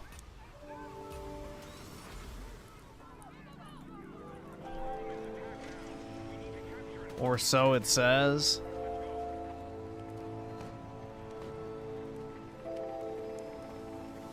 Ricardo Cumsucks with a 10. I drive a 2007 Camry. Still lol. I love it. I will not stop driving her until she gives up the ghost. No GPS, no interface, nothing. I love it. She's still going strong. Yeah, that's the thing, man. I had a old, like, 2006 Hyundai as my first car. And the only reason I had to get rid of that is because it started having engine problems. So I got a new car, but mine's a 2017. And that's the thing. It's like I have zero desire to get a new car. I didn't really want to spend money on the car I bought recently. Or I guess not recently. But You shut the fuck! Don't you fucking tell me to my face to shut the fuck up! I don't blame you, man. The whole car thing to me is just kind of crazy. People will spend like an entire year's worth of pay in some cases just so they can think they look cool driving down the road.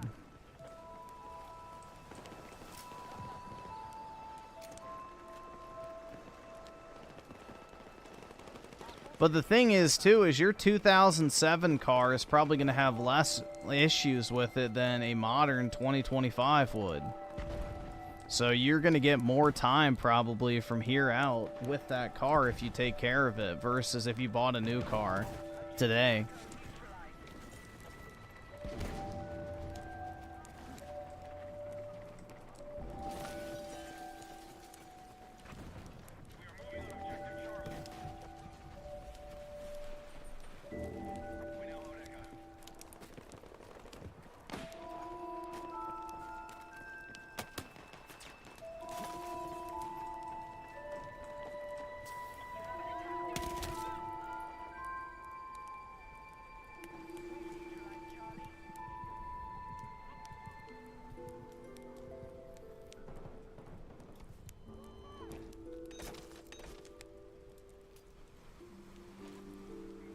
Driving an 07 Camry and giving Synth $15K in a year is a mental dysfunction.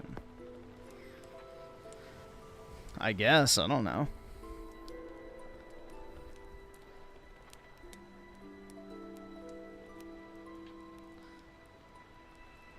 Electronic fuck up many times on new car. Yeah, it's terrible, bro.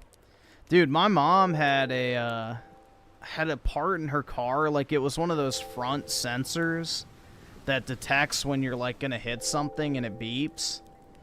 That thing was acting up, and because it was part of like the overall computer system in her car, it was gonna be $10,000 just to replace that component. Now luckily the car was still under warranty, but 10 fucking grand to do a basic ass repair on a front collision sensor. Like, these new cars are a fucking money pit, man. If you don't have a warranty on them, get rid of them. It's like, Jesus. No, I did not. A lie. Yeah, 15K seems like a lot. I would be shocked by that.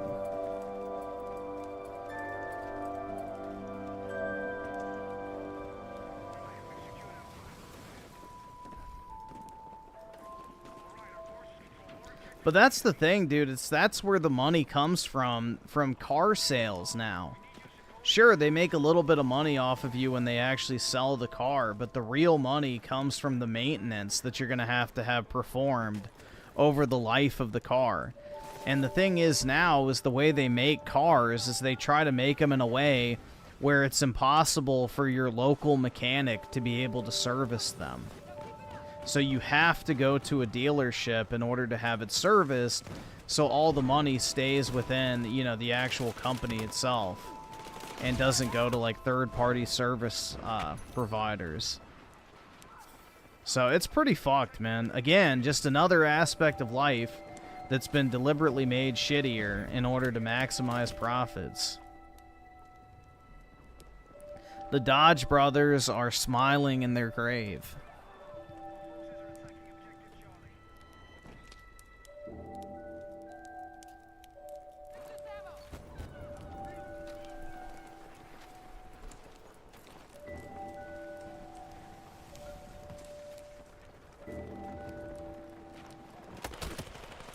Because that was also one of Henry Ford's design, you know, ideas that, you know, guided him, was making the cars easy to work on yourself in order to avoid having to take them in for maintenance. That's why the Model A's and Model T's and stuff are super fucking easy to work on for, like, a new mechanic. Is because, you know, they were designed to be easy to work on so that people could fix their own cars instead of having to go take them in to get serviced.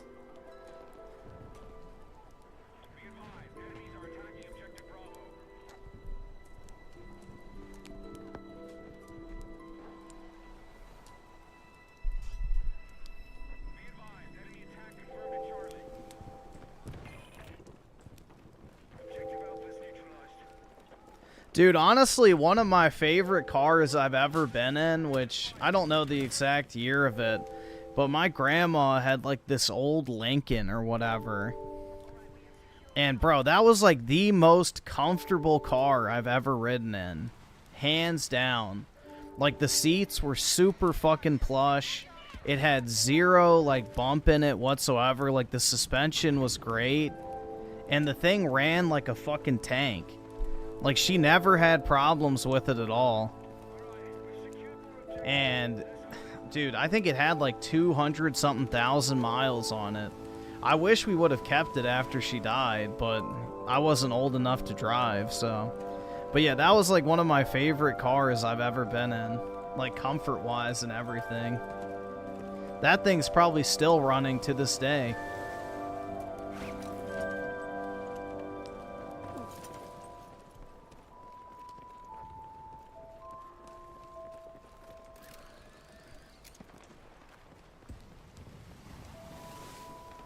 Hot seats? I'd have to look it up.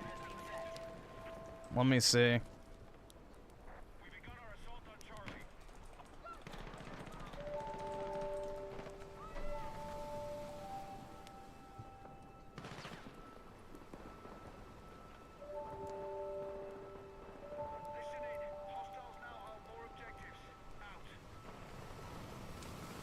What's on?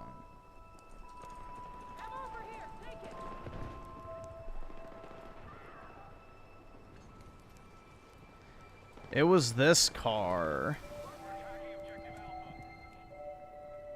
Let me see if I can get a better picture.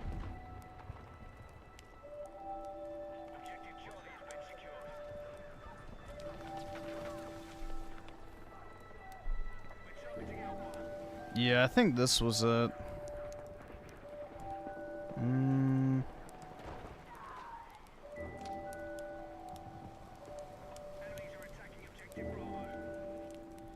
Yeah, this was it. This is like what the seats look like.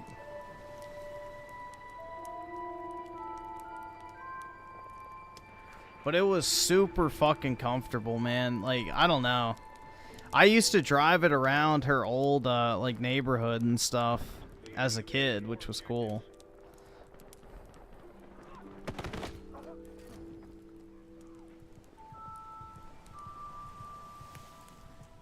But, yeah, if I could have kept that car, I definitely would have. I can't imagine she, like, well, she didn't sell it. My, aunt did after she died, but I can't imagine it was worth a ton of money.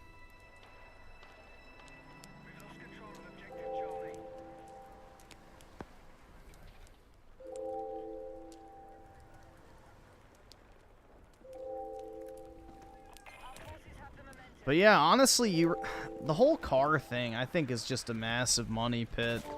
People have been marketed to death on that, thinking they need to spend, you know, an entire year's pay on a car just to impress people.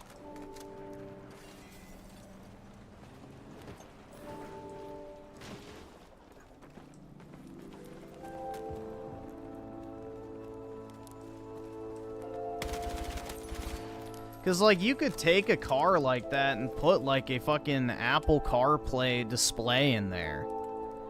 Like, you could just have the dash redone, put a new stereo system in there with, like, the touch screen and everything for, like, $400 or $500. And then you basically have all the modern features people care about.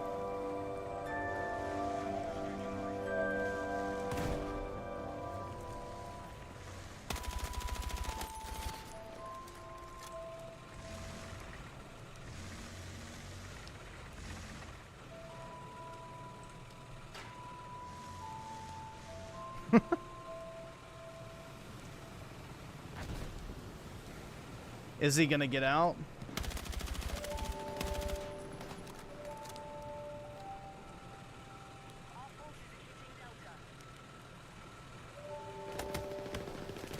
Aw, that sucks.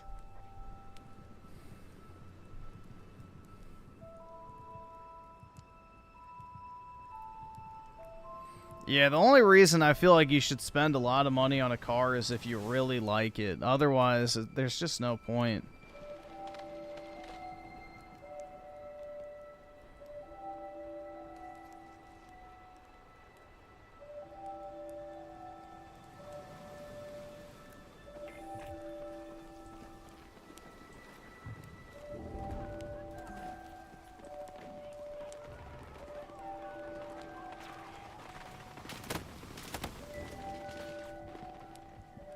Well, most of the modern interiors are just that cheap fucking plastic, too. That starts to discolor and chip and the varnish comes off. Like, most of the interiors are junk. They also creak when you touch it. They're not lined up properly. It's just mass-produced Mexican slop. But yeah. That's pretty much it. It's just junk, dude. It's like, have y'all ever seen those videos of the Teslas with the quality control problems? It's really bad. Like, those things are junk, dude.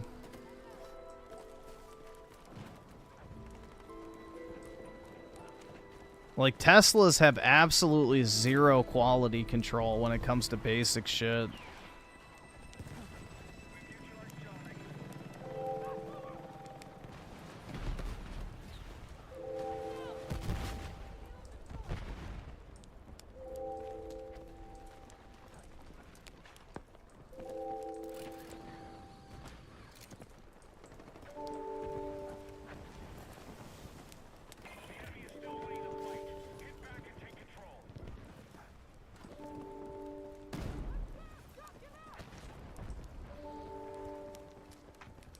Toyotas, to their credit, hold up pretty well, even the new ones.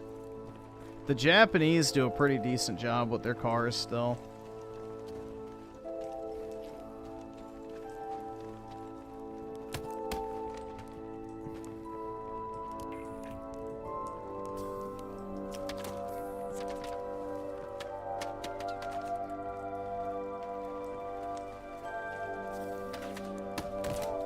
Damn, where is that guy?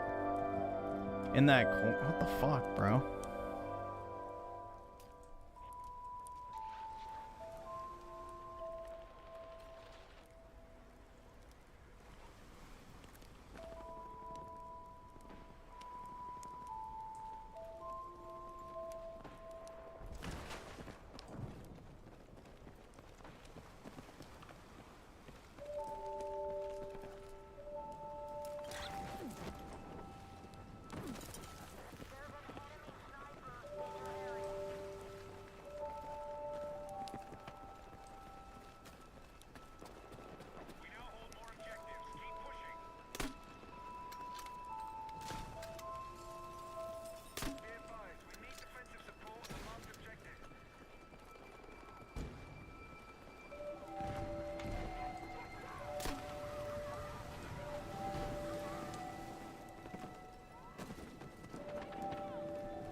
Griffin wants to be driven in a Rolls Royce? Yeah.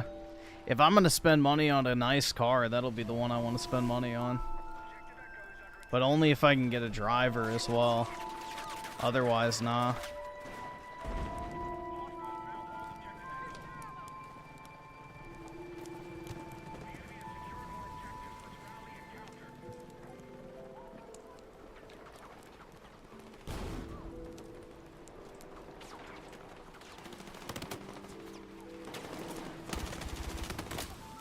Shit. Let's see. So very rare with the 2. Yeah, I can put on some Minecraft music. This one.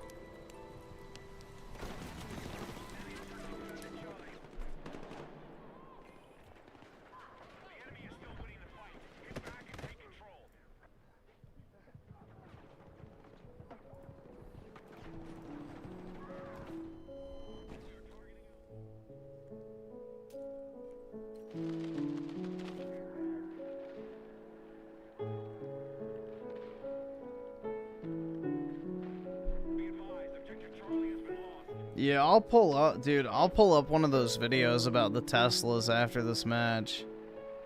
It's really bad. Most people don't know how bad it is. Like, there's a reason why Elon sells his cars as cheap as he does.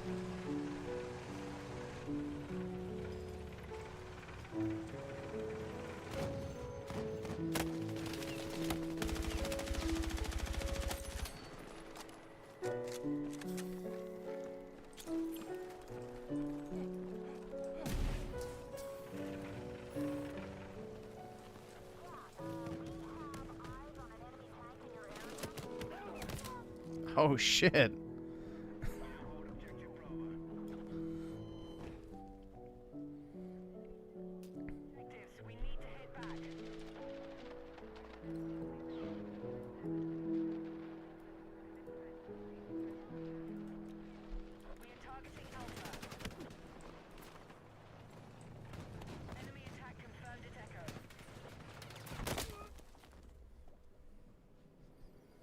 Teslas have zero aftermarket sales. Yup, they're not worth anything. Just lease a Tesla if you're going to buy one. Because the batteries don't hold up, and the batteries are super expensive to change out.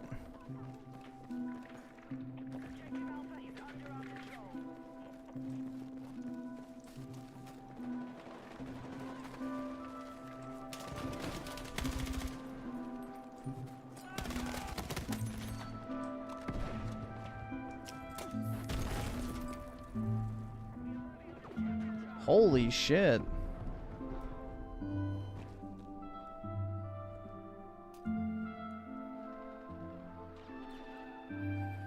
Yeah, I think it's like, what, after 4 to 5 years you have to pay like $8 grand to swap the battery or something. It's something insane. So, yeah, lease your Tesla.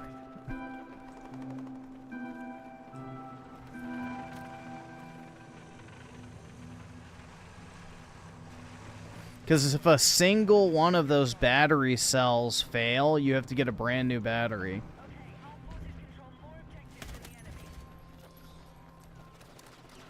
At least that's how it used to be. Not to mention, if you ever get in a crash in the Tesla, you're pretty much dead. Because if you can't get out, you're just going to burn to death. Just like fucking crazy. Yeah.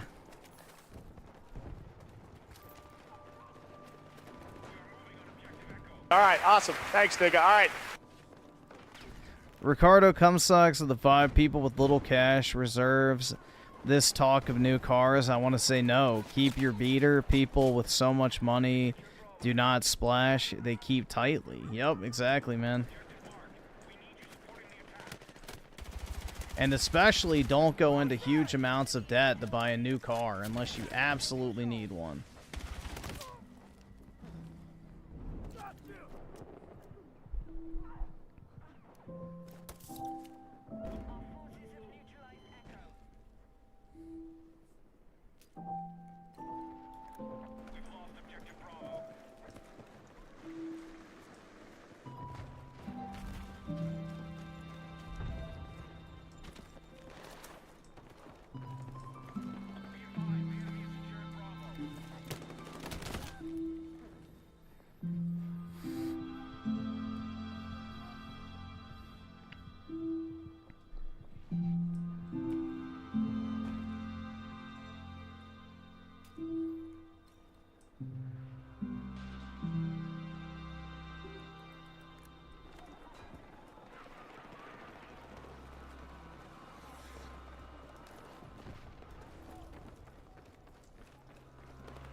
If I'm already in a serious relationship, only then I'd consider getting a nicer car. I guess. I don't know. Why would that matter?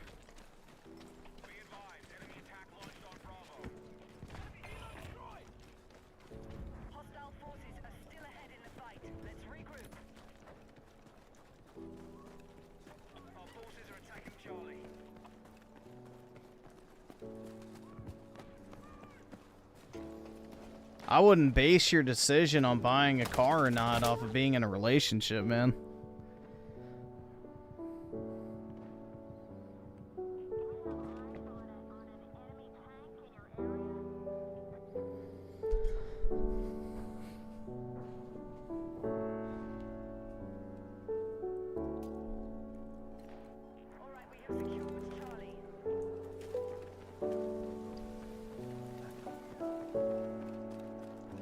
Attack support needed on the mark.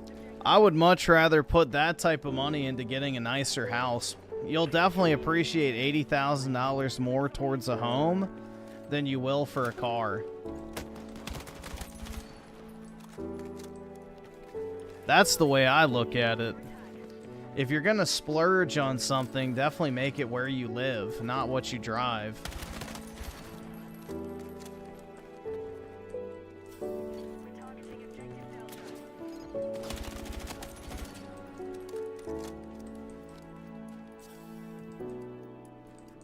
Griff, you need an escort? You haven't been gooning in a while. Yep, I have not.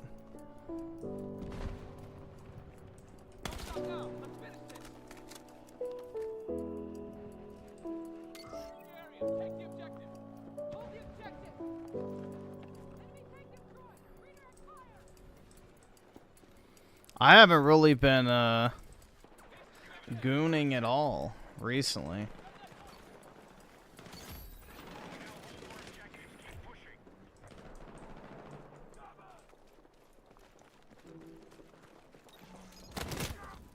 Shit.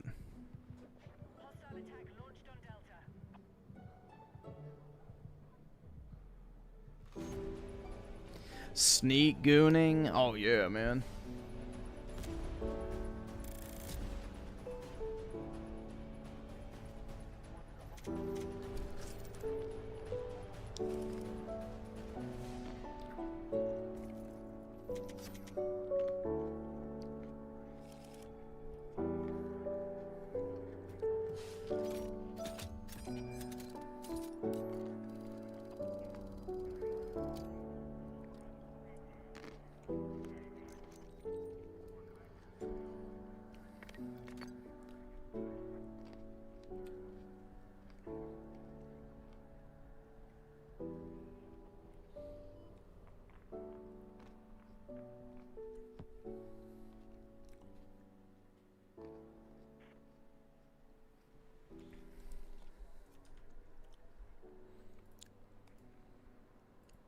Let's see. The fuck was I? Oh yeah.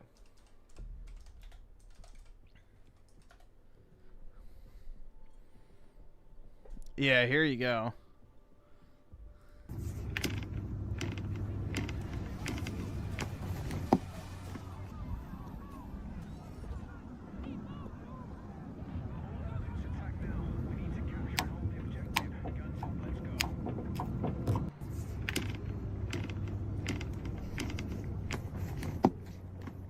There's tons of examples. Tesla build quality issues and materials chosen. There was a viral video earlier this summer or last year that there was a dude going like this.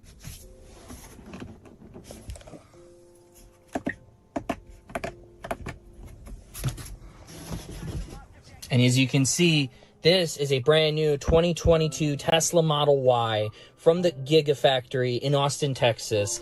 Less than 1,000 miles on this thing, literally almost brand new. And it's just literally built like it's a $60,000, $70,000 car. Now I know. Soy out, dude. Do you think Elon sucked his dick?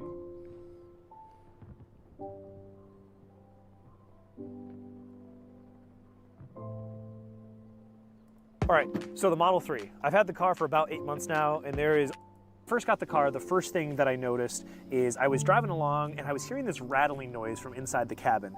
It sounded almost like as if your license plate was like loose or something like that, and you can imagine if your license plate was loose, it'd be like making that noise rattling up against the back of the car. And that's what it sounded like, but the license plates were really tight, everything seemed fine, so I couldn't figure out what was going on. Turns out it was the inner wheel well of the front inner wheel well on the driver's side. So if you guys look in here, you can actually see I have some really tacky looking foam sitting in there, and I'm eventually gonna have Tesla pull this out and put in some of their own foam so you can't actually see it, so there's just better support behind the inner wheel well. Jesus. But until then, this is my solution. I was talking to one of the Tesla service advisors, or one of the mobile technicians when they were doing my tire rotation. I was asking him about it, and he was saying that this is actually pretty common for Teslas just because there's not a lot back there to keep it from rattling. So if you get a Model 3 or Model Y, or probably any of the Teslas, this is something that... So they know it's common, but they haven't fixed it. You might notice, and if you hear a noise like that, like a rattling or a flapping noise... That's modern manufacturing at its finest right there. You can know to probably look here first, and that could be what's going on. It's a very easy fix. It's not a big deal, but now you know. Thing number 2, the window. So I just literally threw a water bottle at this to get this wet. But whenever it's raining outside and I'm going through like a drive-through or just trying to roll down my window for any reason, it's pretty embarrassing, needless to say, to pull up in a $65,000 car to get a cheeseburger and they have to hear that. It's so awkward. So, not a Dude, my 20-something thousand dollar Hyundai doesn't do that shit. huge deal. I think it's probably something they can fix. It doesn't even really happen to any of the other windows, but it happens on the driver's side, and that's the one I'm rolling down the most. Again, I talked to a service technician about it, and they said it could have something to do with just this lining here or one of these inner ingresses, but I don't know. It's not really a big enough deal for me to have Tesla fix it, but something you might run into. Thought you guys might want to know. So the next I would definitely have them fix it. That'd piss me off, bro. issue I had, and honestly this is probably one of the most annoying because it took me literally forever to figure out where it was coming from. I had an issue where as I was driving, it would hit a bump or accelerate, especially as I was like accelerating or decelerating, I would hear a super loud creaking noise from the passenger side door.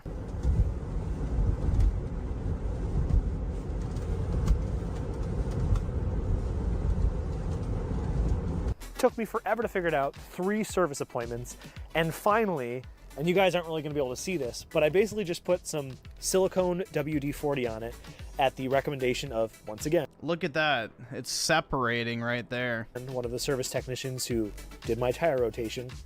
And he finally told me after 3 appointments of 10 different people trying to figure out what was going on, this one dude who was just rotating my tires was like, hey, try putting some silicone WD-40 in there. Well, sure enough, I did it on all the doors just to be safe. Rattles, completely gone. Rattles and squeaks and whatever the noise was, completely gone. Yeah. Yeah, I mean, that's stuff you shouldn't have a problem with for, yeah, a $70,000 car. $70,000. Like, that's not a little fucking beater car or something. That's an expensive car. Like, you're getting into the luxury car range, like a Mercedes or a BMW or a fucking Lincoln or whatever. But yeah, they have really bad quality control in those. My car has none of those problems.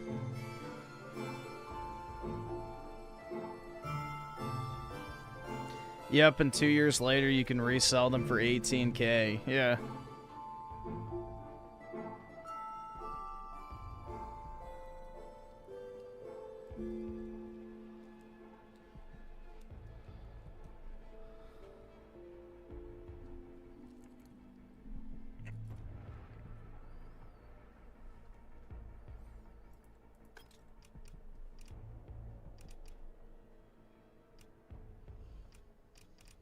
So what modes do they even have?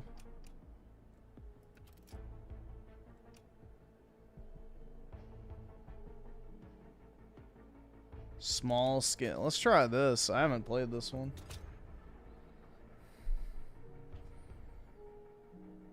If it resells at all, yeah.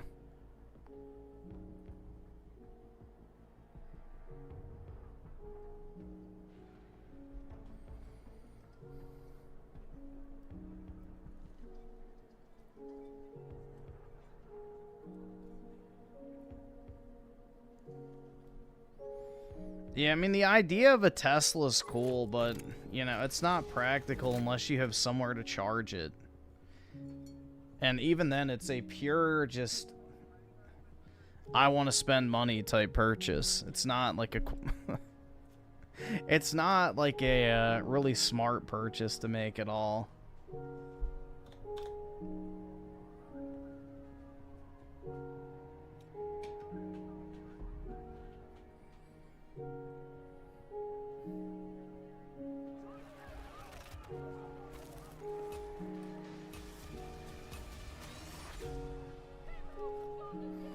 Let's see. F8 with the 5. Appreciate it, man. I feel like the only good, reputable car brands left is German brands or imports like Subaru. GMC is really nice as well. Well, GMC is Chevy, so... Yeah, I've heard Chevys are okay. For a while, Chevys were really bad. All right, awesome. Like the early Thanks, nigga. to mid-2000s. Really, really bad. And also 2010s. I heard nothing but bad things about Chevys. But, yeah, I'm glad if they have turned it around. That's good, but... Yeah, personally, man, I'm pretty happy with my Hyundai, you know? My little Korean shitter car or whatever. But it's good enough.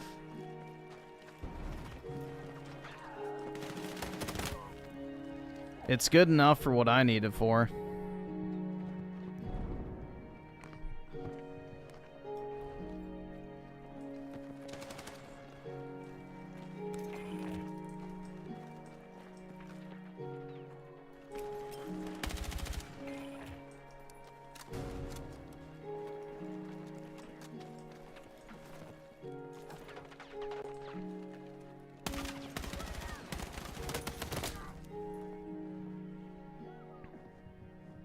Hyundai is good. Yeah.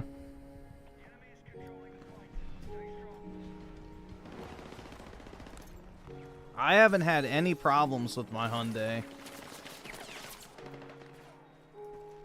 So, for what it's worth, it's held up well.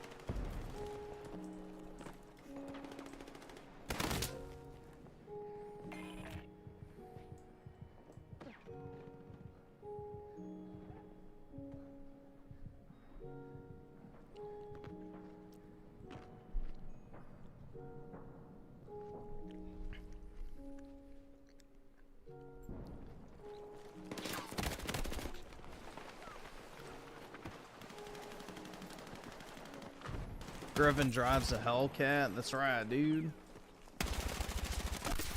Hell yeah. Dude, these camping fucking cocksuckers. Holy shit.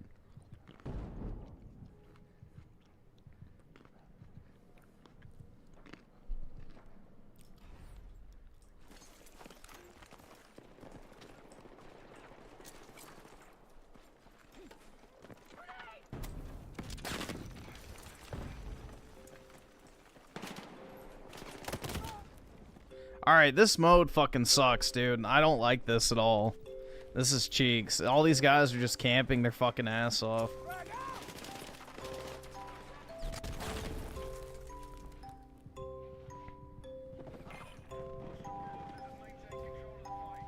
Wage quit.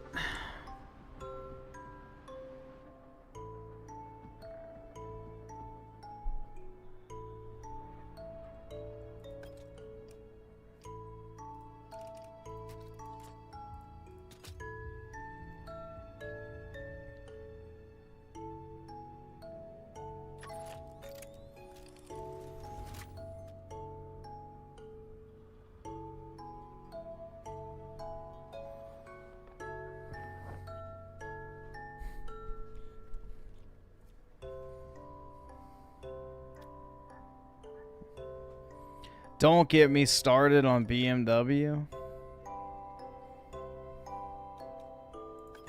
Yeah, I've heard bad things about BMWs. I mean, BMW, in my experience, has always been known as the poor man's Mercedes.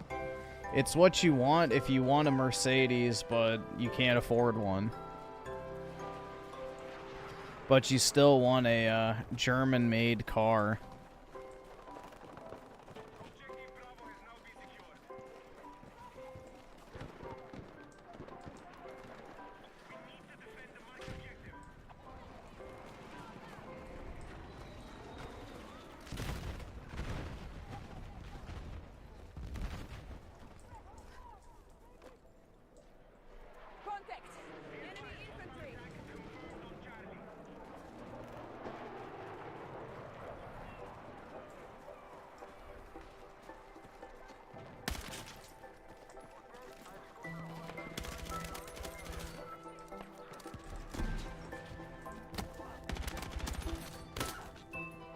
Well, I got a 3-piece. That works.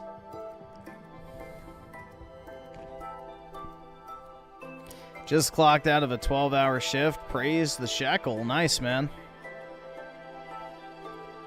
Hopefully that included some overtime.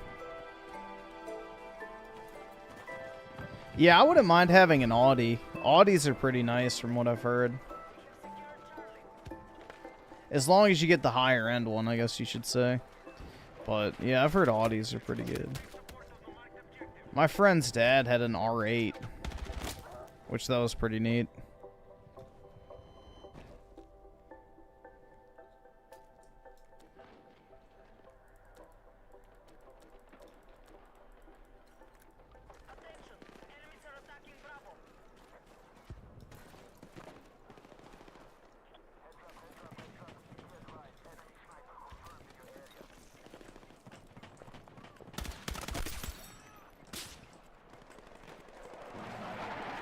It's kind of funny because, you know, Lamborghini's owned by Audi, or I guess they're just the same company.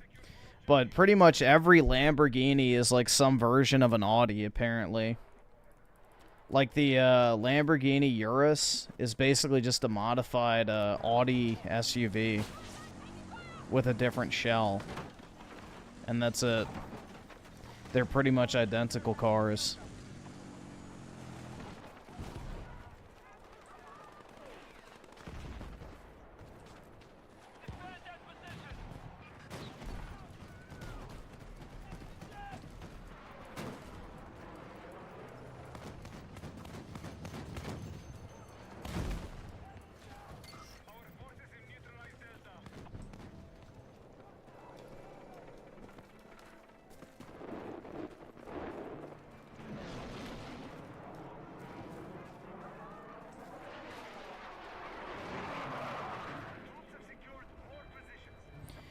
At my job, it's double time after 10 hours, which is awesome. Dude, that's great. Shit. Dude, I'd be working as much double time as I could, possibly.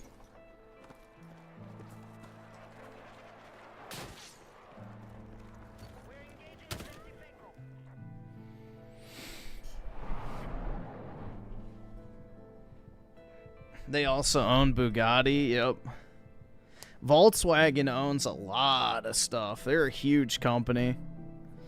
Raymond's latest video, he's going ape. Oh, God. What is it about?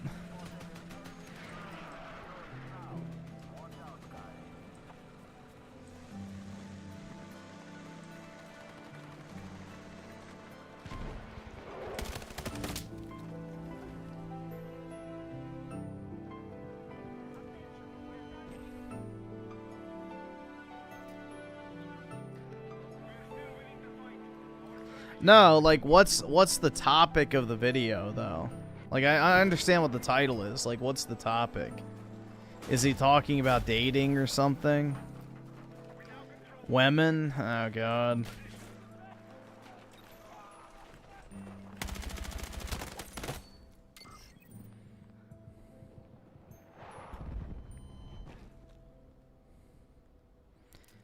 Dude, you really don't see many Aston Martins at all anymore. For a while, you used to see them all the time. Now, I rarely ever see them. I'll see, like, maybe one or two every few months. I asked 40 boomers what they regret most about their life, and the same 3 answers kept showing up. Oh, God.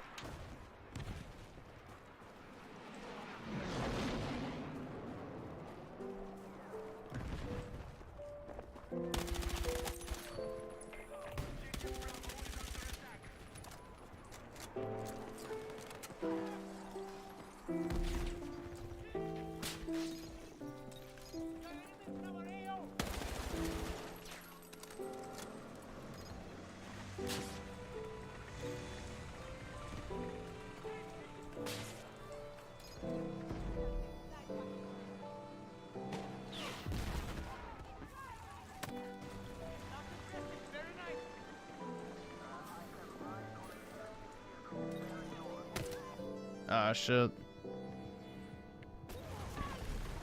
Yeah, I never see Bentleys anymore. I've never seen a Bentley on the road.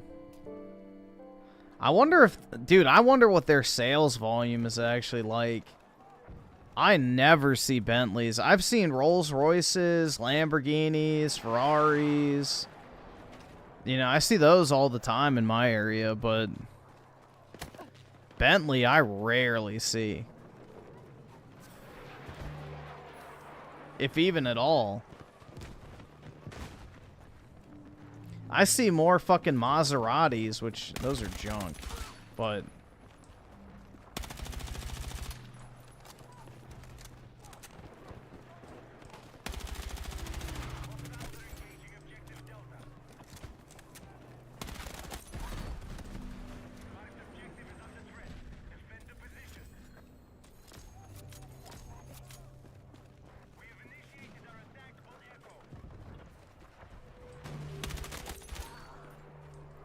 I'm out of ammo. I need extended mags, bro. It takes so long to level these fucking guns up.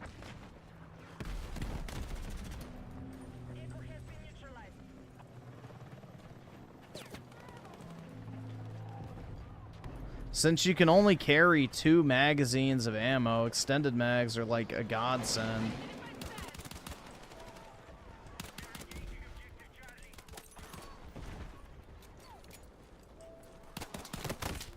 No! Damn it. Dude, the Jaguar redesign was a massive disaster. Apparently they only sold like, I think, double-digit cars for the entire year or something like that.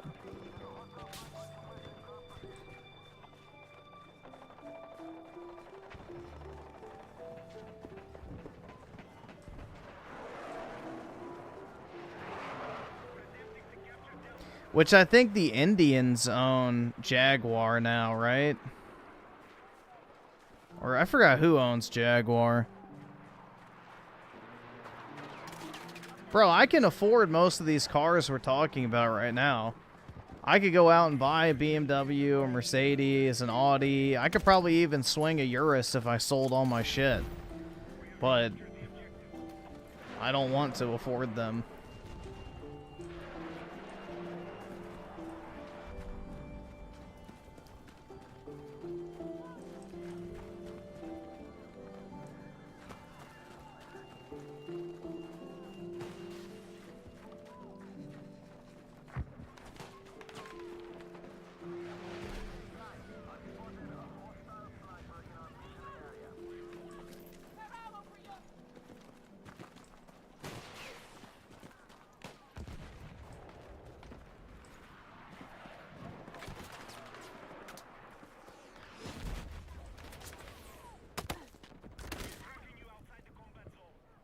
Very good, brand, sir. Very good.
Shit.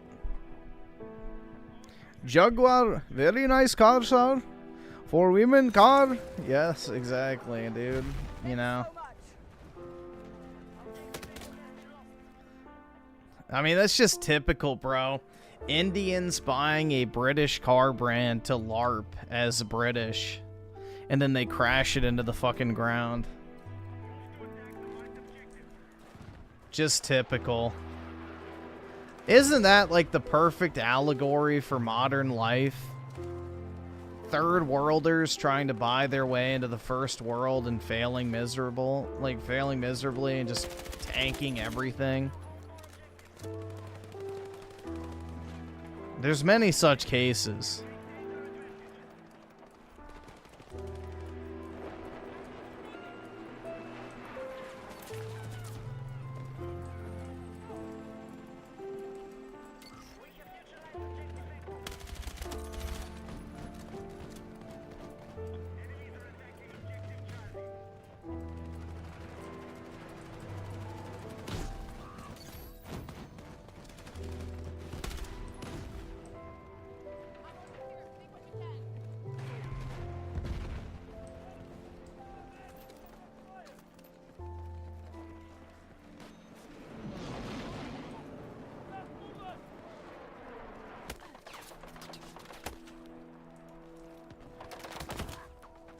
Holy shit, how did he hit me from there?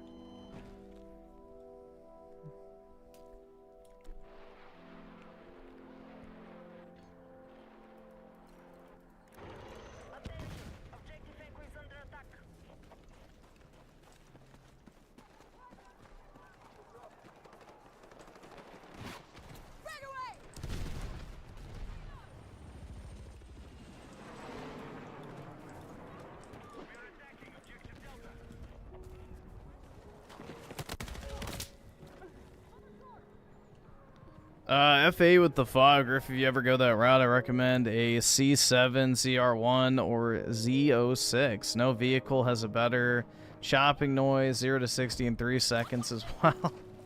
Yeah, I don't know anytime soon if I'll be buying a car, but I'll keep that in mind. I mean, I kind of do wish I had the money to just piss off on cars and stuff. It would be kind of fun, but I don't know. Right now, it's definitely not a priority. All right, awesome. Thanks, nigga. All right.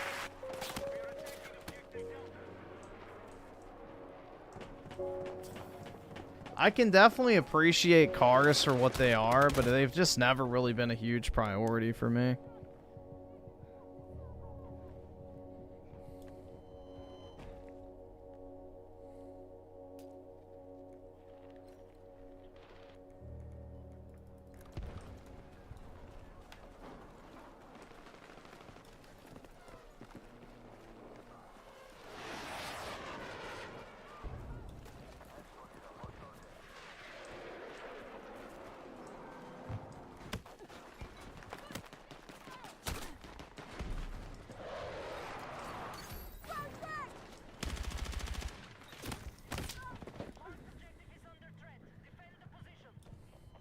My response to the title, good, caught his ass. Yeah, I agree, man. This year's Call of Duty is pretty fucking shit.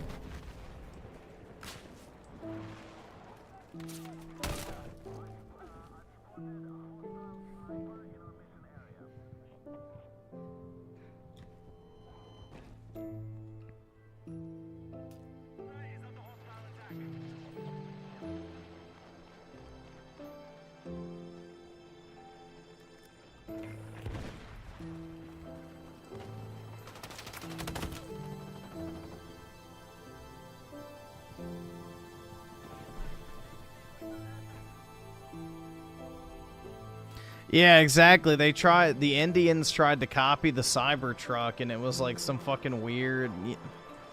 And then they matched it with like homosexual fucking bullshit too.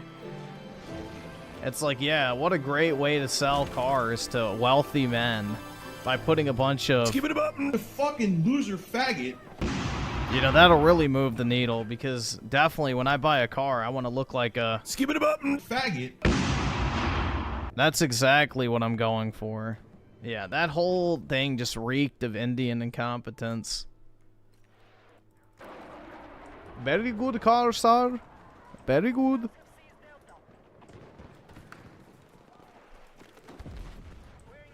I think COD is actually done. Xbox doesn't even seem to care about it. Yeah, that's the thing, man.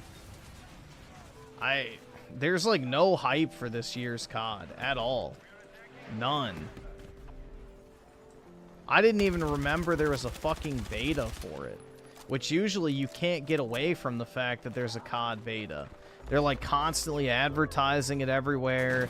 There's social media posts and shit hyping it up. And there's like just nothing. It's nothing, man. I think they know it's gonna bomb, so they're not wasting money on advertising.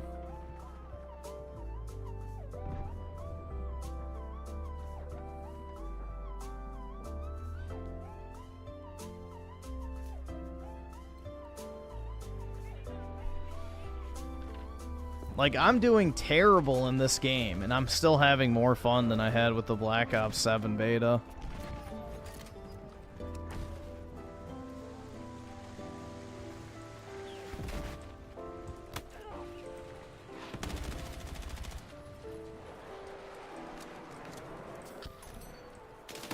Oh, I actually got a kill with a grenade. What the fuck?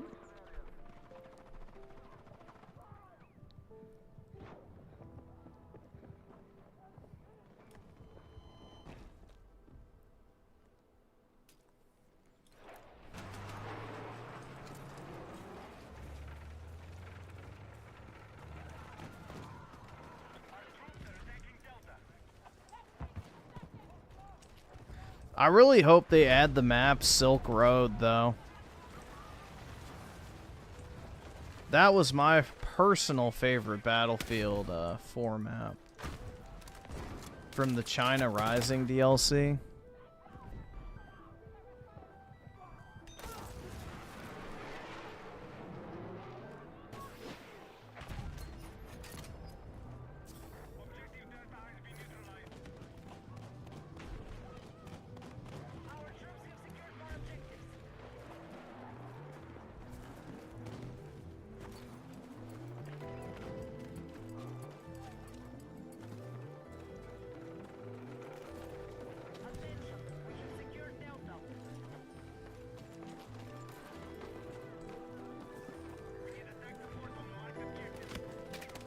Yeah, and in that video he cried. Oh my god, dude, we'll have to check it out. I guess we'll watch the Raymond video. I guess it's been a while since we watched one of his videos.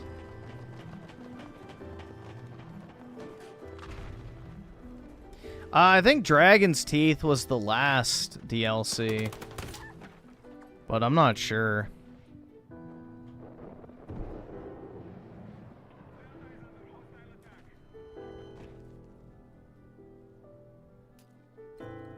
Raymond cries more than most. Yeah, dude, he has no emotional filter, and he, like, wonders why women get the ick. They can sense that shit. So, when women say they want a guy to be in touch with his emotions, it just means they want you to listen to their problems. Like, that's it. Women don't want emotional men. They want a man who's gonna sit there and listen to them bitch. That's all that means.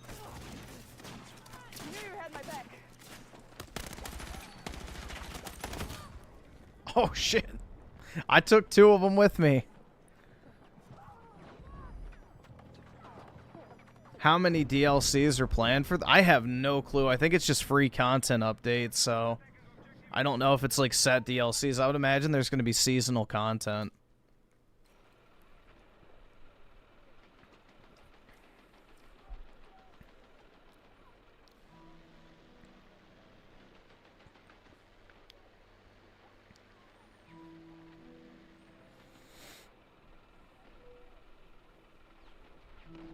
There's 2 maps in Season 1? That's great. What is it, Apollo? What's wrong? Why are you looking at me? He looks disappointed. Alright.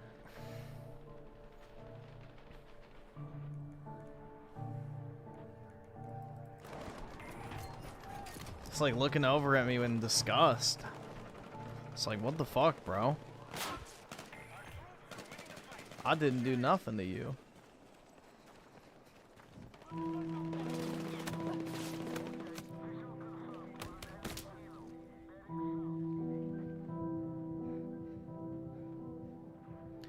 I like premium, but it tends to be less players for DLC content, yeah.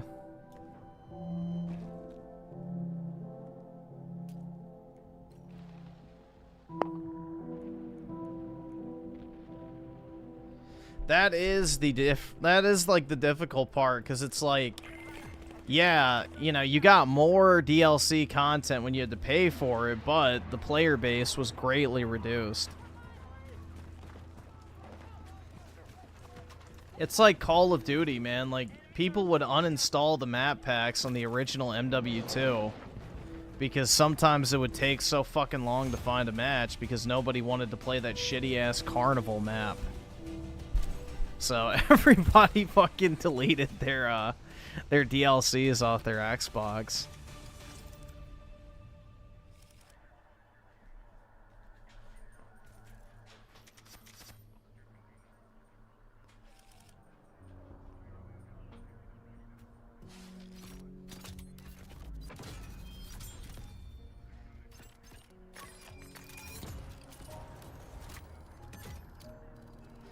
The good old days, yeah. Oh shit, David with the 5 gifted memberships. Really appreciate it, man. Thanks so much.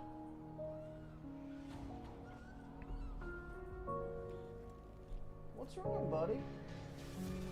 What are you doing? This damn dog is acting up. Have to put a shock collar on. Come here. What's wrong?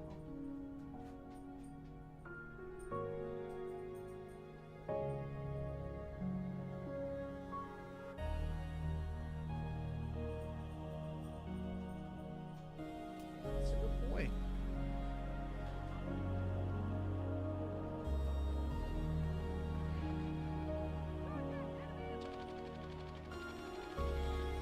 Good boy.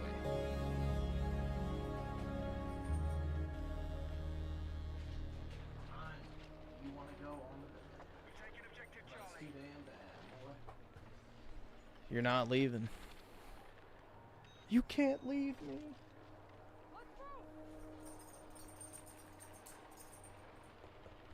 He's trying to get me to go to the bed. He wants to lay down. Needy ass dog. Tony Esquire with a 5 won my case against a dealer who sold me a Tesla with a dysfunctional airbag. Nice, man. That's good. Yeah, it's hard. Like, you're lucky you have lemon laws, I'm guessing, is what that fell under. I like the 2025 Hyundai Sonata and Elantra inline models. Or get the fuck out. Yeah, I've had good luck with my Hyundai, donate, so or get the fuck out. my whole family has subscribe, Hyundais. donate, or get the fuck out. My dad's been buying them since like either the subscribe, donate, early or get the fuck 2000s. out. So Either subscribe, donate, or get the fuck out. All right, awesome. Thanks, nigga. All right.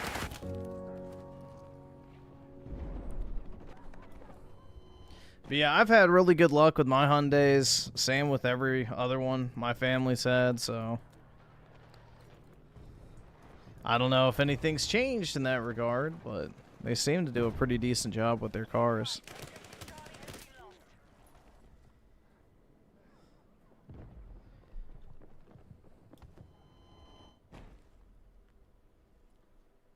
DSP calling people poor if they go to the gym.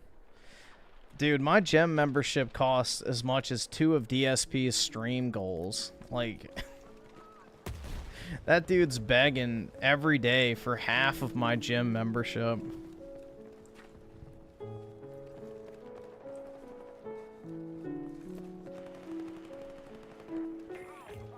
Well, Kias are Hyundais, so they're just the lower end version of a Hyundai.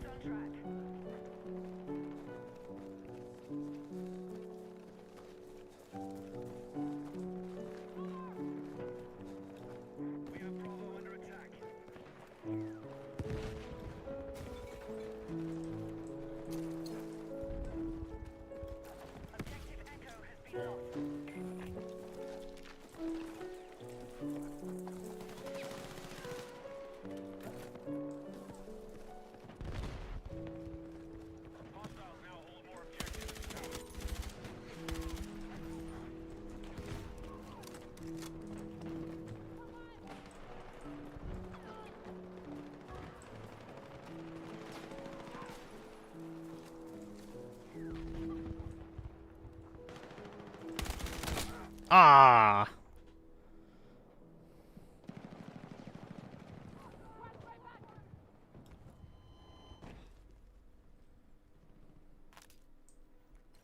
Yeah, you're still a 450-pound man that can barely walk? That's right, man.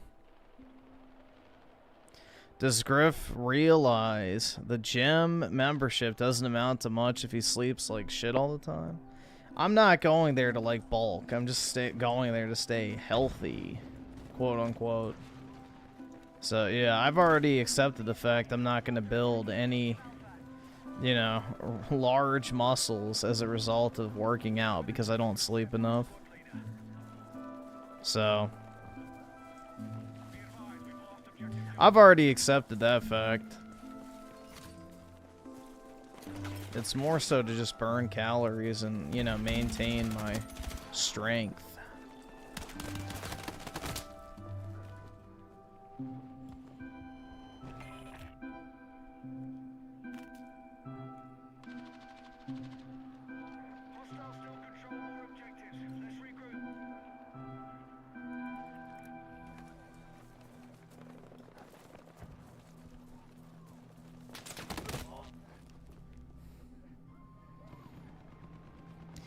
Buys Chad 18-inch arm? Bruh. I mean, the thing is, bro, is like I can max out the tricep press machine, the pectoral fly machine, and the like chest press machine. So I already have like good strength. Like my muscles aren't weak. It's just they're not big, if that makes sense. So like I don't have a problem with like pushing heavy fucking weight. That's easy. It's just I'm not building like large muscle mass, which I don't really care about. Strong as gorilla, that's right.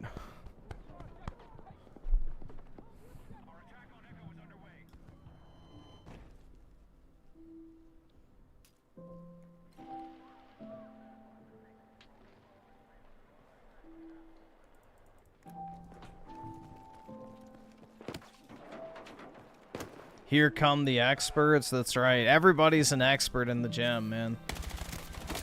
But nobody looks like Arnold, so, you know.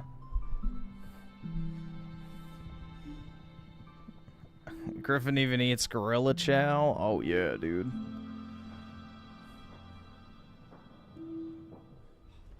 No one gives a fuck if you're strong. I mean, I do. I told you it's more so about just being healthy and shit. I don't even talk, dude, I don't talk to women, so I don't care. And plus, it's winter time now, so I'm wearing sleeves anyway. I just wear a hoodie.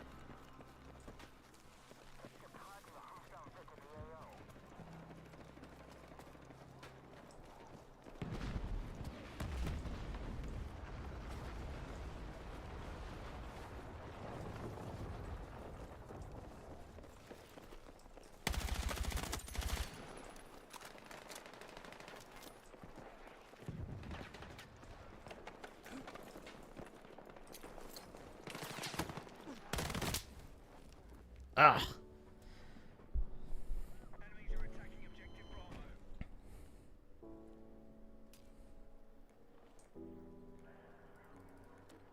Yeah, after this match, we'll do the videos and shit.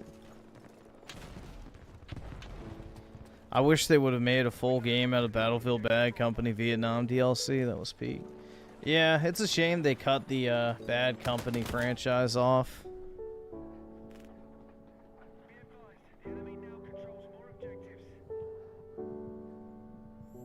We know you're 320 pounds. That's right, man. And gaining every day.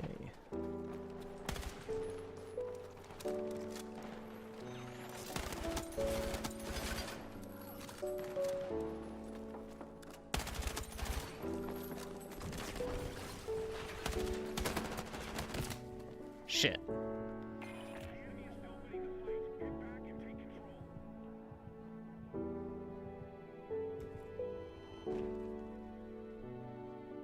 320 pounds of pure gamer, that's right.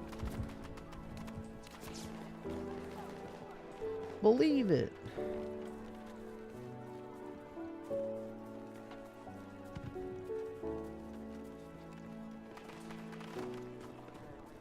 Join a club, fixes all problems, make your bed too. Yeah, I also heard cleaning your room works as well too, man. Also finding a side hustle. You know, a hobby.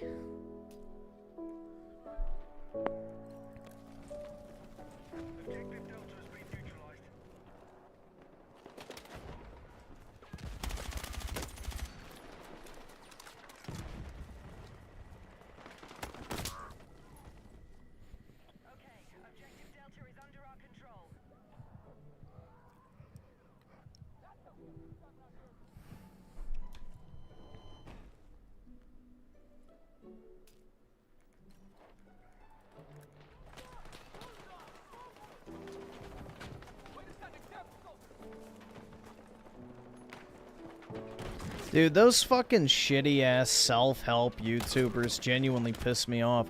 I'll show you my 5-step plan to make a digital marketing agency so you can live the life you've always dreamed of. And it's like some fucking gay-ass, retarded fucking Instagram edit of them doing a bunch of autistic fucking rich guy activities. Like, oh, I love to smoke cigars. Or, you know, I play fucking pickleball. Like, all this gay shit. It's like, bro, stop LARPing as rich people. Or I'm going on vacation to a villa in Europe. It's like, bro, fuck off. You make all your money selling your shitty fucking course, not actually working. You sell your shitty course to fucking Indians and Arabs who are too fucking stupid to realize it's a scam. And you extract what little fucking expendable income they have in order to LARP as a rich guy for fucking YouTube videos. It's pitiful, man. Like, that's worse than being poor, in my opinion.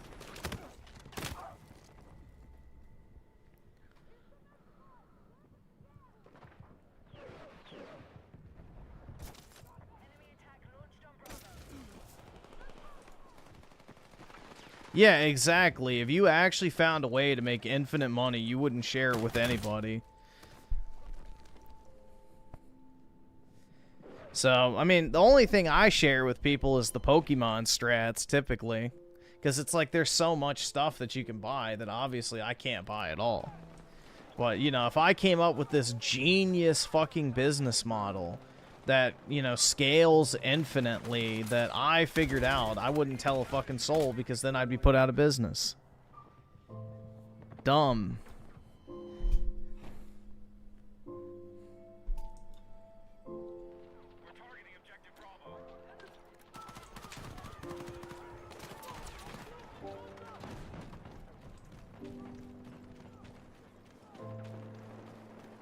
I wish I had the Pokemon strat. Oh, yeah, man.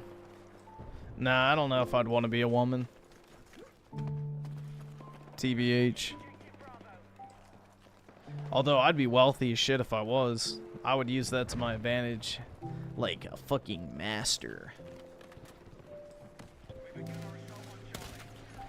I'd be my own pimp.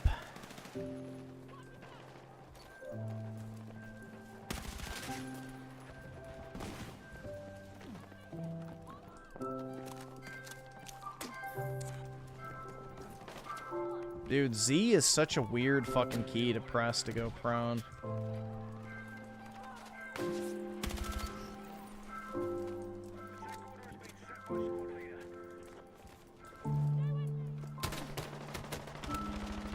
Ah, shit.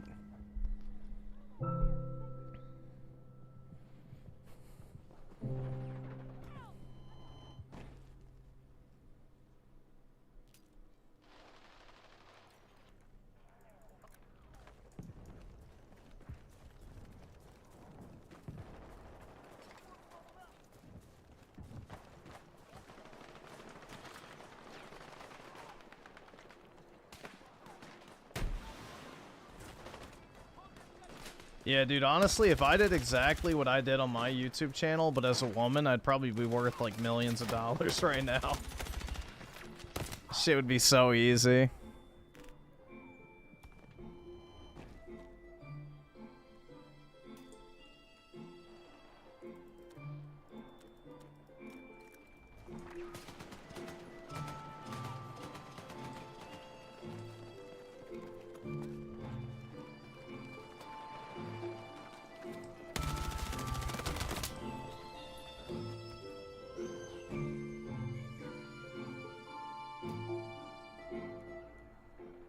Let's see.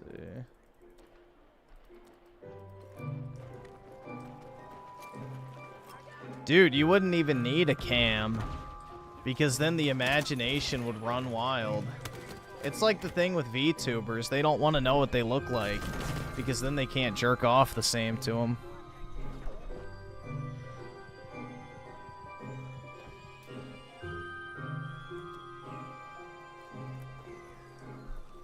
You know, once you realize it's some obese chick or some Asian mid behind the VTuber, the weebs lose interest.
There we go.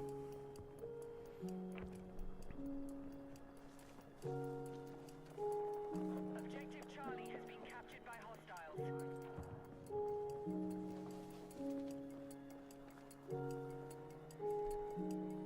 Some say that dating a fat chick who works out is like investing in Bitcoin in 2010, making an investment before the value skyrocket. So the only thing is with that is a lot of women, when they get into a relationship, gain weight. So usually when you meet a woman is the skinniest she will ever be while you're dating her. Now, if she actually does make the change and it sticks, then that's great. But just know, statistically speaking, when you meet and start dating a chick is the skinniest she's ever gonna be. Because most people gain 20 to 30% body weight in a relationship.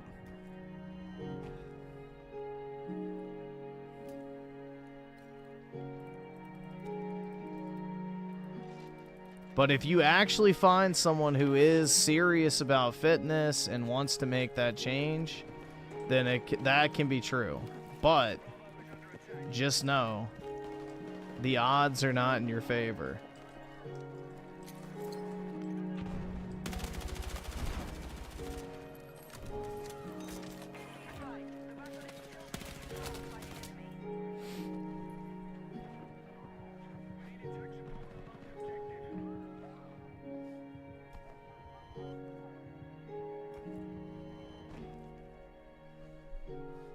Look at Kat, she was skinny, now fat, yeah.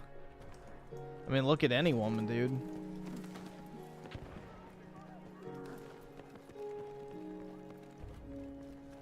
Our forces have neutralized Delta.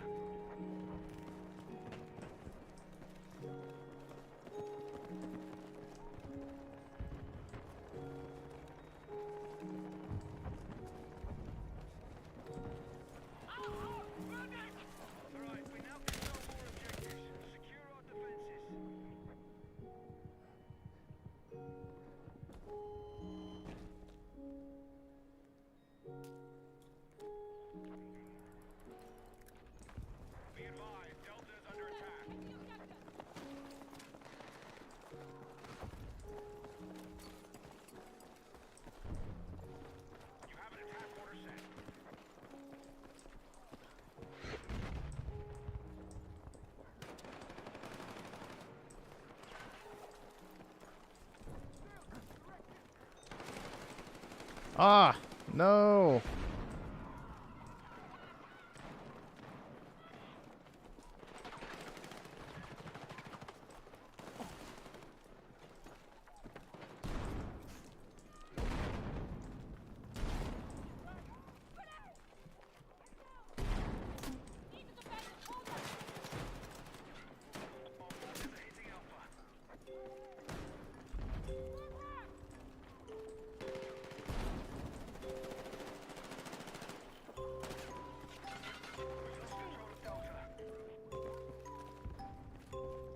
Hostiles now hold more objectives. Out.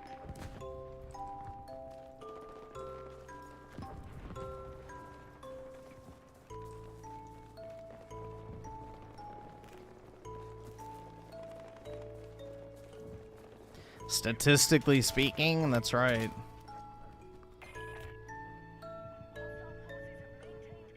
Exactly.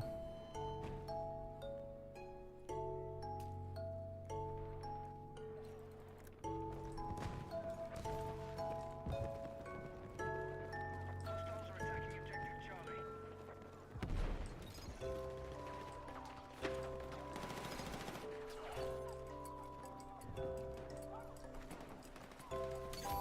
Our attack on Echo is underway.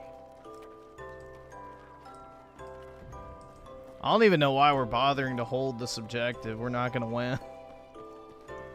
It's over anyway.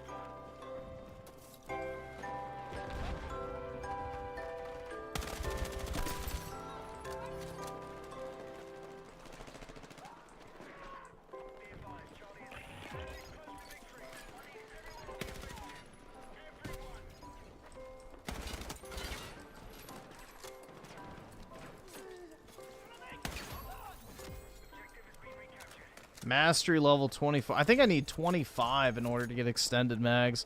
It takes so damn long to level up these guns.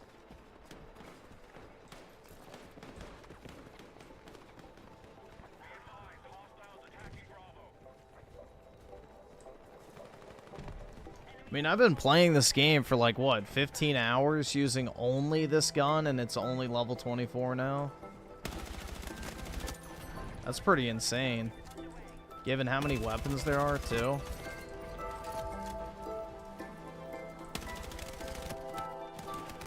No! Damn it.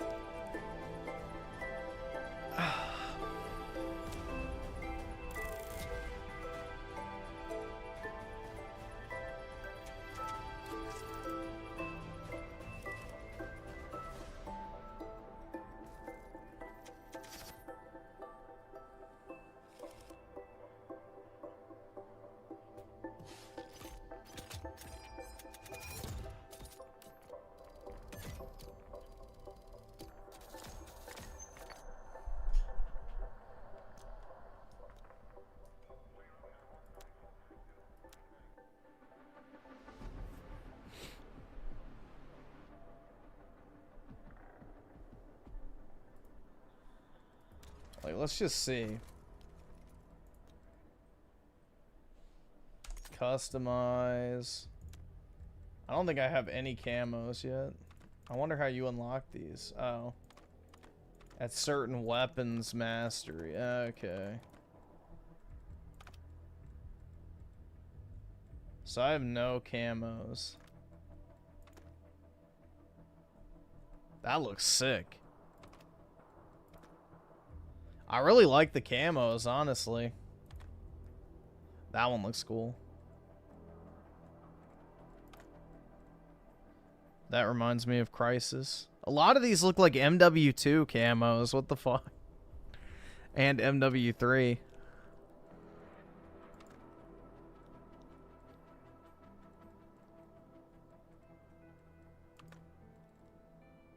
That's fucking awesome.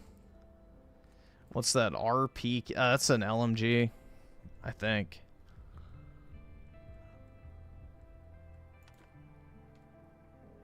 That one looks cool too. So let's see if I can equip this yet. All right, awesome. Thanks, nigga. All right. 40 fast. Okay, so I have that actually, yeah.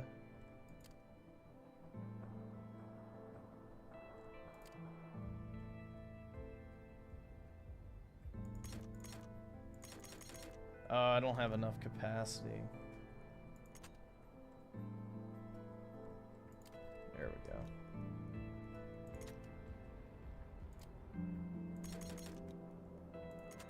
I just put that on basic. There we go. Now I got extendo mags. That's good. Yeah, it takes forever to level up these guns. Yeah, 15 hours.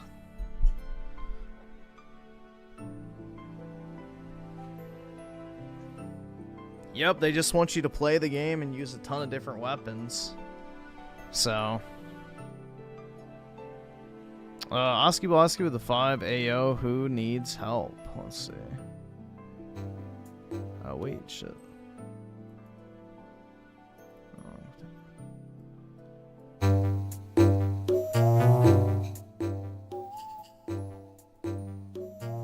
The Diddy needs help. Oh, shit.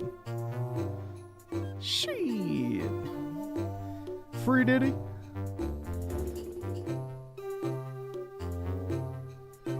Alright, let's see. Let's open up these other videos.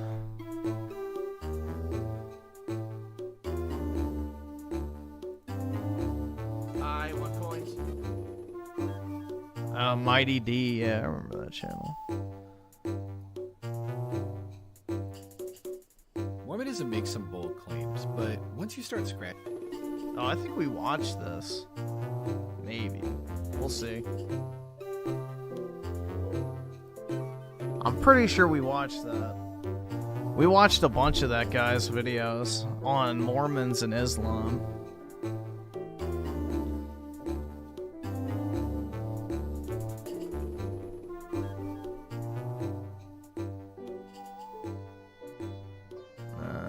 Oh yeah, the other one was...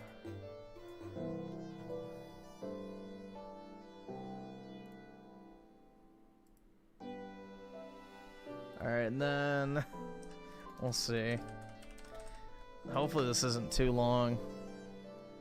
Alright, just 30 minutes. Okay. Jesus, bro. Alright, we're queued up. Tasty coins. Give me coins and money. I have a power block. I must use it, you see.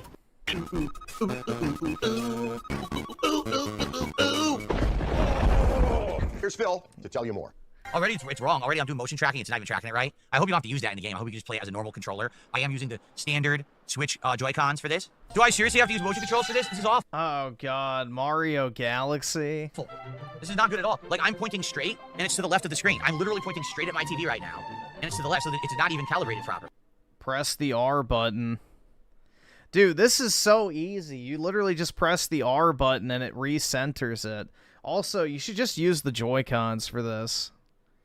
Like, just use the Joy-Cons like a Wiimote, and it makes the game way easier to play. I was playing it in handheld mode, and I just put my Switch, like, on the kickstand, and then took the Joy-Cons off and played it like a Wii game. Worked perfect. I don't want to do this. How the fuck do you just fix this? It's not good, because I'm telling you right now, it's not calibrated right. How do I calibrate the motion controls? This is not good. I spent $40, and the game forces you to do motion controls that don't work right. Like I said, I'm pointing straight at my TV right now. Look where that cursor is. So how am I going to play this? Not a good start. Oh, it's not good. I don't know how to calibrate it. The game hasn't explained how to calibrate. Oh my gosh, look at what the... So I'm just running and it goes the other direction. Look at this. It's absolutely ridiculous backflip. There we go. The Mario hat works with my setup. Only the Mario hat, though. Other hats I've tried, but the Mario hat works. I totally forgot I had this. There you go. Once again, this pointer is not working properly. Now it's going too far to the right. I'm serious. Like, my controller's pointing straight at my TV. Look where the pointer is. It's on the right-hand side of the screen. This thing does not work right. Dude, you just press R. Oh. I couldn't get my 3 up. I got cheated out of one of my ups. I like all the nostalgic music, you know? It's awesome. Oh, crap! As I said earlier, any support you guys lend over on Kick today is greatly appreciated. This is the final stream of the week that counts for this week. Let's get some more. Let's get some more subs going. Maybe some kicks over on Kick would be great. Let's not check my tips. I have not gotten a notification of a tip as of yet. Let me refresh. Nope, still nothing. Dabans, I told you, the motion star, it's not calibrated right, and I don't know how to calibrate it. Like, I have no idea how I'm supposed to calibrate it. Go to your settings and look at the controls, you dumbass. Bro, it's literally there. to calibrate properly at all. Yeah, dude, I remember when Dreamcast guy said, I don't know why anyone would want to listen to the music in Mario Galaxy. Like, what? Which I'm not shocked, like, the motion control never worked to begin with, so I'm not shocked it's not working now. This game is really Mario Galaxy has one of the best soundtracks in all of gaming. floaty. Really floaty controls. There we go.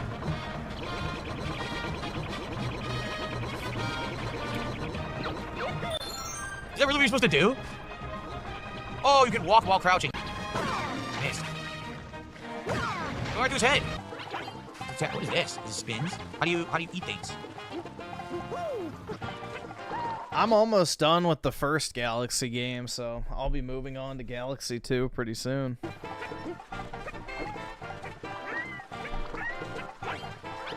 Not sure. Here we go. 3 more up. Oh, I didn't get him. Time ran out. Oh. Whoa.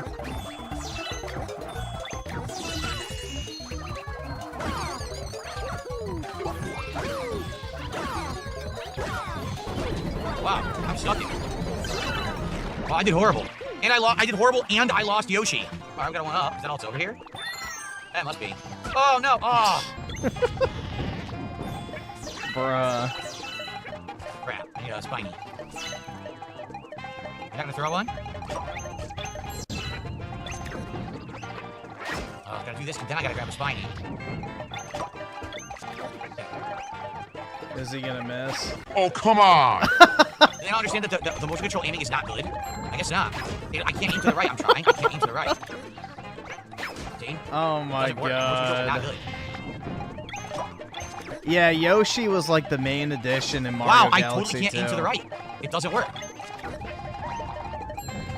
Just gonna go point blank. It's the only way to do it.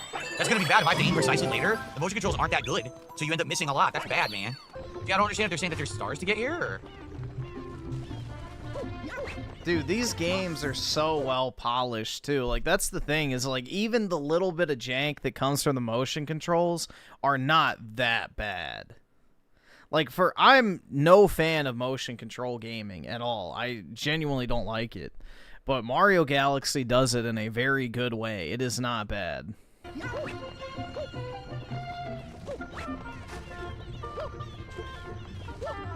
did I get up here before? I can't even get up there.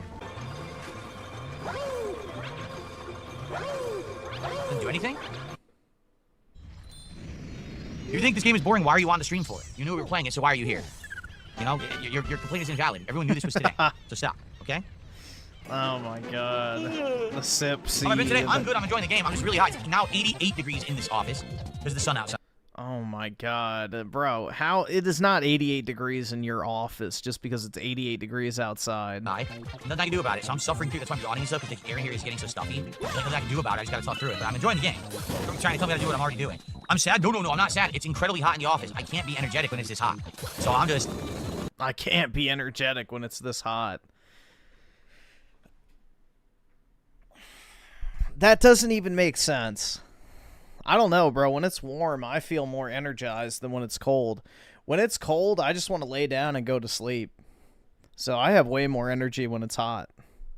Doing my best to enjoy the game and relax, even though I'm incredibly hot. Understand it has nothing to do with you guys. I'm not sad or anything. It's just the heat. There's nothing I can do about it. Rongo, could you please stop being stupid? He says, it's only 71. I don't know why you don't open the window and turn the fan on. Well, technically, DSP turned one of the bedrooms in his little condo, or, well, technically it's a duplex, I think. But yeah, basically his, upstairs bedroom, he turned one of them into an office, quote unquote. So, yeah. Shit's funny as fuck, man. He's just full of excuses for everything. He's always a perpetual victim. There's always some reason why he can't succeed. I have a ceiling fan on max blast. I have an oscillating fan on max blast. My window is wide open, and I have blackout curtains completely closed, blocking the sun, which is beating on my office wall. Could you please stop being dumb? What a dumb thing to say. Oh, look at this. I missed. Darn, I can't go up there and get it now. Or can I? No, I keep in the distance to get higher up. No, see? Maybe I can. Oh, crap. Oh my god. Damn, I almost made it. I didn't make the jump. Oh. I guess not.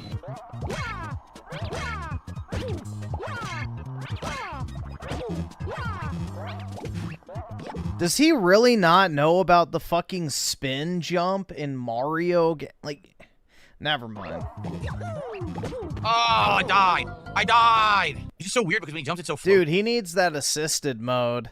But he has like no momentum when he jumps. It's very bizarre. He needs that easy mode. Definitely want that coin. How can I get it? Jump on the fucking... Stay on the phone. Oh my god. Whoa, this is not good. Oh, crud. I didn't mean to do this. Oh, the back. Ah! Oh, I remember this no, level. Oh! Don't fall down.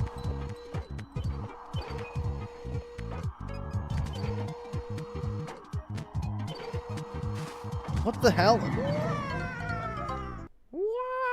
So we're gonna do egg pawn for a few races. Next person to contribute $10 or more gets to pick the next racer, okay? And remember, if we hit the goal tonight, we'll keep this in the rotation and we'll play it for some fun night streams of racing, you know, once a week or so, depending on how it goes with all new releases and everything. But sadly, if we don't do well tonight, then that's it for Sonic, which would suck. I mean, I bought the game, I only played it like 3 times, but if people don't want it, they don't want it. Hopefully, it'll do well tonight, I don't know. After 3 matches, it's up in the air who we play with next. Whoever contributes $10 or more on stream will pick the next character, so let's get it going. Let's get the next character on deck, guys. Who's gonna do 2 subs or 1,000 kicks or $10 super chat or 4 memberships or $10 tip? Let's go. Let's make him play as Rouge. All right, so last Sonic Slop, race with this fucking class, thank God. Please, guys, let's get someone to choose the next racer right now. Let's go.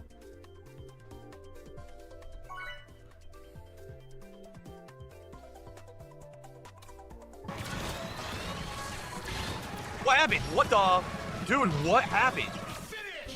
I don't even know what happened. A piece like flew off my vehicle, and next thing I know, I lost like 5 spaces, 5 spots. What the hell just happened? Yeah, I was in 3rd or 4th, and then now I'm in 7th, and I have no explanation for what happened. You say it fell apart, but I didn't even do anything. I don't know what happened, right? Wow. All right, well, guys. It's this simple. We're 35 minutes into the stream. We didn't have a single person contribute and pick a racer. I'm just done with the game. I'm serious. No one cares about this game. It's a fail. Basically, there was hype for Mario Kart earlier this year because there hasn't been a Mario Kart, a new one in like 10 years. People said to buy this as the replacement. I did. No one cares about this game. It's dead. No one's talking about it. You guys aren't showing up and supporting it. I give up. I gave it a try as a night stream. Literally, we can't get one person to pick a racer. Like, forget it. All right, sorry. I tried my best. Really, I did. I'm trying to learn it and entertain and, you know, having a good time with it. But you guys don't like it. It's not me. I like it. I would keep playing it and learn the characters. No one seems to give a shit. So, it's a bust. It sucks that we only got, what, 3 streams out of it in half an hour? But you guys obviously don't care about it. So, sorry. I tried my best. All right? He tried, Thanks for watching. For those who man. did, I don't know what to tell you. I can't make a game work. People on stream aren't liking it, so that's that.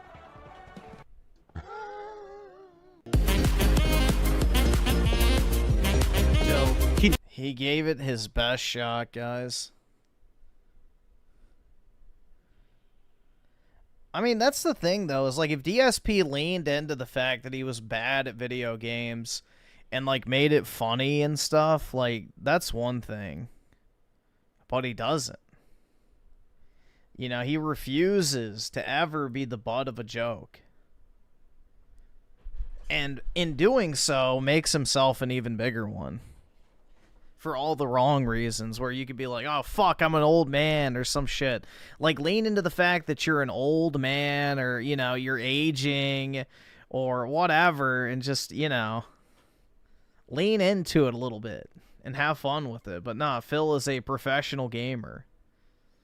And therefore, he must be professional at all times.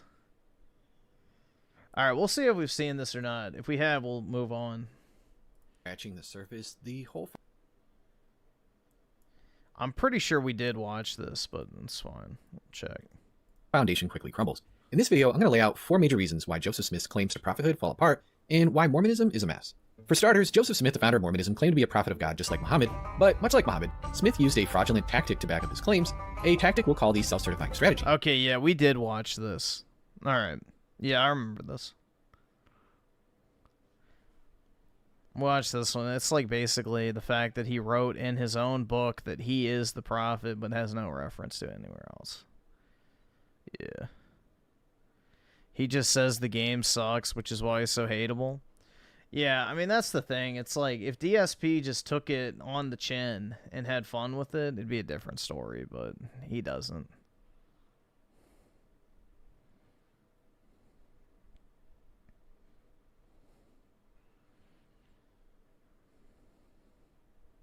I mean, the thing is like, he's not necessarily even, like, the worst fucking, you know, gamer out there, but he sure as shit makes you want to laugh at him the way he acts.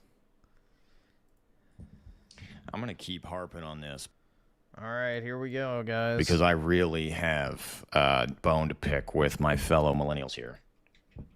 Get the damn camera working. I'm the worst gamer, if I'm even a gamer at all, right? Look, I asked 40 boomers what they regret about their life, and the same 3 answers kept showing up. I keep telling you guys, we're going to end, like not so, we're already facing it, my fellow millennials. I'm miserable. I know you're miserable. The only happy people among us are the ones that have, like, religion, family, children, legacy. Those are the only ones I meet that are happy. The rest of us are miserable. And we've got to start freaking, like, and I'm sorry, this is like a call to arms. This is freaking, we've got to start figuring out how to start liking each other as men and women, because I cannot grow old alone. It's not, this is going to be hell. Uh-oh, we're already starting, man. This is going to be hell. And as a society, women hate men. They just do. At best, it's indifference. Mostly it's hate, especially from millennial women. Not all, blah, blah, blah, blah, blah. But I'm telling you, the same 3 answers kept coming up. It's not missed promotions or lost chances that haunt us most. It's silent moments of love, courage, health we never claimed. It is not that hard to lower your standards, ladies, and date a bald man. It is not that hard to lower your standards, lady, and date the nice guy that's 5'9". Oh, no. It is not that hard to lower your standards, ladies. You already make all your damn money. You make all the money in the world. You don't need our money. You make that known very, very, very a lot. But no, you just want to date the weed dealer. You just want to date the guy that's been in jail 14 times. You want to have his kids and make us raise them through our tax dollars and our direct support. You know, y'all are going to end up alone, dying alone, infirm in your own houses, and in piles of your cat's shit, and your cat's going to eat your body. I'm so... Bruh. Holy shit. Yeah, this is a great start already. Pissed, quite frankly. I hate being alone. I hate being this angry. I hate that I've become this person. I don't like this. And I'm tired of getting told no all the time.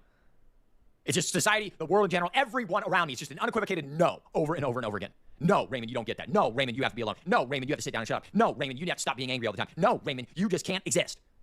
Smith & Wesson retirement plan. Just go off yourself, bro. Fuck off. So I'm just Smith & Wesson retirement plan. Just go off yourself.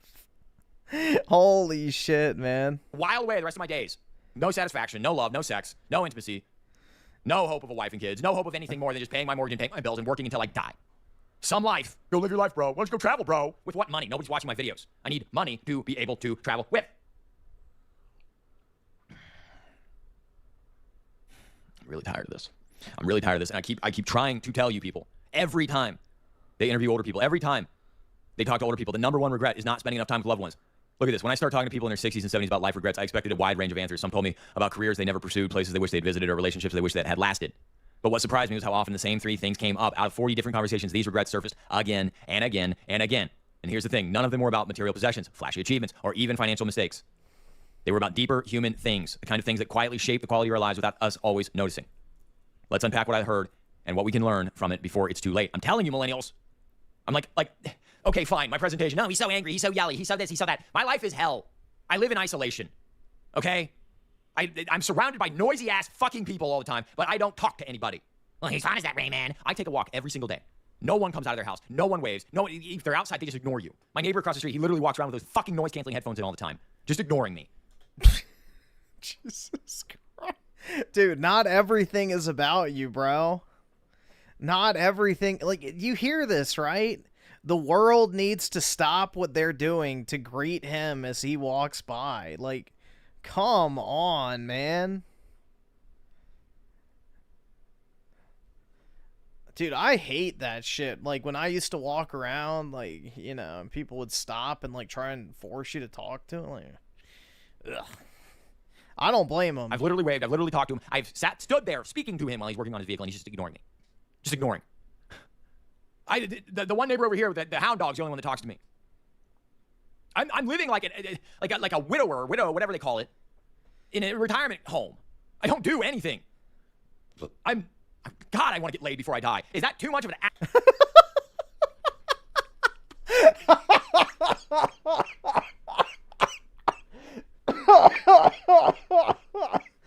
Bro, bro, we go from my neighbors won't even talk to me. God, I want to get laid. Oh my God, bruh. Jeez.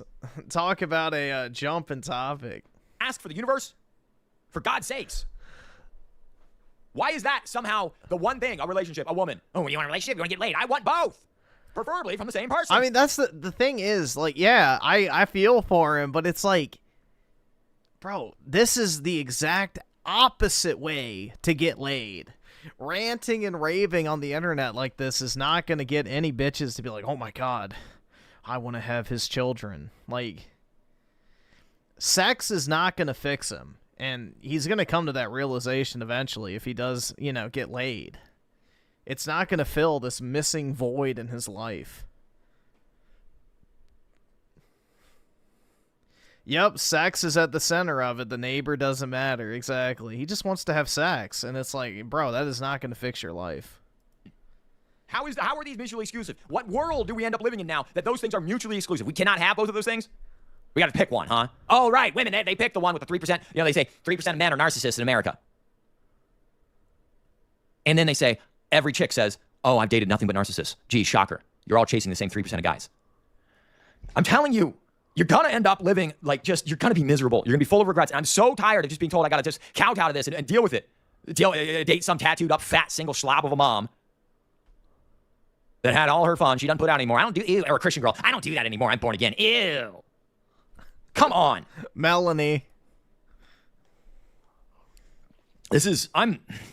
Almost everyone I spoke with brought this up in some way. Not spending enough time with loved ones. Some regretted working long hours while their kids were growing up. Others talked about friendships they let drift because they were too busy. A few mentioned parents who passed away before they had to say what they really felt. It wasn't that they didn't love these people. It was that life's noise drowned out the signals. Boy, do I know about life's noise. Fucking listening to my fucking neighbor blast classic rock right now in his goddamn driveway. A few mentioned parents who passed before they had a chance to say what they really felt. It wasn't that they didn't love these people. It was that life's noise. Dude, apparently some crypto bro killed himself in his Lamborghini because of the fucking Bitcoin drop. Brutal. Noise drowned out the signals.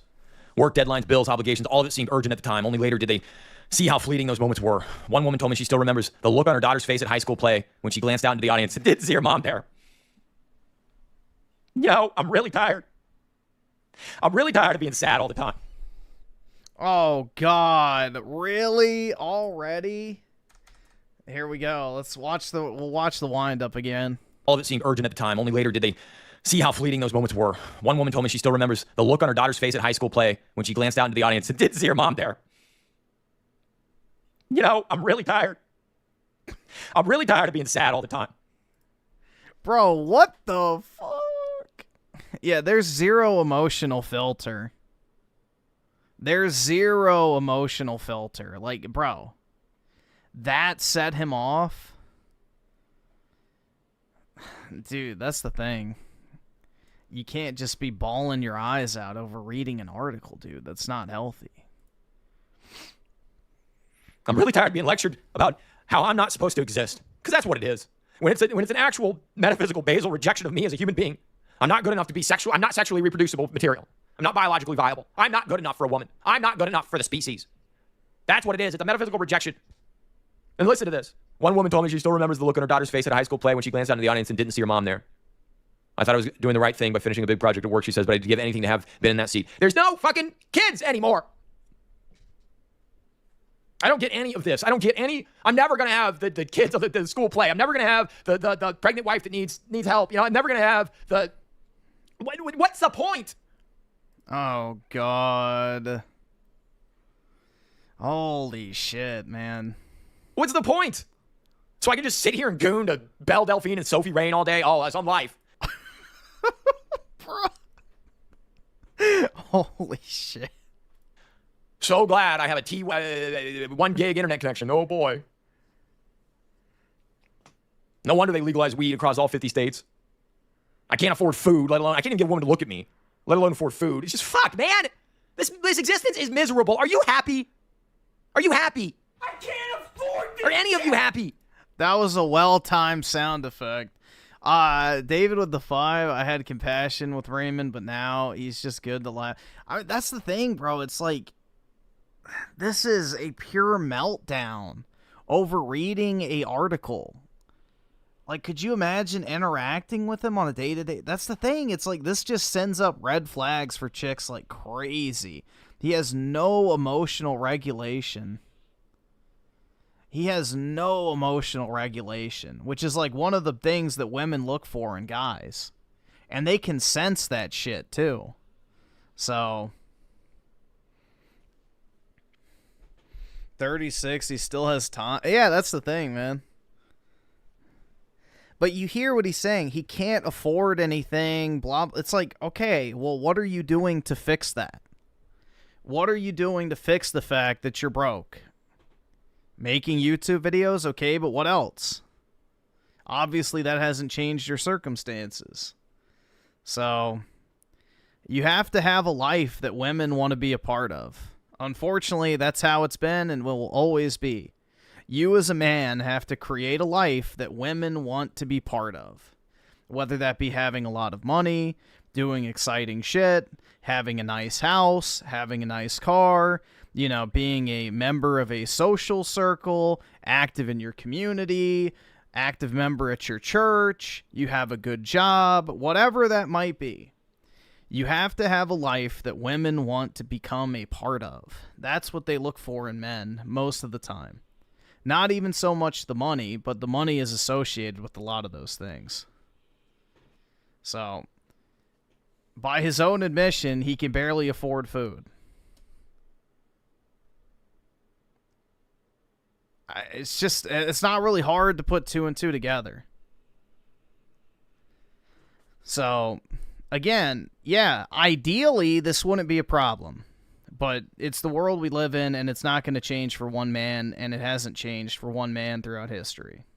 You know, unless you're literally Jesus Christ who can wave a fucking, you know, hand and, you know, have a miracle happen, it ain't going to be changed. So, I don't know. I don't get the whole thing of just writhing in your own misery. For me, it's like, okay, well, identify the problem and start working on a solution. Like I said, the only happy people I meet are ones that are... What does he do for a living? He does YouTube videos. That's it. He has a YouTube channel. I have religion, they're married, and they have kids. They're the only happy people I meet. None of you are happy. All you do is talk endlessly, day after day after day, pontificating endlessly about the pursuit of happiness and how it's the most important thing, and I just want to hang on to happiness. And my happiness, my happiness. I got to forestall their relationship. I can't date. Griffin has money and still can't get women? I probably could, but I don't try. I know my life is not suitable for dating. So there's no fucking chance I could keep my schedule and be in a relationship. That shit would be impossible. That guy, there's somebody else that's going to be around the corner that's going to be better than him. Oh, I can't have kids now. I got to forestall kids for my happiness, my career, my happiness, my happiness. Are you all, like, have you realized that Obama lied to you? There's no such thing.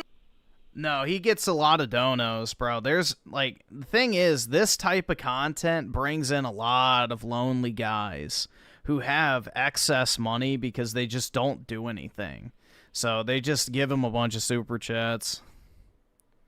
No, he does actually clean up pretty well in live streams. Some dude gave him like $500 once or something, and all sorts of random things. Yeah, people pay a lot of money for this type of content. Is happiness. There's a reason that artist that made the Obama poster is the same artist that made the Obey posters. Obey, obey, obey. In the They Live script, that movie wasn't fiction. So now we're all just meat suits, consumers in the eyes of the government, good little GDP producing taxpayers. Got to make sure you pay your 15.53% in FICA and Medicaid, Medicare. So you have excess money too, Griffin? Why don't you leave your house? I don't have a house, I have an apartment. But yeah, I have excess money. I don't spend all of my money.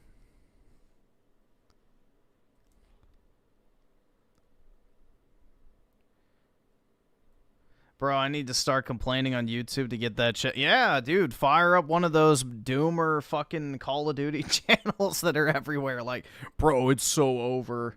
It's so over, dude. Life sucks. Now watch me get this sick 15-round zombie gameplay. Like, bruh. Social Security. Yeah, I'm an unfuckable chud with zero prospect. I'm an unlovable, unfuckable chud who's also broke. Here's my story. And then put fucking PayPal link in description. live to just consume. Never get to love, never get to nurture, never get to cherish, never get to build anything meaningful. No, you just gotta rent or pay a mortgage for your shitty house that nobody ever comes to. And you do nothing but grow older every day, just older and older and older and older. You know, my side ends up hurting, and I have weird cricks in my bones, and I've got, I'm obviously bald. I'm not getting younger. I'm not. I'm just getting older. And I'm not enjoying my life. I'm almost 37 fucking years old, and I'm miserable almost every day. I have to work really hard to fight off the misery thoughts. And every time you turn around, there are people that are older and wise. We used to respect our elders. There are people that are older and wiser than you, telling you, begging you millennials, begging you Gen Z kids, begging you girls, begging you women. Start valuing family, start valuing life, start valuing the actual human intimacy connections that you can have, and don't just live for mindless consumerism and what monkey branching that you could just do to the next hot guy for your human dildo. That's all you care about. In general, YouTube. Stop demonetizing me. I'm so sick of this abject lie. I'm sick of it. I'm tired of it. There's got to be more. There's got to be somebody that likes me. There's got to be somebody who says, you're good enough. Let's fuck. Like.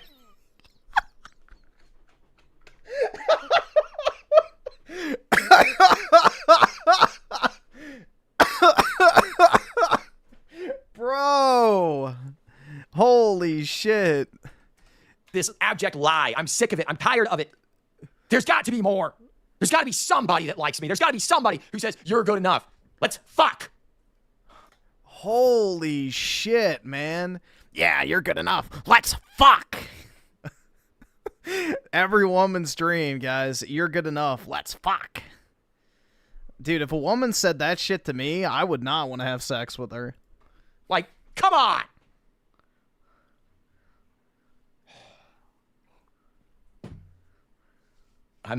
Every time I turn around, it's the same damn thing. Not you. Not you, Raymond. My whole life. I've just been the guy that's like, eager and willing and ready to serve, whatever. Not you, Raymond. Ew, not you. Anybody but you. You're like a brother to me. You're the best friend a girl could ever have. Yeah, suck my dick.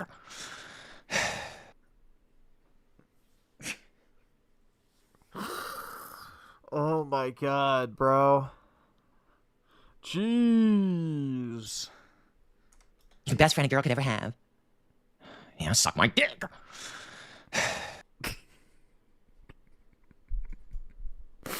Holy fuck. It all just comes back to sex, man. That's what he thinks is going to fix his life. I don't like this. I don't like myself when I get this way. Obviously, I don't. A guy can only take being told no by the universe so many times. Why not? Why wouldn't that just fall? Damn video. I don't edit my damn videos because, quite frankly, I don't want to. I'm sick of doing shit that doesn't pay off. A woman told me she still remembers the look on her. Okay, we read that. Psychologists have long noted the relationships are one of the biggest predictors of long-term happiness. Let's look. Yeah, we'll go back to the tear up later. Look up. What is the percentage? We'll get through the video first, then we can hit that again. Of millennials that are single and sexless. Can they tell me that? Or am I going to get in trouble if I ask that? And of course, we're just going to sit here and wait for my internet to load. Why does my internet load so slowly now? 59%. And sexless. Let's see if it gives me an answer on this. It probably won't. Oh, wow. Okay. Why so many young males are single and sexless? Oh, look. The number one result is males. 60% of young males are unpartnered. 30% young women. But she can't find a man. Boomers confirm this over and over again. What they missed wasn't the stuff they owned. It was the dinners they skipped, the birthdays they phoned in, and the simple conversations that never happened. It made me think about how I sometimes catch myself saying, I'll call them next week or we'll make plans later. Later has a way of slipping away. I make time for I live near my parents. I go over there all the time. I make time for my dad all the time. All I get is hate for that. Why are you a sheltered existence? Why do you live so close to your parents? Why do you the same fucking retards that are bitching at me constantly about how they want intergenerational housing and they want their parents' house and they want this and they want that. They're bitching at me because I bought a house within 20 minutes of my parents. Make it make sense. Make it make sense. Yeah, that's kind of a stupid complaint, bro. People used to live in the same house, like, multi-generations. Like, you look at those old, like, English estates and the castles and the manors and all that stuff. Like, you had, like, 2, 3, sometimes even 4 generations of people living under the same roof. So it's a very new concept to, basically break away from your family. Make it make sense. Letting fear hold them back. And the point is I spend as much time as I can with my dad. I talk to him every day. And yeah, I'm not going to be able to. And probably, I don't know when that's going to be the case, but it'll come like nothing. And then it'll be gone. Then I'm just going to be alone because I don't have anybody else in my life. There's nobody else in my life. God. You can say all you want about YouTube and parasocial. There's no women coming from this. Bro, hold on. We got to follow this train of logic again. Then I'm just going to be alone because it'll come. And yeah, I'm not going to be able to. And probably, I don't know when that's going to be the case. And the point is I spend as much time as I can with my dad. I talk to him every day. And yeah, I'm not going to be able to. And probably, I don't know when that's going to be the case, but it'll come like nothing. And then it'll be gone. Then I'm just going to be alone because I don't have anybody else in my life. There's nobody else in my life. You can say all you want about YouTube and parasocial. There's no women coming from this. We go from him being upset that his father is dead to now being upset that he's not getting bitches from his YouTube. Bro, that equivalency is crazy. We jump from a dead father to I'm not getting any pussy from my YouTube channel. Again, it all goes back to sex, man. It always goes to sex. Even the loss of his father makes him think of the sex he's not having. It's crazy, man. You can say all you want about male friends. No, his dad hasn't died. He's just thinking about what would happen if that was the case. Sure, okay, they'll show up for a little while and maybe help you move or maybe help you work on a project or something. Maybe be semi-reliable help. But there's not that intimate, I can tell you anything, Dude, there is no relationship that's similar to having a father that you're close with. Not even a friend is, like, going to fill that void. Like, the bond between father and son is something completely unique. And a woman, especially, is never going to fill that.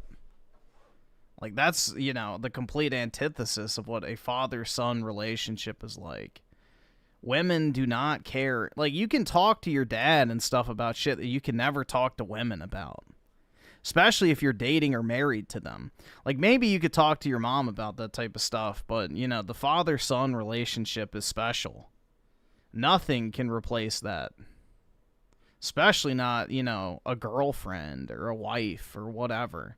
You're going to help me when I'm really down and out. You're going to be the one to show up at the hospital when I have liver failure and are at the ER. And God forbid I want to have sex. Oh, God, here we go. God forbid I want to have an intimate connection with a woman, like the number one thing that men are made to do. No, Raymond, you're not allowed to do that. Oh, heaven forbid, you'll never be able to do that. You're just a creepy, creepy, bald incel guy. You'll never be able to do that. Just go fuck some bitches in Thailand, bro. Like, honestly. Jeez. Why? What is wrong with me exactly? God. All I get are hundreds and hundreds of thousands of trolls constantly saying, well, you asked, well, list all the ways that you're wrong. Can there be one woman willing to give me a fucking shot? I wasn't always like this, for God's sakes. Oh my God. I just sit here and take it. I just sit here and take the world, constantly telling me no, constantly telling me I can't, constantly telling me I'm not good enough. I just sit here and take it. Take it, take it, take it, take it, take it. I don't consent to this. Universe, God, whoever's listening, I don't consent to this.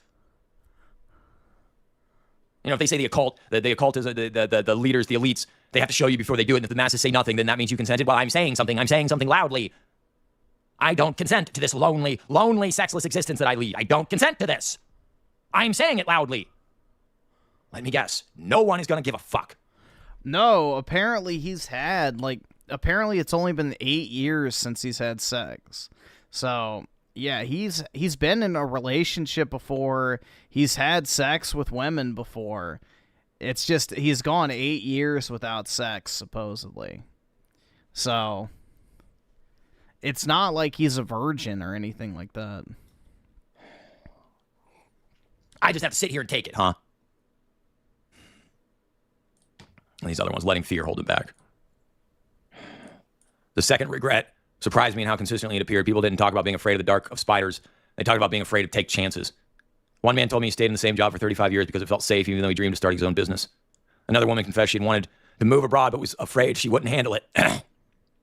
Someone else said they stayed in an unhappy marriage for decades because they were terrified of being alone. Where are the happy marriages? Where are they? These weren't irrational fears. They were deeply human, but fear left unchecked became a cage. And in their 70s, they could see clearly that the bars weren't as strong as they once seemed. A retired teacher put it this way: I kept thinking, what if I fail? But now I realize that real failure was never trying. Failure at least teaches you something. Regrets just weigh you down. Yeah, well, I started a YouTube channel. I rebuilt a house. I started a business. I went to college. I did a career pivot. I worked in another industry. I moved to a whole nother state and a whole nother city. I might as well have moved to another planet. I moved from Piqua, Ohio to New York City. I've done that shit. Didn't get me an ounce closer to that meaning, that proverbial meaning. God, can there just be a woman, please? I don't care if you're still watching. I don't give a shit. There's got to be somebody else. But yeah, dude, this is the thing. Is like he's like, please, just any woman. But you can't be fat. You can't be a single mom. You can't have tattoo. Like all this other like qualifying. It's like, okay, bro. Like if you're that desperate, do you really think you can be throwing out this list of demands? Like by his own admission, he's broke.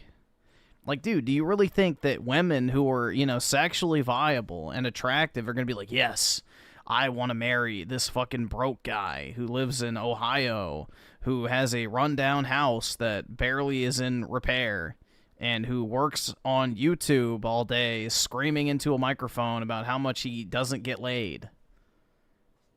I mean, that's not really going to, you know, loosen the loins of sexually viable women in their late 20s to early 30s. Just throwing that one out there. There that could stand me. As Rudalandy writes, in Laughing in the Face of Chaos, fear only has as much power as the importance you give it. Yeah, and I don't care about these things that they just listed. I want a woman. Many boomers I spoke with wished that they had learned that lesson earlier. What struck me was how often they said their regrets weren't about failing. They didn't regret the things they tried and messed up. They regretted the things they never attempted. Yeah, every time I attempt to go talk to a woman, she just stares at me like I'm going to R-word her. That's a lesson I tucked away from myself. Comfort is nice, but it rarely leads to growth. If fear is steering the ship, chances are you miss the horizon. Not taking care of their health earlier. Yeah, I wish every single day I would have quit drinking. Or I never would have drank. I would have... Nobody cares about that. Oh, Raymond, the reason you're single is because you drank for 12 years. Why don't you admit that that was part of the problem? Why don't you admit that that's the reason you can't get anything? Why don't you admit? It's your attitude. Fuck off. The third regret came from people who are now facing health challenges. Yeah, you get older, you start facing health challenges. God. Some minor, some life-altering. Almost all of them admitted they hadn't thought much about their health when they were younger. They worked too much, skipped exercise, smoked, drank heavily, or just assumed the bodies would always... He's done his cold. He's like, hey, cutie. Like, bro, using the word cutie is creepy. Hey, cutie. You mind passing me a can of those beans? I'd love to flick yours while I'm at it. But, dude, walking up to a chick in the grocery store is weird, bro. Like, nobody wants to get flirted with at the fucking grocery store by some random guy they don't even fucking know. He's bounced back. Now, in hindsight, they wish they'd done the boring, unglamorous things like more sleep, regular checkups, daily walks, balanced meals. I wish I could get more sleep. I can't get more sleep at all. I live in a fucking noise coffin. That's all it is noise. Noise, noise, noise, noise, noise. Fucking neighbor right now playing goddamn classic rock in the goddamn fucking driveway. Bro. My fucking neighbor playing classic rock in the fucking driveway. Holy shit, man. Goddamn redneck. Who cares? Like, bro, he's like psychotic over stupid shit. Oh no, your neighbor's outside listening to fucking music. Boo-hoo. I hate that dull, shaking sound of a speaker outside my house. Holy fuck. Like, this is psychotic. Imagine a woman with her blow dryer. I mean... I hate it. One woman shared that she used to joke about living off coffee and adrenaline. Now she wishes she had treated rest as a priority. And of course, she's like, oh, I don't need a man. And it wasn't only physical health. Several mentioned mental health. That doesn't exist. Saying they brushed off depression or anxiety instead of addressing it early. If I had done therapy in my 30s, fuck yourself. I could have saved decades of unnecessary struggle, one man added. Admitted. Listen to the... Nah, he's 6'1", apparently. He's 6'1", so he's not even like a manlet. Wording. Like myself. If I would have gone to therapy in my 30s, I would have saved myself decades of unnecessary struggle, one man admitted. Experts back this up. According to the CDC, many of the most common chronic illnesses, heart disease, type 2 diabetes, and even some cancers, are heavily influenced by lifestyle choices. Prevention matters more than we like to admit. Yeah, well, I got healthy. I lost all the weight. I got in a really good shape. It didn't matter. No one gave a shit. No one cares. If you're a sexless, unviable, biological specimen of a man, they're not going to give a shit about you. Doesn't matter how healthy you are. If you're not what women want, go fuck yourself. Literally, they just say, oh, just go jerk off in the corner. You know, I go crazy like this because I'm so goddamn sick of this brimming at the surface and me never getting to actually, like no one in Red Pill, no one in MGTOW, they don't tell you the truth that once you hit a certain age, it's just done. You're not going to find the girl. It doesn't matter how much money you make. It doesn't matter how much That is a lie, dude. It doesn't matter how much money you make. Bro, there's 40-year-old guys that are smashing fucking sorority girl pussy on the regular who have a shitload of money. Are you fucking kidding me? I witnessed that shit firsthand when I was in college. Like, bruh, come on. Women definitely will get with you if you're 35 or 36 and you have a fuckload of money. Like, there are women who are like in fucking Miami and shit like that, or beach towns, that literally just look for a rich guy with a yacht that they can go on for the day. Bro, that is absolute cope. If you have a ton of money, you will get women. Simple. Improvement you do. It doesn't matter how in shape you get. You're not going to find her. She doesn't exist. All of those guys pay their women to fuck them. Allegedly. Nah, you don't even have to do that because they'll want to live that lifestyle, whether you pay them or not. In Minecraft. You know what I'm saying. Don't try till you're 35. That is the most egregious lie I've Yeah, you don't have to have millions. I'm just giving an extreme example for an extreme, statement. Yeah, obviously you don't have to be like a literal millionaire, but if you have a nice house and a nice car, you will attract women. So, yeah. Also, like, if you put that you have a master's degree, apparently in dating apps, it apparently matches, like, women will match with you more often than not, which I don't know how true that is because I don't use dating apps. But, yeah, apparently even stuff like that is like a status symbol to them, and they associate it with higher earning potential and all this other shit. Like, it's more so the carefree attitude that I think of wealthy people that women are attracted to. Like oh yeah, let's just go do this. Or, yeah, don't worry about that. I got it handled. Let's just go do this. Or, oh, you want to see that? Well, we can go there. Or what? Like, that type of, like, carefree kind of attitude where it's like you just don't care. You're not like, oh, well, that's too expensive. Like, that type of shit women don't like. If you just kind of have a carefree air about you, then that's kind of an attitude that they like to be around because you're not high maintenance. And they can be high maintenance. Yeah, carefree, that's a good way to... Yeah, that's what I was trying to get at. That is appealing. Because it signifies that you're stable. Emotionally, financially, socially... Like, you're just good. You got a grasp on your life. Ever heard, you should get married young, have a bunch of kids, and work really, really hard to keep her happy, to keep her around. Paul Elam attacks me. Dude, you have a woman! Yeah, I'm pissed. Yeah, I'm angry. I'm so tired of this shit. I am so sick of being alone. I am so sick of just, like, literally nothing I do works. Literally nothing. Literally nothing. There's no solution. I cannot fix this hole inside of me. I've got to fix this woman problem. There has to be someone who can halfway stand the way I look. Okay, but let's go through the steps here. He finds a woman, he has sex with her, and then 3 months later they break up. You're right back where you started. I mean, yeah, you got laid. It's like, it's not gonna fix it, bud. You got to find something else. Yeah, it'd be nice if you had it, but putting all your eggs in one basket like that is a fucking mistake. There's got to be somebody. Hearing boomers talk about this made me rethink my own excuses for skipping workouts or staying up too late. The small choices add up. The connecting thread between these regrets. What fascinated me was how much overlap there was in these stories. They came from people with different lives, teachers, business owners, parents, people who had traveled the world, and people who had never left their hometown. Gee, look at that. It's almost like the universal regret everybody has is the one thing that millennial women are saying they want the most right now is nobody in their life. Nothing but endless sex, orgy-porgy pleasure like in Brave New World. Gee, and now the number one regret that anyone, no matter their background, teachers, business owners, parents, people who travel the world, and people who never left their hometown, they all have the same regrets. Millennial women, can you... Yeah, he, like in a bunch of his other videos, he goes like, women, if you want to have sex with me, send me an email. It's like, bro, oh my God, it's so creepy. Creepy. Women, can you please listen? No, you don't. It's just a bald cell yelling on the internet, gonna get demonetized and yoinked off YouTube. Yet the regrets circle back to the same three truths. People matter more than productivity. Fear is a thief to let you let ruin your life. Health is a long game, not something you can fix in the last minute. When you boil it down, these aren't flashy lessons. They're simple, almost obvious, but simple doesn't mean easy. I think that's why we're... If I knew what they'd want, or they want, you'd have one. No. You were like, bro, I don't understand why you cannot grasp this idea. I am not actively trying to date. I have 0 dating apps on my phone. I go to 0 social places. I talk to 0 women on purpose.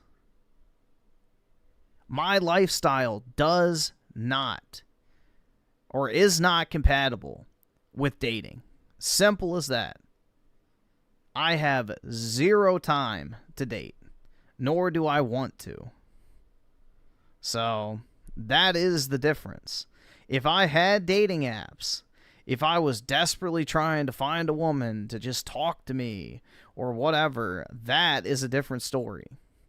I literally make 0 attempt to date. None. I don't have a dating app. I don't talk to people. I don't go to social gatherings. Nothing. I wake up, I work, I go to the gym, walk my dog, and live stream. That is my day. So where dating fits into that, it doesn't. I would have to dramatically change my lifestyle in order to fit dating in. It would not work. Regret exists. It shows us where we ignored what we knew deep down. It often offers us a second chance if we're willing to listen. Jesus, how long is this article? What I learned from listening to them. At first, I thought these conversations would feel heavy, even depressing. But what surprised me was how hopeful many of the boomers sounded. I don't want to date in my area is the biggest thing. This is, again, why I don't have, like, a house or why I'm not planning on buying a house. I don't want to live here. And if I date somebody here, chances are I'm going to end up staying here.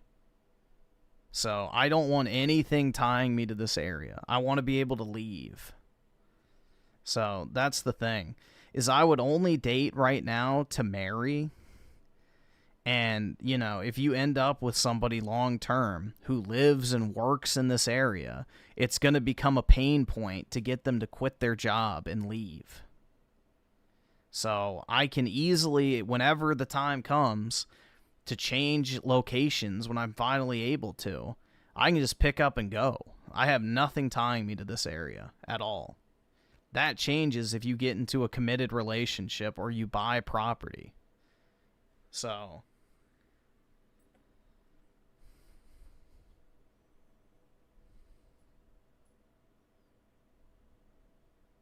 I want to get out of this area as soon as possible.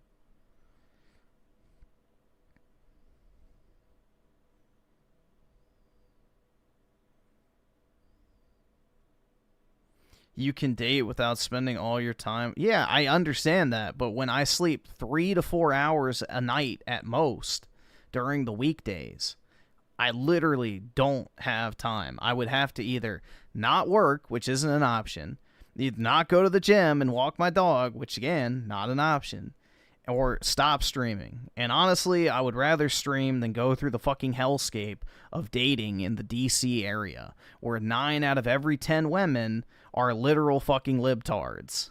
So, again, risk reward ratio not really adding up.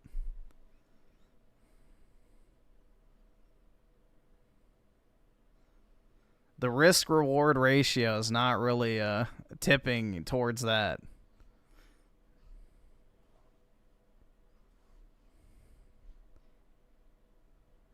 Brutal DC again. Yeah, dude. Fuck, man. This area is crazy. Libtards and foreigners. Yeah, exactly. You know, a bunch of non-Americans too. So that's a whole nother element to it. But I don't understand why this has to be a recurring topic. Like, this is not hard to grasp. I am actively not trying to date. You're in Fairfax, so you know firsthand. You know firsthand. Well, where is Fairfax? Fairfax is not south. It's maybe. Hold on, let me just look at a map. I'm trying to picture where it is. I know, like, I've been to the Fairfax area before. I just don't remember where it is in relation to DC and like the Alexandria, Arlington type area. Fairfax. Oh, is it north of me? Huh.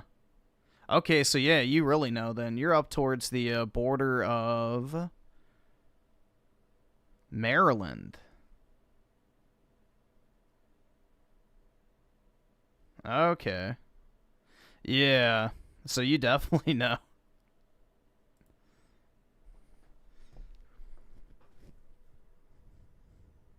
Chad is just trying to rile you up. Yeah, I guess. I don't know. I don't feel riled up.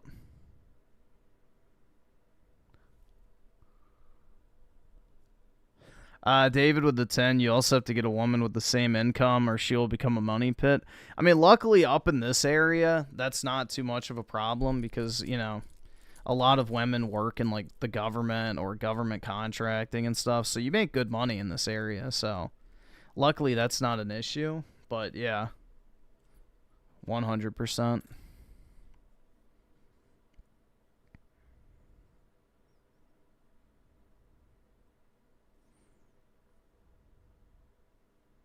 I never see good-looking young women outside.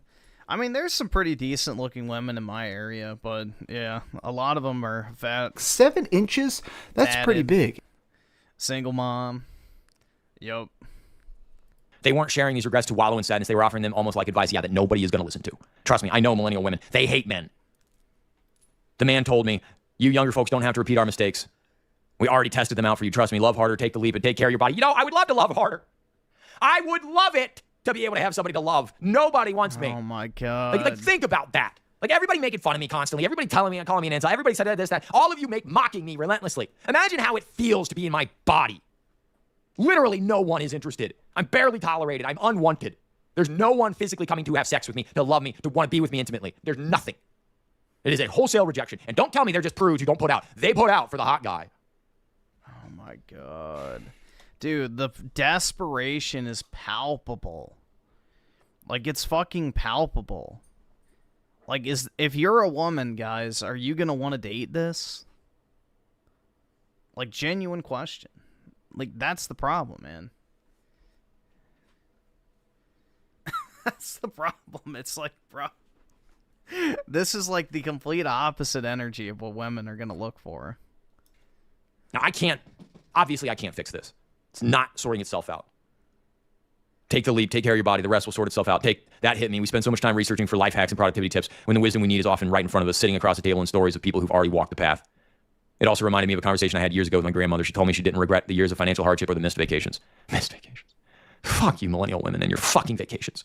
Now she was telling her sisters she loved me more often. At the time I brushed it off. Now after talking with dozens more boomers, I realize how universal that feeling is. Taking the wisdom forward. So what do we do with all this information? You're not going to do anything with all this information. Who wrote this? Is it a woman that wrote this? I guarantee you're not going to do anything with this information. Avery White. And again, I'm not attacking YouTube. Calm down.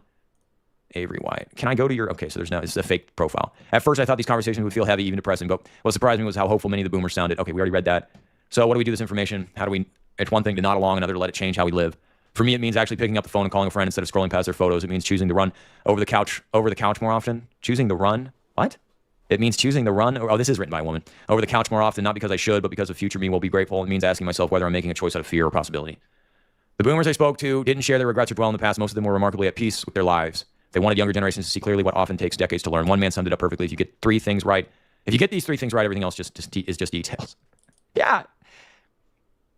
It all starts with relationships. And if you can't figure out how, I'm sorry, all you Is he on an incel website? I have no idea, man. r/incel. People commenting, well, how to influence people and win people and influence friends, Carnegie. You need to realize what's wrong with you, and you need to fix you. No, I lost the weight. I got sober. I fixed a house. I bought another house. I run a business. I made a 26,000 subscriber YouTube channel. I have done work. Bro, again, let's break this down. You lost weight. Okay, that's great. That is good. You fixed up a house. okay, it's a $100,000 house in the middle of nowhere. Let's be honest. How many 30-year-old women are, you know, chomping at the bit to go live in a $100,000 house in the middle of nowhere? How many single, you know, I guess prime-aged women are like, yeah, I want to go live in a $100,000 house in the middle of bumfuck nowhere? Okay, let's be honest. You have a rental property. That's great. He can't sell it. And it's in the middle of the hood. All right. And then he operates a business. Okay, that's you ranting on the internet about how you don't like women or whatever, or how sad you are all the time. And yeah, 26,000 subs, I guess, is impressive, but not in the grand scheme of things. 200,000 subs isn't even that impressive. So, I mean, let's just be honest, dude. None of these things are like crazy fucking life. I mean, it's good that you've got something, right?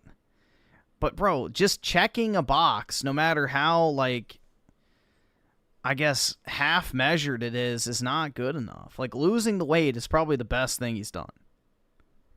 Having a $100,000 house is not that big of a deal to 99% of women because they all make that much a year. So, I don't know. Yeah, he was a alcoholic from college onwards and then literally had to go to the hospital because he had liver failure. So, yeah.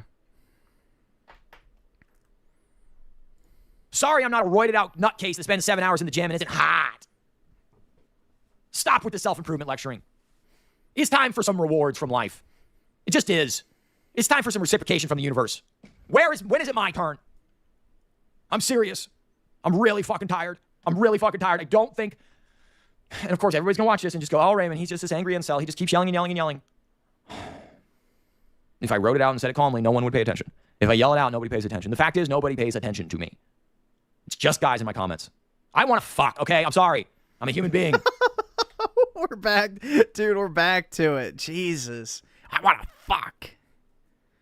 Dude, holy shit. He should just sell a shirt that says, I want to fuck. That should be his merch. I want to fuck. I've got a biological need. This is the result of NoFap, by the way. This is what happens to you. You get insane. He's already cried twice.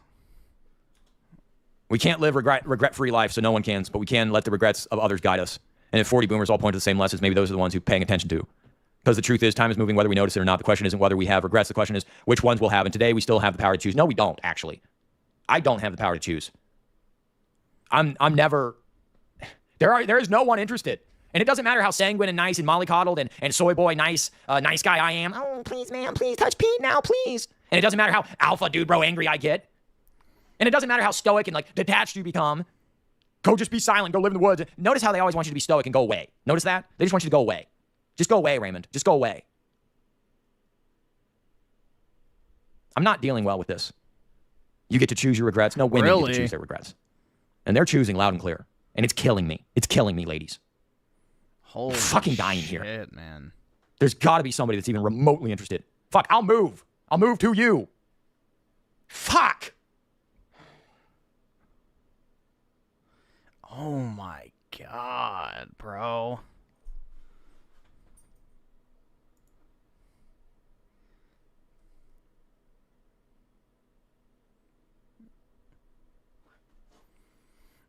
Haven't watched it yet, but the title hooked me. About half your subscribers like to see your crash outs. To anyone new to the channel, do not give this man any advice, helpful tips, or suggest easy to implement life hacks. He needs to figure it out himself. Girlfriend is for losers who can't embrace loneliness. You're absolutely right, but it's important to not give a fuck. Specifically... if you can't fix it. I don't mind being alone. I think it would bother me if it hadn't had a long-term relationship or multiple women before, though. This is a certified hood classic. If you think women are going to help you down and out and show you up and show up, dude, I can't fucking read. Holy shit. And show up at the hospital when you're sick, then you don't understand women. This text is so tiny. I need to zoom in my screen, but I don't want to. Let's see. Rich Cooper told me to do the work, but nothing happened. I don't know who the fuck that is. The reality is, the angrier at the world you become, the more difficult it'll be to go back to a place where people will enjoy being in your company. Yeah, that's my biggest thing with them. If people don't enjoy being in your company, they will avoid you. Yeah, and he just emanates that energy, bro. Like, it just emanates off of him. Like, yeah, this guy's kind of fucking weird, bro. I have a theory. I think birth control taken over a long span of time is making women cold and emotionless. Yeah, same with SSRIs. Women control access to sex. Men control access to relationships. Unfortunately, the universe and the powers that be made it this way. All women got to do is look cute and they can get a guy. A man has to be handsome. No, he just has to be handsome. Have a career. Be tall. Have a big stick. Dress well. Be charismatic. Be nonchalant when it's convenient to women. And the list goes on and on and on. And be confident in all these things, so understand your frustration. Now, you really just have to be attractive, honestly. Like, bro, a woman will want to fuck you if you're attractive. Now, she won't stick around if you're a bum, but you can still get laid. Normies literally think going outside and touching grass will solve our problems. We're doomed. Just wait for the final ticket. Big day for Raymond cells. It's over for Raymond cells. You will begin to feel less lonely at some point in your 50s. To all of you that say it gets easier to be alone in your 50s, wrong. It's worse because now you're aged out and alone. This is Raymond at his best. Classic rant. Not really. I know many people who are married and have kids and are miserable. Yep. Also know a few single happy people. I'm 41, single since 27 and no kid. I wouldn't say I'm happy or sad. I have work, a car, and a roof over my head. I was with a GF. Wait, if I was with a GF, there would be constant nagging about her not having enough. Just live simply and avoid unnecessary spending. Treat yourself once in a while to stuff you like, because no matter what you do, women will never be happy. Brutal, dude.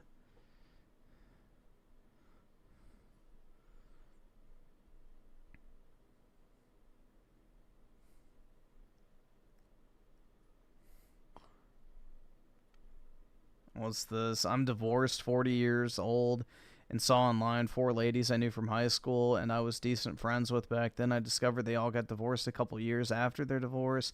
I approached a couple of them. I live hours away from them, so I thought it would be fun to just mess around and be nothing serious. Well, these ladies who were wild in their 20s are all 20s all now keep posting on Facebook about how much they love Jesus. Bro, who does that sound like? Who does that sound like? Women who were wild in their 20s now keep posting on Facebook about how much they love Jesus? I've never heard of a scenario like that before. All divorced, 40 years old, and posting on social media about how much they love Jesus. Oh my god, bro. Aerith? Oh my god. I've never heard of a situation like that one before. Even the women who went to rehab a few years ago is doing the same thing. I respect their beliefs, but there won't be any casual stuff going on with these ladies. It's funny that even the ladies I know who are single now being super Christian when they weren't like 15 years ago. Yeah, that's why you need to be super Christian early in life, guys. Embrace, I just want to get laid, and you'll suffer for it. All of us are miserable. The thieves in charge, well, I wouldn't really call them thieves, made excellent strides towards the owning nothing part of the equation, the being happy part not so much. T-shirt design, date a bald man. Oh my god. I like mine better. I just want to fuck. I like my shirt better. Dude, that shit, like, if somebody did, like, a low detail outline of, like, Raymond's rage face, and then, you know, put the words, I just wanna, and then, you know, like, F, and then, like, the little fucking, you know, asterisk and shit, in the place of UCK, bro, that shirt would do numbers. That would be great. I just wanna fuck. Oh my god. Yeah, like a soy jack of him, pretty much. I can't tell if you're an actor or not. Listen, Raymond, most people are lonely. I'm a hermit myself. I'm 42 and live with my mom. Don't have any friends, don't care, but I obviously don't have any women either. Haven't had a girlfriend in 23 years. Don't have any money either. Don't have anything. I don't live in the U.S. for people to understand where I'm at. You can't make money like in the States, mowing lawns or pressure washing driveways like that guy on YouTube. You should really be grateful for what you have. You, or may seem small for you, but you should still feel grateful. Now, as far as the sex issue, I was on a 5-year dry season until I decided to pay for it, like I used to when I was young. Not saying you should do it, because as Catholics, it's wrong. But if you really want to get laid, think of your former Peruvian college roommate. He slept... Wait, what? Oh, yeah! Luis Latorre! Holy shit, bro. And he just randomly doxed his college roommate. Yeah, I remember that one. He slept with a bunch of white chicks because he was short, dark, and different. So I think you should take some time off and spend a vacation in an African country so a lot of black women can throw themselves at you. No, I don't know if I agree with that recommendation. Go to Thailand or something like that. You don't want to catch AIDS. There's no permanent state of happiness. Hence, when you're married and your wife tells you that she's unhappy, you're headed for divorce. Being in a state of commitment is the key state to aim for. This is something that comes from within. That's why you mentioned people are deeply religious, achieving a state of commitment. There's no easy choices, Raymond. You need to concentrate on a long-term plan. Yeah, I agree. Where you want to be in 5-10 years. How can you be there? Be selfish, be focused, and don't worry about anything or anyone else apart from your plan. Yeah, I agree.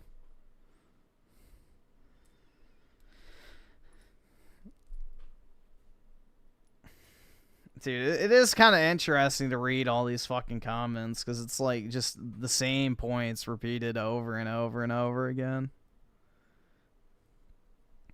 I have my popcorn ready for the collapse of Rome. Man, I am over 40 and was you. Two long-term relationships of 8 and 11 years. And both got cheated on. You only waste time, money, and sanity with these hoes. You waste nothing. I have no children, over 40, in good shape, and maybe 6, maybe 7, and wait, 6, okay, I thought it said inch. I was like, wait, what? Good shape, and 6, maybe 7, in looks. It is game over. Women have 1,000 options. If she is with you, she thinks about cheating on you. Fuck that. I would rather be alone. Go to the gym, make money, and travel alone. You have no money? You have a house. Sell it and go to Malaysia or Thailand. You will be rich there. Yeah, true. Man, you think very narrow. With 100K, I would live 20 years in Thailand. Rent in Thailand is $500 a month, and that's like for a mansion. Food is like $200 a month. I know. I've been there.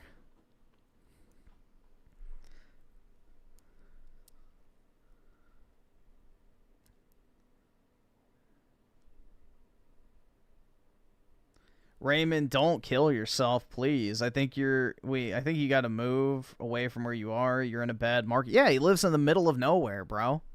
You're not going to find women in the middle of nowhere. The only reason women move to the middle of nowhere is because they're already married.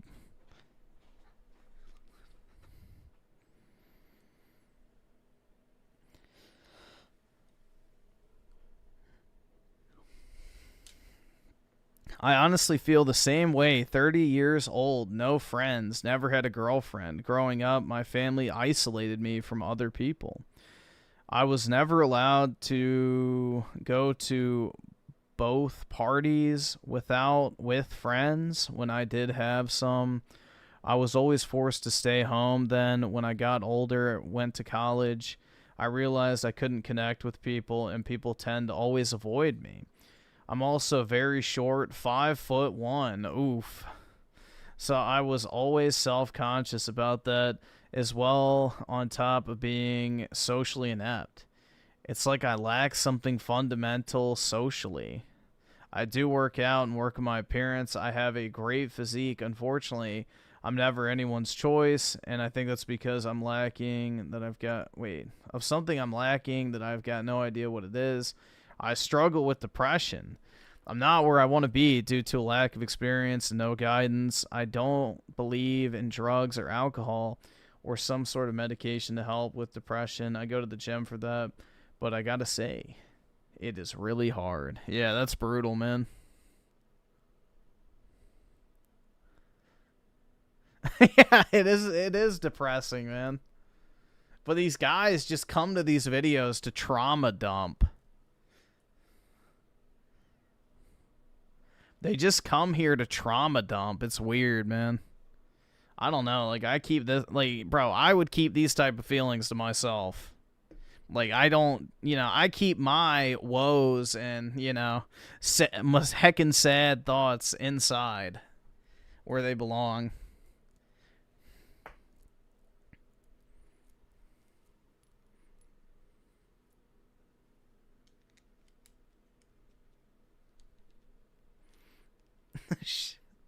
This shit's so black-pilling, yeah.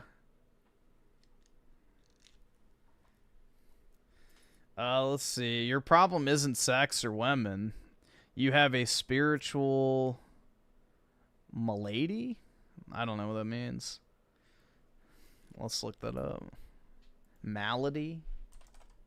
I haven't heard that word before. I know mal means bad.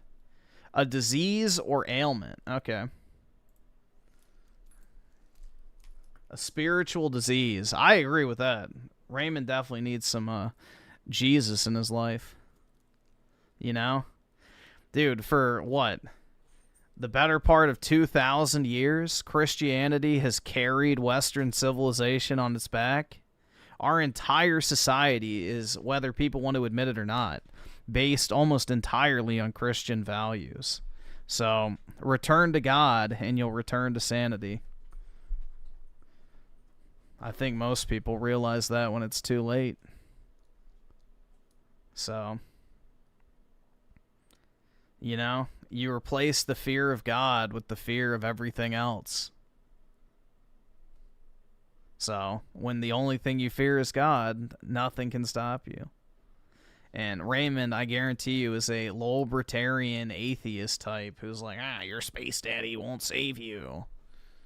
He just gives off those vibes.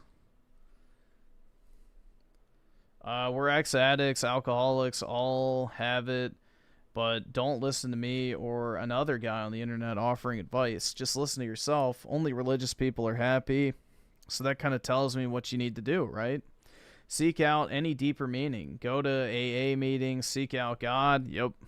Or seek out anything that is in your own control. This excludes other humans as their actions are not in our control. Not anymore, at least. So basing it around that almost guarantees that happiness will only be temporary. Yeah, that's exactly what I've said. That's exactly what I've said. It's like, bro, all right, he finally finds a woman. What happens in 3 weeks when they break up or get into a fight and she doesn't want to talk to him anymore? Or he finds out she was just doing it because she felt bad and then doesn't want to stick around with them. That's going to put him in an even darker place than he's at right now. So you got to find something to fulfill you and keep you going other than other people.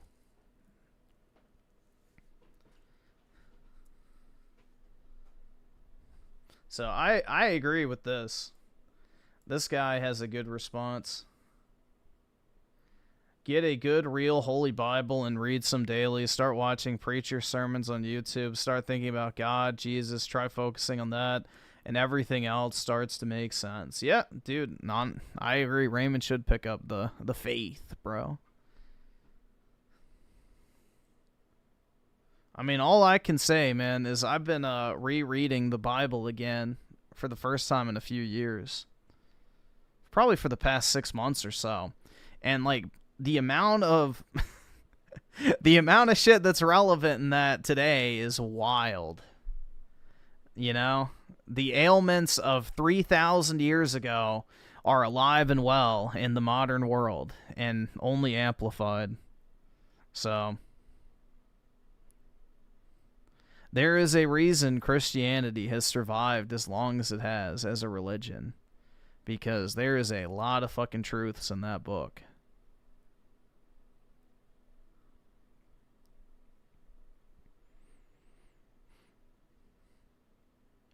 Raymond is a millennial emo that explains a lot. Yep. We love the crash outs, but I don't enjoy seeing you miserable. We watch because we can ultimately relate. I guess. 10 hours, that's how long one should sleep. 7 hours, and their food pyramid is bullshit. Nobody does care, so why should we? What? That was kind of wild.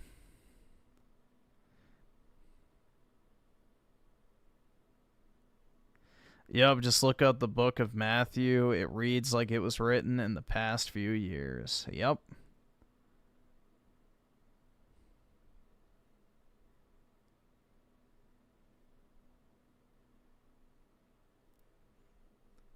Yeah, you can find tons of... Well, I think even on YouTube, bro, there's probably... Here, let's see. There's probably... Yeah.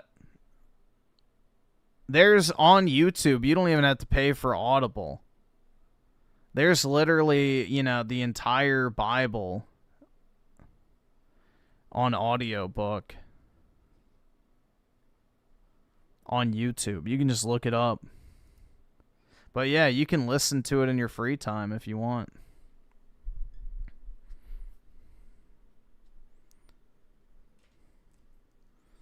But yeah, Audible's a good option as well.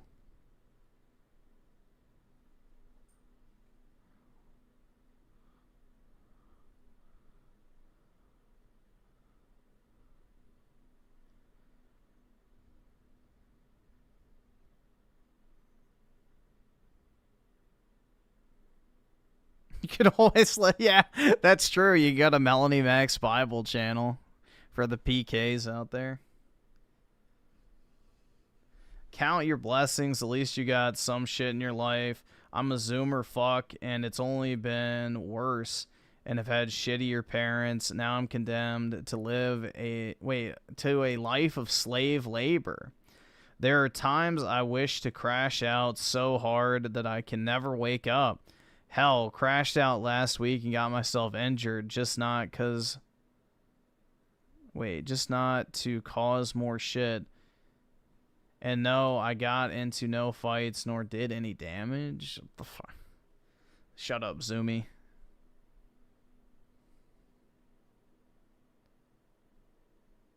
When fate screws you over, don't moan because she'll go harder.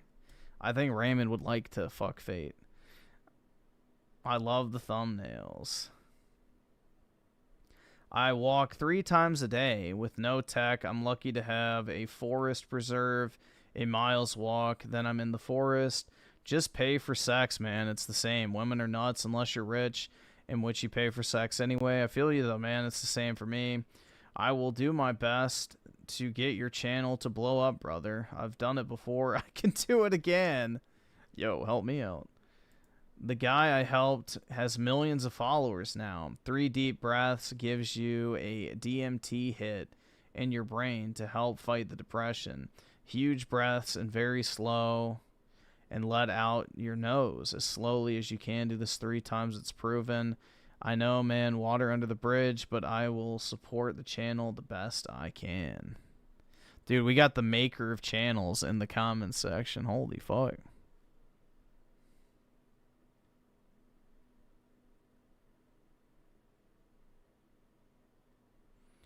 Didn't you say you made $7,500 in 1 month off YouTube? Wasn't that the wasn't the expected check you were waiting for? What money? Brother, you make money. Yeah. 75 hundo in a month if you apparently live off of like $2,000 a month means you got $5,000 excess to go nuts with.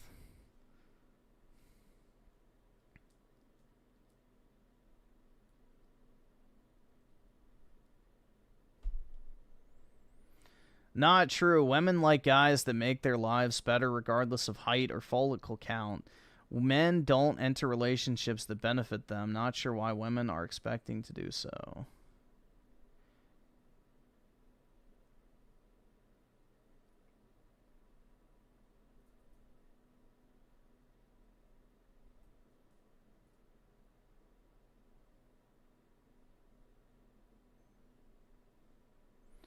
I don't know, bro. These comments are just brutal to read through. Like, no wonder why he's so down all the time. Like, if he's just, like, doom scrolling through these comments, like, dear Lord. I mean, his channel already, like, the topics he covers are super blackpilling anyway.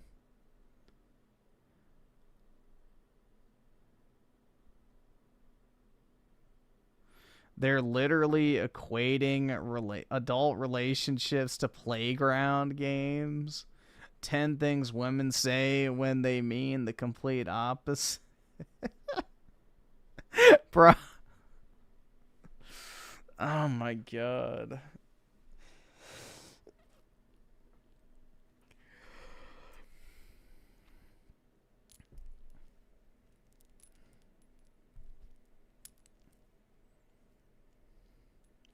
Bamaham Young with the 2 always bet on nothing Raymond sells. That's right, man. Nothing ever happens.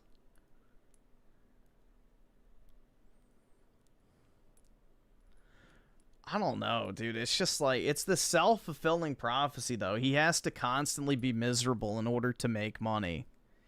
And because he's always making money from being miserable, he gets a dopamine hit from it. So now his dopamine arises from being miserable because he associates it with making money. And it's like this vicious cycle that's never going to end until, you know, something dramatically changes or doesn't.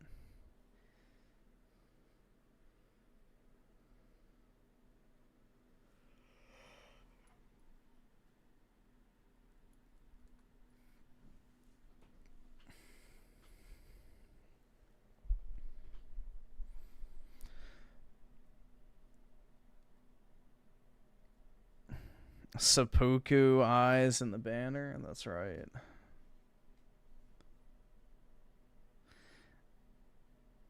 But I think the thing too is, like, look at when his most popular videos were. Like, they're all like 5 months ago. I mean, he had one that did well 2 months ago. But that's got to be wearing on him too, which he mentioned in the video. He's pissed off about the view counts. But yeah, this is his job. Like, bro, being fucking an angry spurg on the internet is not a good career path. Like, come on, man.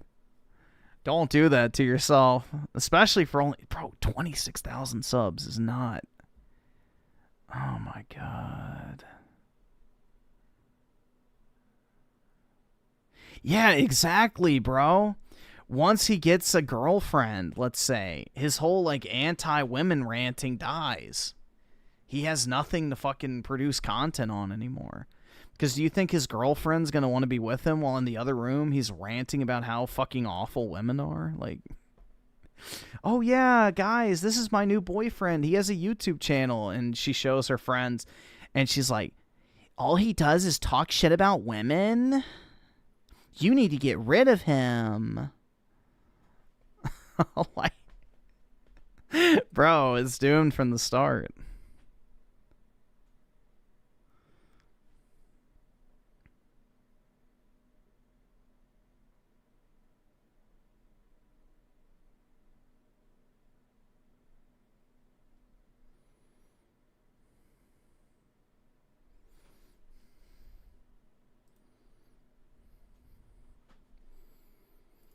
I don't know if he's playing a character or not. I mean, I guess kudos if he is. He's a great actor. But, oh, fuck this thing. Hold on. I got to sign into my Google account. Fucking bitches.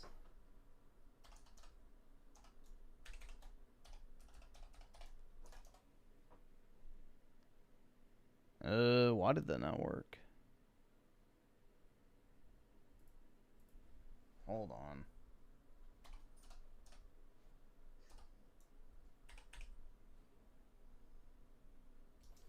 Oh, hold on. Let me just check.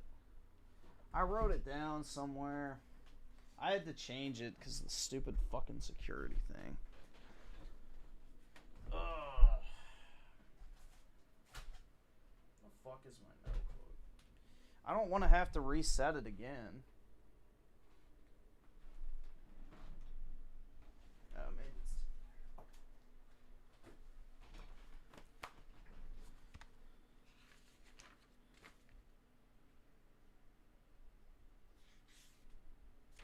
Alright, there we go.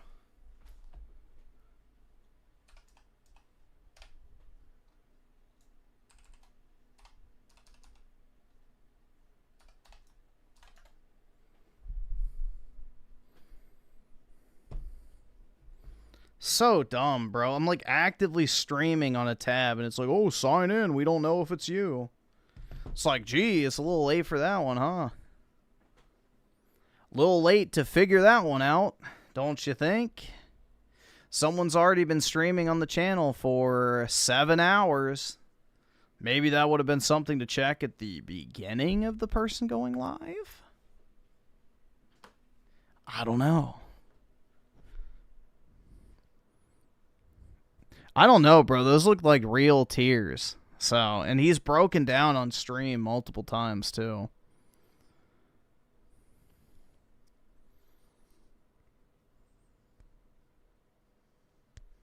Yeah, I think he gets most of his money from Super Chats, which, you know, it's the same case for me, but I don't do YouTube as a job. If I uploaded every day, it would be ad revenue that I'd make most of my money from, which is what the case was when I did YouTube pretty much every day. Which, I mean, technically I do still now, but, I mean, uploading. But eventually people are going to get sick of the sob story, so he has to continuously cycle people in and out.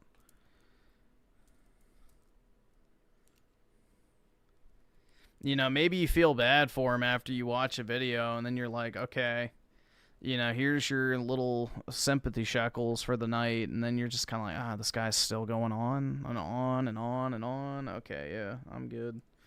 On to the next.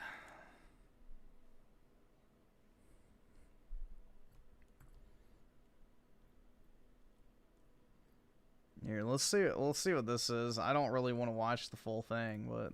All right, so in an attempt to, I guess you could say, ameliorate all of our existential aches regarding that one thing that I can't, and seemingly the majority of single guys in my audience can't seem to achieve, despite there being women in the audience. It's all about goth. Oh, God. It's about goth chicks. But that's another story. Let's take a look at what normal people that are dating right now are going through. Gen Z is monkey barring. Not cheating. It's not cheating. It's not cheating, bro. It's just a prank, bro. I promise I'm not cheating. I'm not cheating on you. It's not what you think. And I think it looks exactly like this woman's face on the left here. Nicole Fallert and Rachel Hale reporting. And Nicole Fallert looks, she looks pretty, and she probably... That looks like the average DC white chick. Yeah, she parties. And Rachel Hale here, she's, again, young, pretty. She's got a Twitter, an actual Twitter. Let's see, what is she doing? He's 130K in debt with 1-year-old to feed. Okay, so maybe she has, and then her account just doesn't exist. But yeah, this girl looks like trouble. Just look at her. It's like, oh yeah, I'm going to go Monica Lewinsky my way through the Capitol building. Oh yeah. And again, obviously, I'm kidding. But let's find out how the other half of society that is supposedly so much more successful than us, lowly, sexless, biologically unviable men, let's find out how they live. Get that face. Bro, Monkey bearing. Bearing. It's the latest dating trend, wreaking havoc on relationships. Dating can feel like the elementary school playground sometimes. That is really creepy, Miss Nicole and Miss Rachel, that you immediately go to elementary school playground for dating. You know, the thing that leads to sex, copulation, intimate relationships forming. Oh, right. You women have sex. Yeah, he's sexless. He's bald. And you separate that completely from dating. In general, I've noticed, not saying all, obviously, there are decent married women by 25, as Radix Verum always reminds me. Oh, the good ones got married by 25, Raymond. It is so routinely the case that I get chicks in the comment section saying things like, in the live streams in the comments, well, do you want sex or do you want a relationship? Like, those two things are completely mutually exclusive. And well, they are, in the sense that the type of chick that's just going to fuck you on the first date is not the type of chick you want to have a relationship with. That's what they're saying. Go ask any married guy. When was the last time you got laid? Guarantee you, they'll just laugh at you. Women they've separated the act of sex from their boyfriends. They don't do it with their husbands. They don't do it with their boyfriends. It's for the hot guy on Tuesday night who's got 17 other girlfriends, probably some boyfriends too. Dating can feel like the elementary school playground sometimes. One day you're in a close relationship. The next, someone is swinging on the jungle gym with somebody else. This is a really creepy analogy, Miss Nicole and Miss Rachel. I'm like legitimately not. I'm not comfortable with this analogy. No wonder there's so many teachers getting arrested for abuse. So perhaps, and I can't say the real word, and yes, I know the real word is much more heinous of a crime. And it's obvious which way this is going. So perhaps the latest trend dating term is fitting. Monkey barring might make you feel like that blindsided kid at recess. The name alludes to how in dating partners move from connection to connection. Only let it go to the old one when they moved on to the next. No, women do that. Every girlfriend I've ever had a guy or multiple men, in the one case at the frat house, lined up immediately after me. My one chick, she was dating somebody. I would watch a sitcom starring a character like this. Everybody avoids Raymond. Yo, unironically, that probably would do well. 33 years old when she was 20, like 3 days after we broke up. I moved my shit out and she was already up on, probably had him over to the place. Oh my God. When I try to calm down, this is still like my first cup of coffee. I need to chill. I need to calm down. I'm causing myself undue stress. I cannot control this. I cannot control anything about this equation. I've aged out. I am no longer sexually viable to women, obviously. What this chick is describing is what women do, allegedly, in Minecraft. The name alludes to how dating partners remove from connection to connection, only letting go of the old one when they moved on to the next. That's every male that has ever existed in the last 30 years in the West knows that's the rules for chicks. You got to keep them as interested as possible, as long as possible, and appease them as long as possible. Otherwise, they do monkey branch to the next person immediately. And now it's within a couple swipes or a couple seconds of the text messages going wrong. They just never. You can't keep them interested. And men are so bereft of any attention, any sexual touch, any validation, any kind of intimate approval, any kind of you're good enough, I want to be with you. That doesn't exist for the vast majority of men. It doesn't exist. I haven't had anyone make me feel that way, probably ever, to be honest with you. My girlfriends in college, it was like, I don't even know why they dated me. I don't even know. I was around. We didn't like each other in hindsight. And these chicks, I mean, the last girl I slept with, it was 8 years ago. She was dating like 5 other people. I'm ethically non-monogamous. Notice how they always put ethically in front of the bad behavior. I'm ethically non-monogamous. It's ethical because I said so. I'm not a bad person. Oh my I'm not just a sex addict who was abused in childhood. I'm not just like wreaking havoc on other people due to my own. Holy shit, bro. Yeah, who was abused in childhood. All right, bro, just air out all the dirty laundry about the ex-girlfriend or whatever. Holy fuck. Own personal trauma that I've never wanted to work through myself. No, I'm ethically non-monogamous. What, am I going to get in trouble for saying that? Too close to the sun, Icarus? Juan of the two officially moved into my apartment. Time to goon. Nice, man. Well, congratulations on the new place. Don't end up like Raymond. Gee, Raymond, why are you bald? I flew too close to the sun. My name is Raymond. This is my channel. These are my thoughts. Please subscribe. I need to get to 100,000 subscribers because, quite frankly, every YouTuber I've ever seen gets to 100,000 subscribers and then all of a sudden a girl shows up. And usually a nice-looking goth chick at that. So help me achieve... I'm still waiting for mine. My dream. I have a dream. I can't afford this. Of one day. Being. Although I don't want a goth chick, so yeah, I'm a pass. With a goth chick. Doesn't even have to be big bitty. Just goth. Just appreciates 9 Inch Nails. Like the bare minimum goth. I don't even need you to know who My Bloody Valentine. Like none of that. Like the deep Echo and the Bunny Man. None of that Donnie Darko. No, you don't even have to know what Donnie Darko is. Just. Oh, I'm so fucking unhappy. I'm so unhappy. Yeah, I'm waiting for the random Aryan spawn. Exactly, dude. Unhappy, and I'm so tired of constantly being reminded that like this is just the way life is going to be, Raymond. This is just there's no one interested, and every time somebody even becomes remotely maybe interested, it is so fake, and it becomes so obvious how fake it is so quickly. They never want to meet me. This behavior isn't necessarily new. No, it isn't, Nicole. What, did you have some hot congressional aide freaking boy toy? She's probably I'm not going to say. I'm not going to be mean. They're very pretty. Nicole, you're very pretty. You're a real go-getter. Rachel, I love the name Rachel. Obviously. Wait, is that the same? It looks like the same picture, except they're in front of the same building, but she's wearing a different sweater. Mental health reporter. Fellow. Pulitzer Center. Oh, she has a website. Is this uh-oh. That was a dangerous link. Mixed media. Let's see. Oh, geez. Okay. All right, that's a dude. Calm down, YouTube. All right, she's into photography and advertising. All right, Rachel, I can talk. Okay, yeah. Into design. That's neat. Very good. I mean, yeah, it's basic art school. Let's see. Where did she go to school? Curb magazine. All right. You don't have, guys, you do not have to write multiple paragraphs on your resume about every place that you worked. Like, put it in ChatGPT and ask for one summary paragraph. This is too much. Nobody wants to read this. Oh my God, look, it's just still going. Uh-oh, guys. Benai Brith Youth Organization.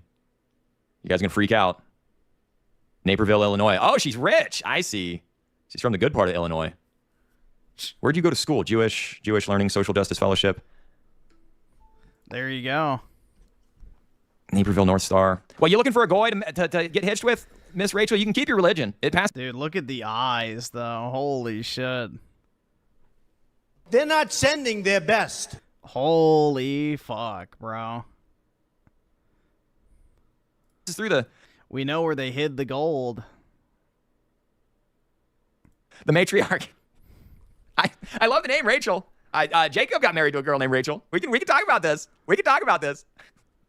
She got monkey barred by a nice Jewish boy. I'm pretty sure this might be biblical. There you go. There you go. Biblical.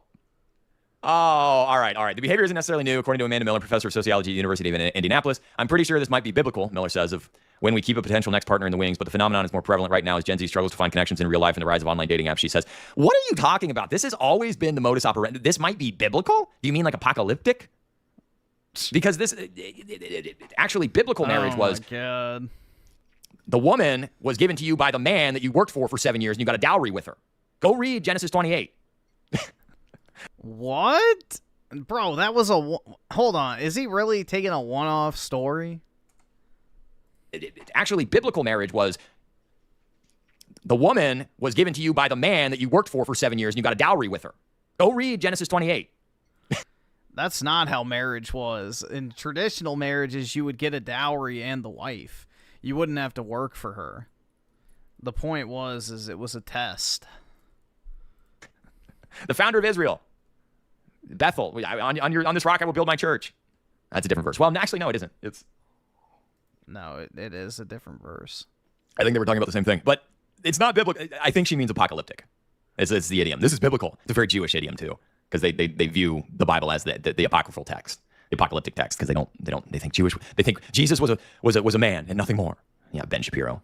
No, they think he was a heretic who's burning in hell, boiling in a vat of piss and shit. Let's call it like it is. I wonder why Charlie's dead. Miller says, of when we keep a potential next partner in the wings, but the phenomenon that's more prevalent right now, the Gen Z struggles to find connections in real life. Now, this has been prevalent since I've been alive. And it's been primarily going one way. Something where you can swipe and swipe and swipe seemingly forever. Makes it seem there's this infinite supply of partners. And there's not. No, there isn't, Rachel. No, there isn't. You want to go on a date, Rachel? Come on, Rachel. Come on, Nicole. God. Let's go to your cousin's bar mitzvah. Something where you can swipe and swipe. They're avoiding the vulnerability that comes with leaving a relationship and being alone. I've been alone for 15 years. Being alone. These women are terrified of being alone. You ever notice that?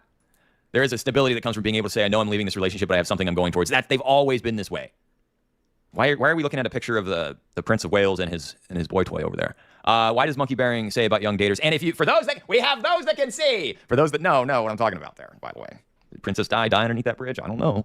Data from Match.com and Hinge finds that young people are looking for a serious relationship, but simultaneously reporting high levels of dating-related anxiety. As a result, Gen Z daters are more wary of commitment than older generations, and more daters are embracing the area in between hooking up and dating. See how they completely separate the two. This is the point I keep trying to make. They separate sex from the actual relationship. They say, oh, do you want sex or do you want a relationship? Because they're not dating the men they're sleeping with.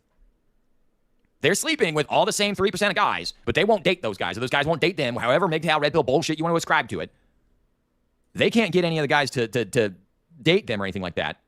But, they'll sleep with them. The area in between hooking up and dating. Amy Chan, a dating coach and author of Breakup Boot Camp, The Science of Rewiring Your Heart. Okay, Amy Chan, let's see what you look like. Oh, God. Okay, whatever. Oh, my God. Whatever. Whatever. You did a really bad job on your clipping mask there on your transparency. There is a way to get the hair to not halo like that, but whatever. What do I know?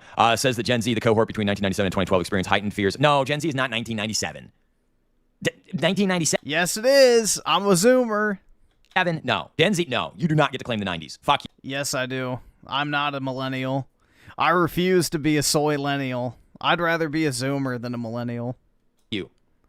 Fuck you. You don't get to claim the 90s. My sister is a millennial, and she was born in 1999. Experienced wrong. Heightened fears of romantic rejection. Monkey barring has become easier amid the proliferation of dating apps that foster what Chan calls a shopping cart mentality, and yet women won't fucking talk to you in real life, so you can't fucking try to date outside of dating apps. Doesn't happen. Oh, wait, I forgot. I'm an old bald fucktard that just... No one is dating... Bro. And yet women won't fucking talk to you in real life, so you can't fucking try to date outside of dating apps. Doesn't happen. Oh, wait, I forgot. I'm an old bald fucktard that just... I'm an old bald fucktard. Yo, I should record that one. All right, hold on. Give me a second.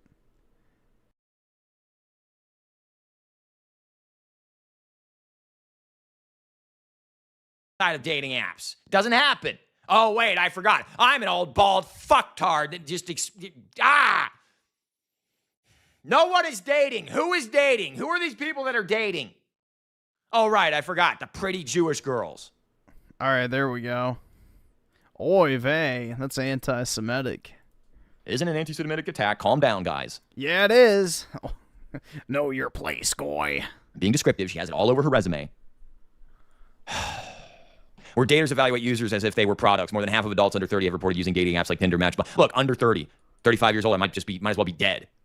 Match, Bumble, and Hinge, according to Pew Research.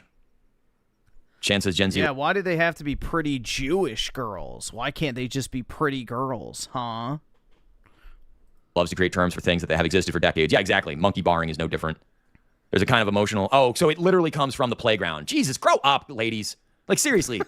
You're going to make an analogy out of an adult consenting relationship from a freaking playground? No wonder you can't find a man. Like, let's just be honest here. There's a kind of emotional literacy that's impressive. They talk about boundaries, attachment style, and how to soft launch a new beau. But knowing the language doesn't always mean you've done the work. Oh, fuck you. You're like Jocko, you up at 4 a.m., Miss Chan.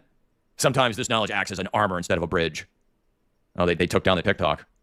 Is monkey barring cheating? Even when it doesn't extend to full-on cheating, the behavior of monkey barring often backfires, according to Angela Koch. That's her name. Koch. Angela Koch. Koch, whatever. A relationship expert at LGBT TV, dating at App Panny. Sponsored by. Importantly, Miller says monkey barring is fundamentally different from polyamory. Of course it is. Because you're not sleeping with them. Because you separated sex from relationships. While the latter refers to loving multiple people at once and requires the consent of everyone involved, the former is arguably a form of infidelity. The consent of everyone involved. And trust me, you know what's funny about that? Polyamory, no, it requires the tolerance of the men that are involved in it. That's the only thing that allows these women to get away with this shit, quite frankly. I don't know, bro. Most polyamorous relationships are guys and multiple women, so... It's unethical. I think most guys can tolerate that pretty well. Moral. It's bad behavior. Yeah, it's degenerate as shit, but most polyamorous relationships are 2 women, 1 guy. And guys tolerate it because guys have literally no options. We get nothing. It's worse than what's his name in Charlie and Chocolate? Charlie and Chocolate. You get nothing. Nothing.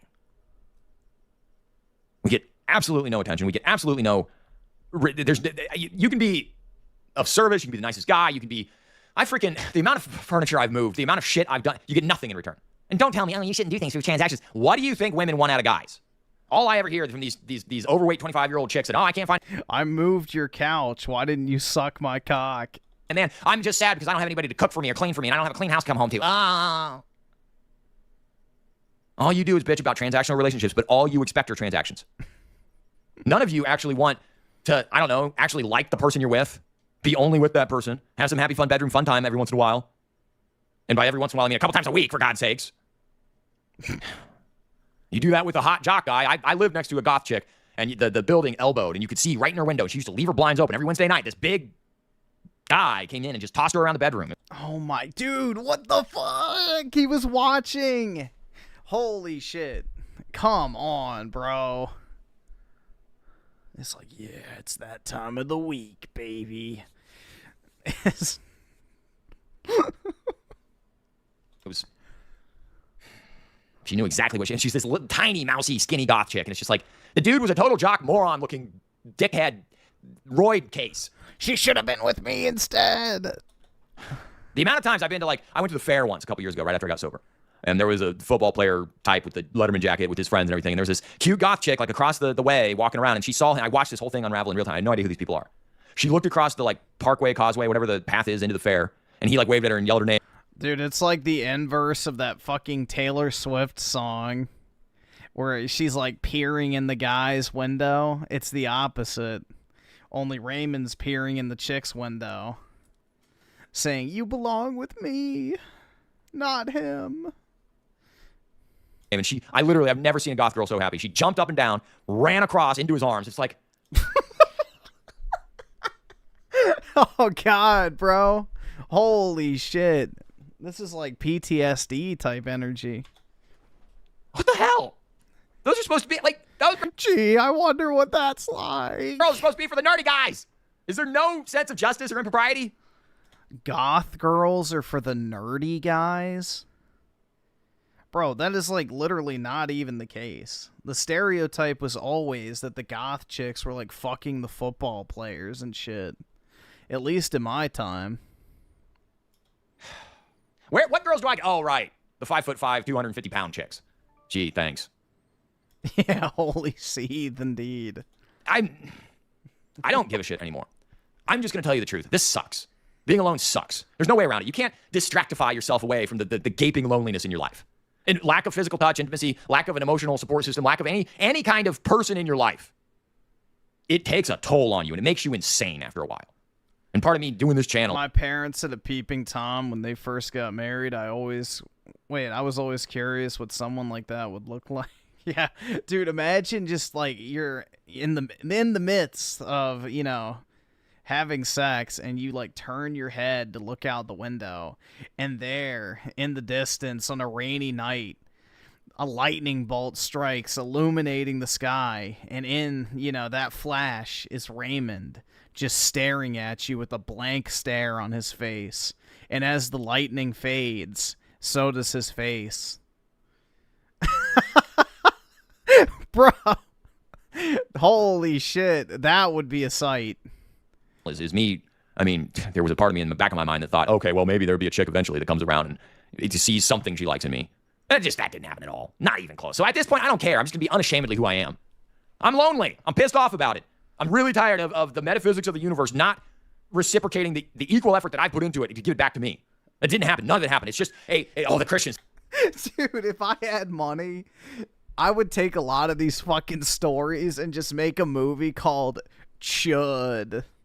And all the fucking libs would be like, oh my God, it's so going on. And then I'd make millions and millions and millions of dollars. Like, holy fuck. Dude, there's so many different scenes you could use from, like, these fucking rants that you could replicate in movie format and, like, make them, you know, a little bit more dramatized for, you know, entertainment's sake. But, dude, honestly, yeah, it could be like the Joker, but even more depressing. I don't know, man. It's like, Jesus, bro. Some things you should just keep to yourself, like your fucking Peeping Tom events of watching the goth chick across the building getting railed. by Chad. Yeah, just Chud. That's the name of the title. They love to say, you're in a season of singleness. Oh, God, and they're all with women. Like, you're in a season of singleness. I want that for you, but inside a godly marriage. Yeah, let me guess, the godly marriage also comes with a contract with the state that gives her the right to take all my shit, huh? Well, that's just what God wanted. It isn't, actually. How many concubines did Solomon get? Oh, my God. Jacob had 2 wives. Oh, look, I'm not trying to be super negative or run my mouth or anything. I'm tired. I'm exacerbated. I'm exhausted. I want to get laid again before I die. Whether that's in marriage or whether that's the dating situation or whether that's an escort in Vegas, I don't know what I'm going to have to do. Pahrump, not Vegas. I'm going to have to take care of this because, quite frankly, the no-fap thing doesn't work because you just go insane after a couple days without release, and it doesn't work. It only works if you have women in your life. And this life of isolation that I'm facing, it is fucking. It's driving me fucking nuts, quite frankly. In that all partners are consenting to all behaviors. I'm not consenting to these behaviors. In monkey barring, we have one partner who has decided to leave and the other is out the door. Yeah, that's always what happens. Monkey barring is everywhere. Here's how to deal with it. If you suspect a partner is monkey barring, it's probably not a good idea to start obsessing over their location or sneak peek at their DMs. Rather, Miller says, consider how serious the relationship is to you and then decide what's best, the next step based on the goal on that. Dude, I'm already picturing this fucking movie in my head. It's bad. I've got a powerful imagination when I get going on this type of shit. Like, I can already picture the scene. Like, I've got 10 minutes of content already in my head just from that one story. Holy fuck, man. Maybe I missed my calling. I should have been a Hollywood writer. Goal from a conversation one-on-one seeking professional counseling. These women.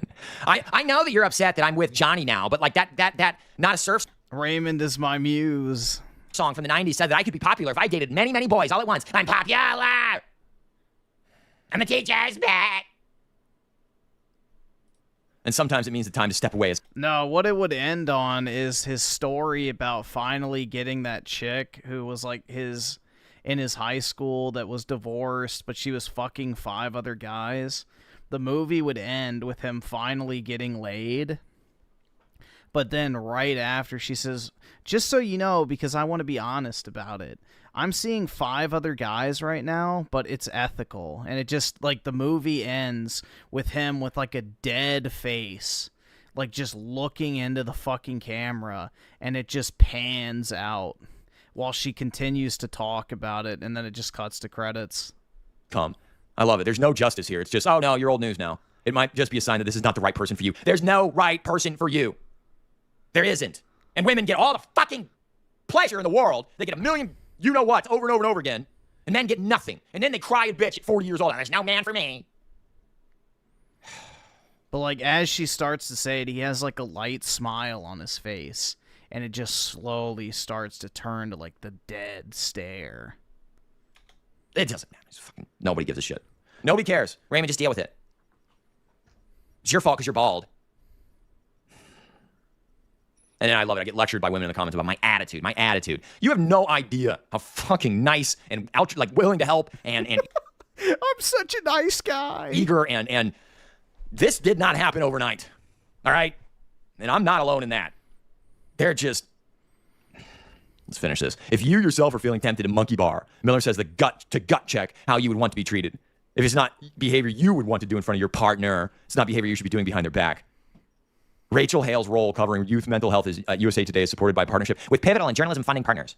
Founders do not provide editorial input. So this was written by Rachel. Like,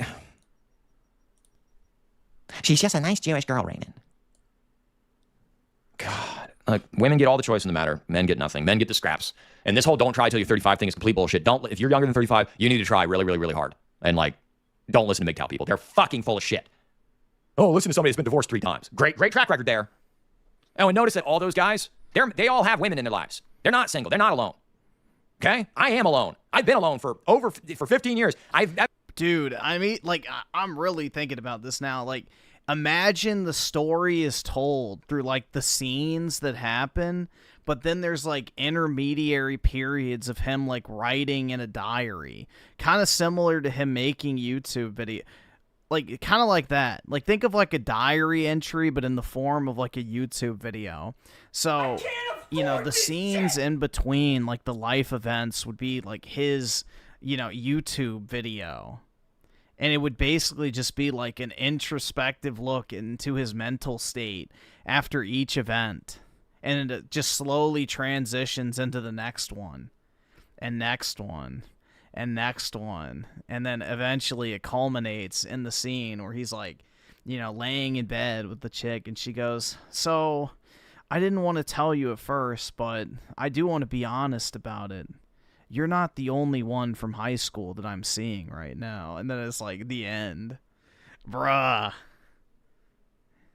And what once was like a story of misery to happiness goes from a story of happiness to misery. I didn't even touch a woman in almost 9 years. Listen to me. I'm telling you. Do whatever you can to find Yeah, with the light smile on his face. Not an overtly happy smile. Just like a light face of satisfaction or content. And it just fades to dread. That can stand you. Don't end up like me. If you're a younger guy, do whatever you can to secure somebody. Because you're going to end up alone and bitter and just hating your life. There's got to be some fucking thing to look forward to. I'm so tired of this. Why are you always so mad? You're just so angry, Raymond. You're just yelling to the heavens pointlessly. I hate my life. Just that fades to the screen. Chud. In big text. I hate where I live. I hate the noise fuck, man. level. I hate my neighbors. I hate the dog next door. I hate the lawnmower tractors. I hate that I'm trapped in this fucking place. And I don't know where I'm supposed to go. I can't afford to move because y'all aren't watching my goddamn videos. Fucking these other guys that started after I started my channel are getting 60 to 100,000 views a video. That's like crazy money. Daily. I can't even get 10,000 views a day. And I don't make a dime on this unless I go live every day. These videos don't make any money. And I don't know what I'm supposed to go do professionally. Corporate America is not going to happen. I can't physically work construction for nobody respects construction workers. There's no money in it, quite frankly. It's just hard work. I'm really tired of being this fucking out of control in my life and this fucking miserable all the time. I am so tired of being this miserable all the time. There's got to be somebody who's even remotely interested, for Christ's sakes. Here we go. It's the same song and dance. Every video. And quit telling me, shut up, Raymond, be stoic. You gotta shut up. You gotta wait for them to come to you. They don't come to you. They never come to you. They just don't. That bullshit is a lie to get you to shut up and comply and go away. That's all that is. Jesus. Stop talking, Raymond. Stop talking, Raymond. Stop having expectations, Raymond. I don't have anything else for this. Fuck off these women. YouTube disclaimer, not everybody, not all. This is all hyperbole and entertainment, blah, blah, blah, blah, blah.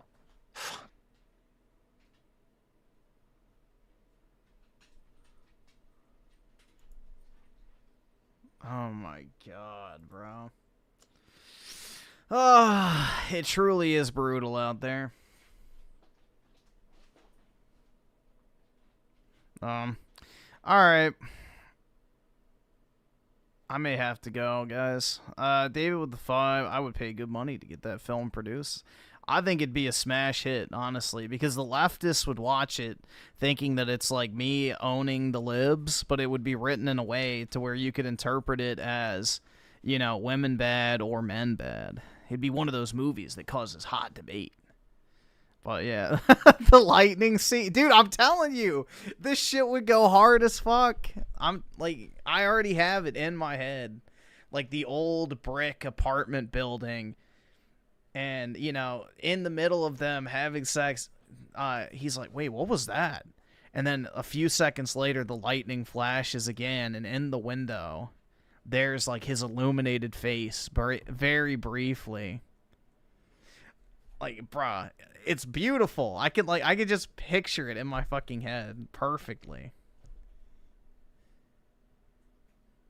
No, he wouldn't be. No, it's just the lifeless stare, like a dead face staring at you, like staring into the void.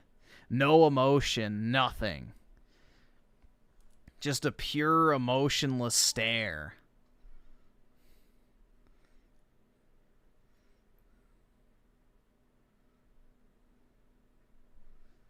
So that's what I'm, dude. It's like, I wish I had some film industry connects because, dude, this shit would do numbers. I just have a feeling.